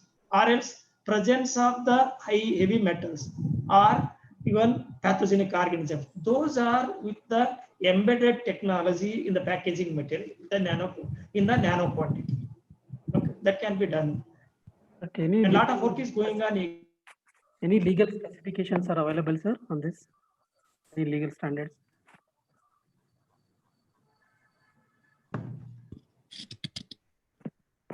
Hello? Sir, am I audible? Patil, sir? May I answer that? Yes, sir, please. As of now, FSSA has not approved any nanotechnological applications for foods, either food packaging or for using in foods as fortifications. All this is at research stage. As I showed, we have also used neosomes as nanoparticles for fortification because they improve the bioavailability and doesn't affect the inherent properties like sensory properties or physicochemical properties of the delivery vehicle, that is milk. But these technologies need to be approved. For that, industry has to take it forward. They have to collect all the information, data required, and then submit it to FSSA for approvals. Thank you, sir. Any questions? Sir, Puranik sir, you have any questions, sir? To the speaker? Sir? Madam wanted to ask. My question is to Dr. S.B. Patil. Last year is against this COVID-19 in one of the slides you have shown. It's not there. Patil, you can ask. Patil sir just lost the connection. He left. No, he lost the connection, I think. Okay. The same question you can ask, anybody can answer. I don't know. Okay. This is latest information, he said. Okay. You can ask a question. So anybody can answer, maybe. Dean sir, Purnik sir. The question is, in one of the slides of Dr. Patil, recently a study has been carried out, he said, about the effect of lactoferrin on the coronavirus. So instead of that, can we make use of species milk which contains different species other than the cow or buffalo for killing this coronavirus? Because, for example, in case of this donkey milk, the content of lactoferrin is about 4 times more than the cow milk. Whether it is possible to substitute this? Can I answer that? Yes, sir. Yes, sir. Yes, sir. Ma'am, actually lactoferrin is present in a very high level in camel milk as well, and colostrum also is an important source of lactoferrin. See, I do not know what Dr. Patil has mentioned, which lactoferrin has really combated this coronavirus, as long as the structural variations are not too high, because between the species also there can be some small structural variations with respect to amino acid position and amino acid sequencing. So what kind of functional group of lactoferrin and what is the mechanism of lactoferrin combating coronavirus? Is it because of adhesion? Is it because of anything else? If we know, and then that mechanism can help to use some other lactoferrin, knowing the structure of the lactoferrin of camel milk or donkey milk, which you mentioned, to combat this coronavirus. Because camel milk also is a very good source of lactoferrin. Yes, sir. So mechanism and structural relationship with the mechanism can help to use any type of lactoferrin. Any type of. Thank you, sir. Thank you. Any questions? Any more questions, sir? Shivanand, I have one question for you. Yeah. Somewhere in the middle, you mentioned 58% of the consumers are preferred packaged foods. This is the latest data available, right? Yes. Yes. But what was the packaging food market before this pandemic situation? Come again? So what was the market demand for these packaged foods before pandemic situation? The packaged food, as such, if you look at even in Indian context, as I was mentioned, that 58% of the people are willing to go for a packaged food. This has increased compared to the earlier pre-COVID situation, because the consumers are not willing to expose themselves for the other alternatives which are freshly prepared or outside street foods. If you see, they are more dependent on the brands like which can give them the safety, and they believe that packaged food deliver that compared to the street foods. By what percent it is increased? I need to check on that, what percentage there is increment. I would say that there is a tremendous increase from earlier to this is 58%. Earlier it would be less than 58%. Yes, sir. But still there is a 42% of consumer depends on open food, right? That is unpacked foods. Yeah, so true. What strategies do you have to shift them from unpackaged food to packaged foods? Do you have any strategies? Strategies remains. See, it is a market driven or a situation driven trend which is being adopted now. It is not any industries forcing on it, because the situation outside is such a way that the people are themselves identifying that branded products are much more safer than the street foods. There is nothing to do with any activities which other industries are doing. So I would say this trend is going to keep on increasing future as well. Thank you. Yeah. Thank you very much. Madam, anything? Sir, Dean sir. Have we come to the concluding session now? Shall we conclude the session? Huh? Yes, sir. Yeah. Yes, sir. First of all, no, it's very nice that we have organized this national webinar, Dairy Foods, a Treasure of Immuno-Boosters for current scenario. So we have selected, as I said earlier, very apt 3 speakers we have selected. One is by Dr. Surendranath, who is an authority for dairy chemistry. And so nicely he has put it, what are the immune boosting component which you can get it from dairy origin, which are the component from milk and milk product, which could be made use for this fighting this corona to develop our immunity. So today, as I said, immunity is the only one which all of us should concentrate now, due to lack of lack of medicine or solution for this corona. So I think this is really an eye opener and a curtain riser. And what are the components which we can get it from milk? And you made it very clear. And I think there is no vacuum in that. Almost all the components have been highlighted. And I thank you, Dr. Surendranath, such a good presentation. I think Thank you very much, sir. I think it's the right time we have called a right speaker for this. I'm honored. Thank you very much. Thank you very much. Secondly, if you just have component is sufficient enough. We cannot just get this component in the active form by milk. It should be extracted and put it to some other milk and milk product to deliver and get the better benefit. So in this context, our Dr. Sharanagowda Patil so nicely spoke, and what is the name, microencapsulation, nanoencapsulation, how we can deliver these components for the benefit of the consumer. Thank you, Dr. Sharan Patil. Thank you very much. And this is what, if we just have the product developed product is not sufficient enough. We need to have market strategy, and we should also look at how it can reach the consumers. And Dr. Shivanand, I think the most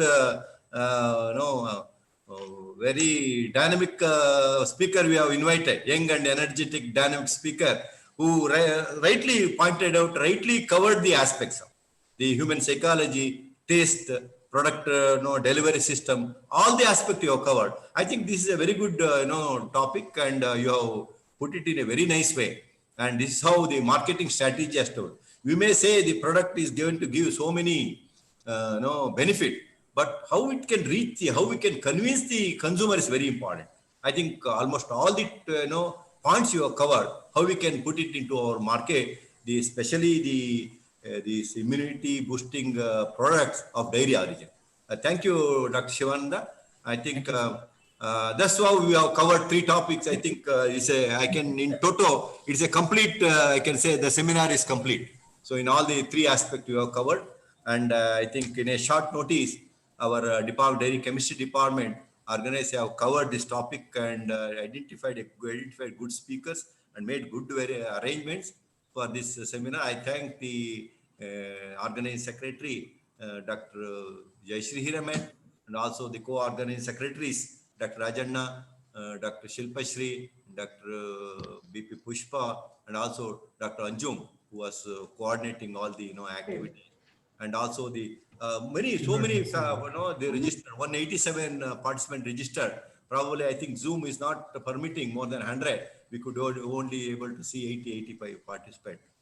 Thank you all, and once again I thank the speaker for their valuable output, and certainly all of us enjoyed, and it is back home. Really, I think this is the need of the hour.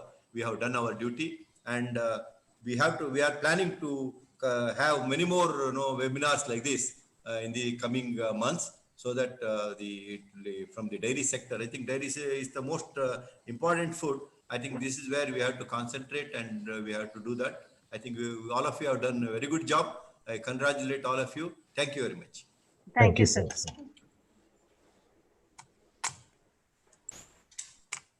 So I personally thank all the participants, students for joining a phenomenal response to make this program a success. Thank you all. We'll wind up here. Yes. Yes, I'm saying thanks to each and everyone who has actively participated in this webinar.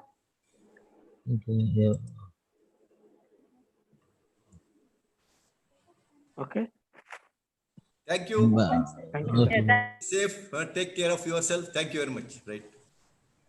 Thank you and have a good day. Bye. Thank you all the Dairy Science College faculty led by Dean very ably in conducting an excellent seminar.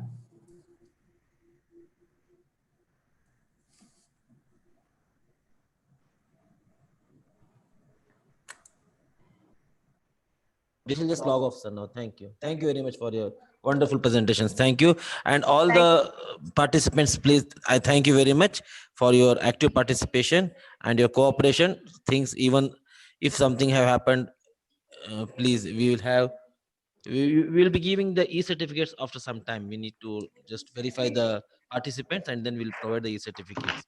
Thank you, participants. Thank you for your participation. Thank you very much, sir. Thank you, sir.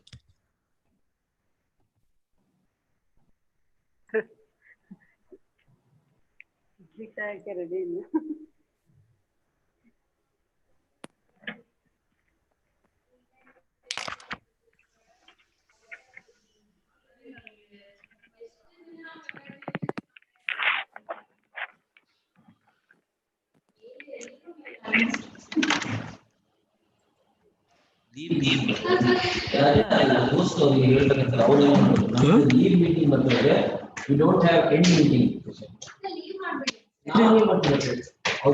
ಅವ್ರಿಗೆ ಹೇಳ್ತೀನಿ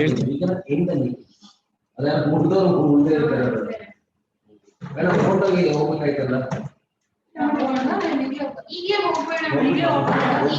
ಹೋಗ್ಬಿಟ್ಟು ಎಲ್ಲ starting ಒಂಚೂರು ಯಾಕೆ ಪಾಟೀಲ್ ತಪ್ಪ ನಮ್ ತಪ್ಪ ಗೊತ್ತಿಲ್ಲಪ್ಪ ಅವ್ರದೇ ಯಾವಾಗಲೂ ಮಿಸ್ ಆಗುತ್ತೆ ಅಲ್ಲ ಸ್ಟಾರ್ಟಿಂಗ್ ಅಷ್ಟೇ ಪ್ರೆಸೆಂಟೇಷನ್ ಸರ್ ಆಯ್ತು ಎಂಡ್ ಮಾಡಿ sir. We cannot. Okay, okay. Thank you, sir. Thank you very much, sir. Thank you for your cooperation. Okay, sir. Thank you, sir.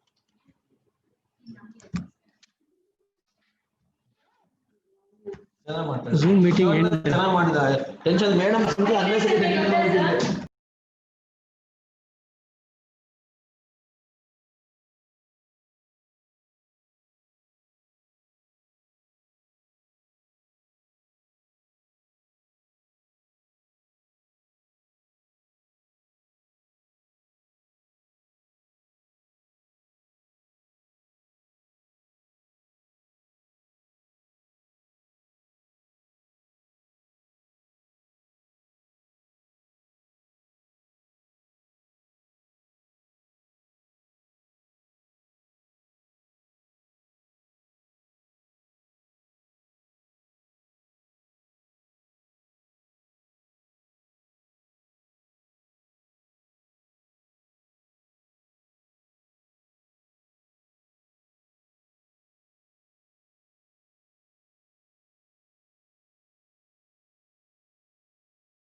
ನಮ್ದು ನಾವು ಅಸಿಸ್ಟೆಂಟ್ ಈಗ ನಮ್ದು ಕಡಿಮೆ ಆಗ್ತದೆ ಗೌರ್ಮೆಂಟ್ ಸ್ಟೇಟ್ಸ್ ಅದೇ ಆಗುತ್ತೆ ಅಂತ ಅನ್ನಿಸ್ತಿದೆ ಸರ್. ಹೌದಾ ಸರ್, ನಮ್ಗೆ ಎಣ್ಣೆಯಿಂದ ಬರೋದು ತಲೆಗೆ ಇದಾಗ್ತೈತೆ ಸರ್. ಇಲ್ಲ ಸರ್, ನಾವು ಹೋಗೋದೇ ಇಲ್ಲ ಸರ್ ಲೈಬ್ರರಿ ಸರ್.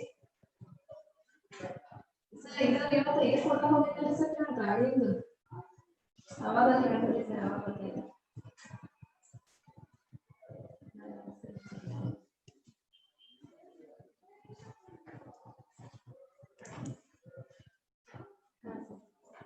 ಹೌದು ಸರ್.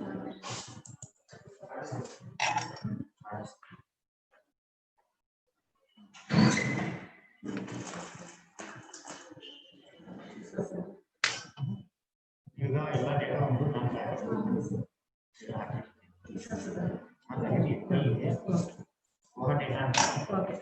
ಎಕ್ಸೆಲ್ ಇಂದ ಯಾರು ಈಗ ಆಲ್ರೆಡಿ ಹಾಕಿರ್ಬೋದು ನಾವು ಮೇಡಮ್, ಹಾಕಿದ್ದು ಡಿಲೀಟ್ ಮಾಡಿ ಅಪ್ಡೇಟ್ ಮಾಡಿ ನಾನು ಇಟ್ಕೊಳ್ಳೋದು ಬೇಡ. ಹಲೋ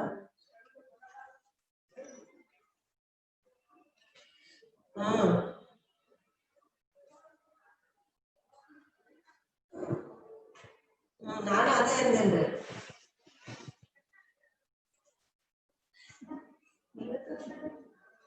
ಇವರು ವೆಟರ್ನರಿ ಕಡೆ ಹೋಗಿದ್ದಾರಲ್ಲ, ತಲೆ ಕಳಿಸಿದ.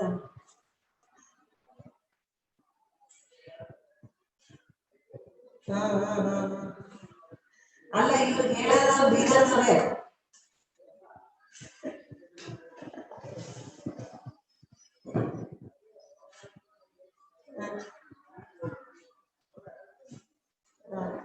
ನಾನು ಅದೇ ಚಾನ್ಸ್ ಇಲ್ಲ ಅಂತ ನಾನು ಹೇಳಿದ್ರೆ. ನಮಸ್ಕಾರ. ಓಕೆ ಓಕೆ ಸರ್, ನಾನು ಅದೇ ಅಂದೆ, ನಾನು ಬಂದ್ಬಿಡ ಹೇಳಿದ್ದೀನಿ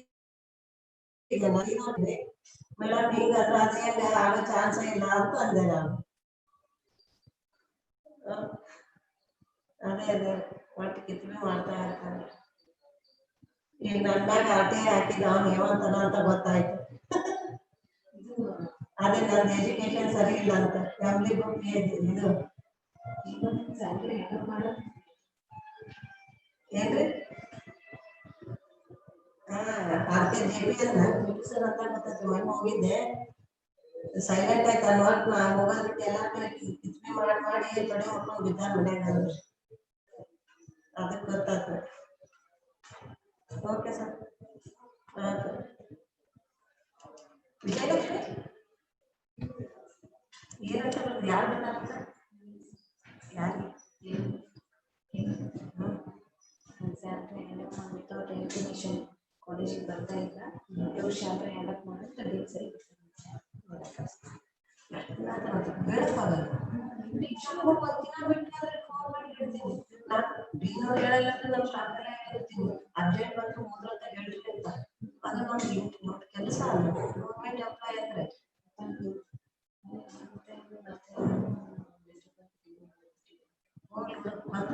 ನಂದೇ ಗ್ರೇಟ್ ಅಂತ ಅಡ್ಡಾಡ್ತಾರೆ.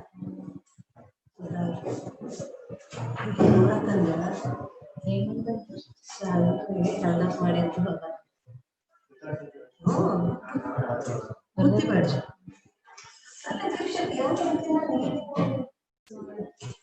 ಮತ್ತೆ ನಾವು 1 ದಿನ ರಜೆ ಹಾಕಿ 2 ದಿನ ಹೋದಾಗ ಎಲ್ಲರೂ ಕೇಳ್ಕೊಳ್ತೀನಿ. ಹೌದಾ?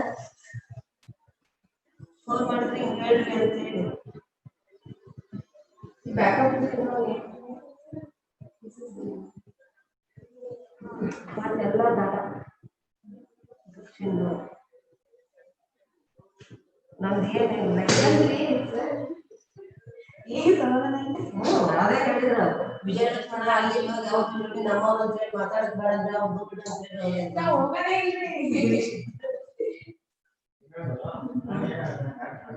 ಸಾಕ್ಸ ಇಲ್ಲ, ದೂರ ಇಡ ಅಂತ ಹೇಳಿದವ್ರಿಗೆ ಸುಮ್ಮನೆ ತಿಳಿತಿದ್ದಾರ. ನಾನು ಇವತ್ತಿಗೆ ಹೇಳಿದ್ರೆ ಗೊತ್ತಾ ಹೇಗಾಗ್ತದ ಅಂತ ನಾನಂದೆ. ನಮ್ದು ಆಗುತ್ತೆ ಅಂತ ಕೆಳಗೆ ಬರ್ತೀವಿ ನಾವು ಅಂತಿನ ಮಾಡಕ್ ಕೆಲಸ ಇಲ್ಲ.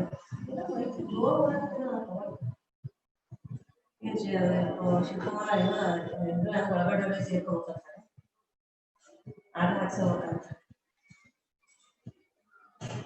ಒಳಗಡೆ ಆರ್ಡರ್ ಹಾಕ್ಸ್ಬೇಕಂತ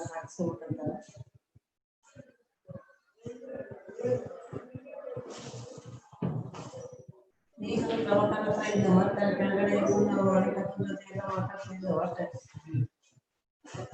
ಆ ಕ್ಷಮ ಅಂತ ಅವಳಿಗೆ ವರ್ಷ ಆಯ್ತು ಕ್ಷಮ ಇಷ್ಟು ವರ್ಷ ಆಯ್ತು ಅಸೋಸಿಯೇಟ್ ಪ್ರೊಫೆಸರ್ ಅವನಿಗೆ ನೋಡಿ ಮಾಡಿದ್ರೆ ಬಂದ ಎಲ್ಲ ಮಾಡ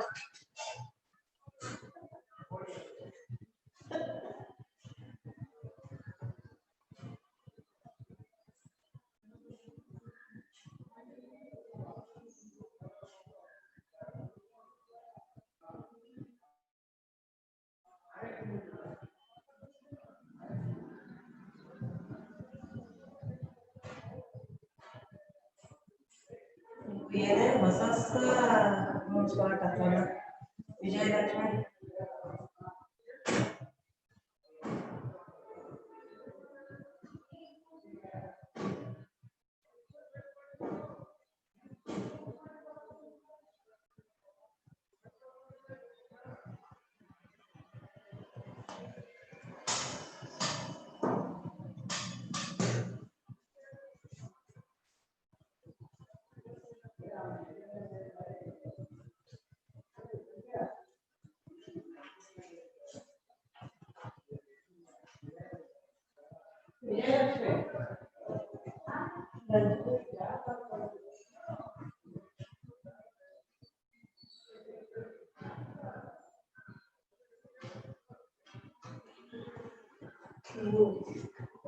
ಅಲ್ಲ ಬಂದಾಗ ಎಲ್ಲ ಸಾಕು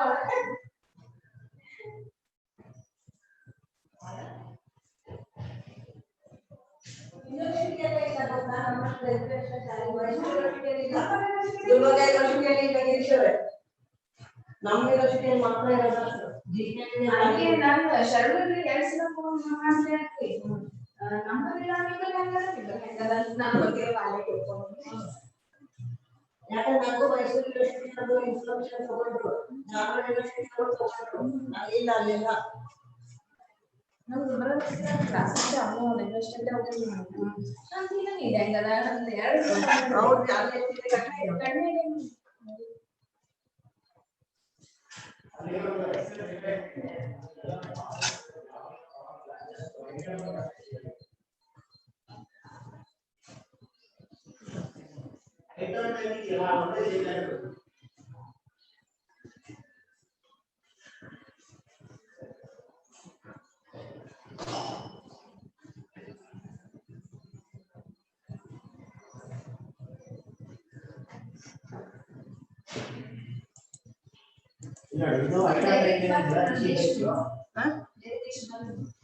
ಇನ್ನು ಕಳ್ಸಿಲ್ಲ ನೋಡಿದ್ರೆ ಅದಕ್ಕೆ ನಾನು ಮಾಡ್ತಾ ಇದ್ದೀನಿ ಕಳಿಸ್ತೀನಿ ಅಂತ ಇನ್ನೊಂದು ಹಿಡಿದಿದೆ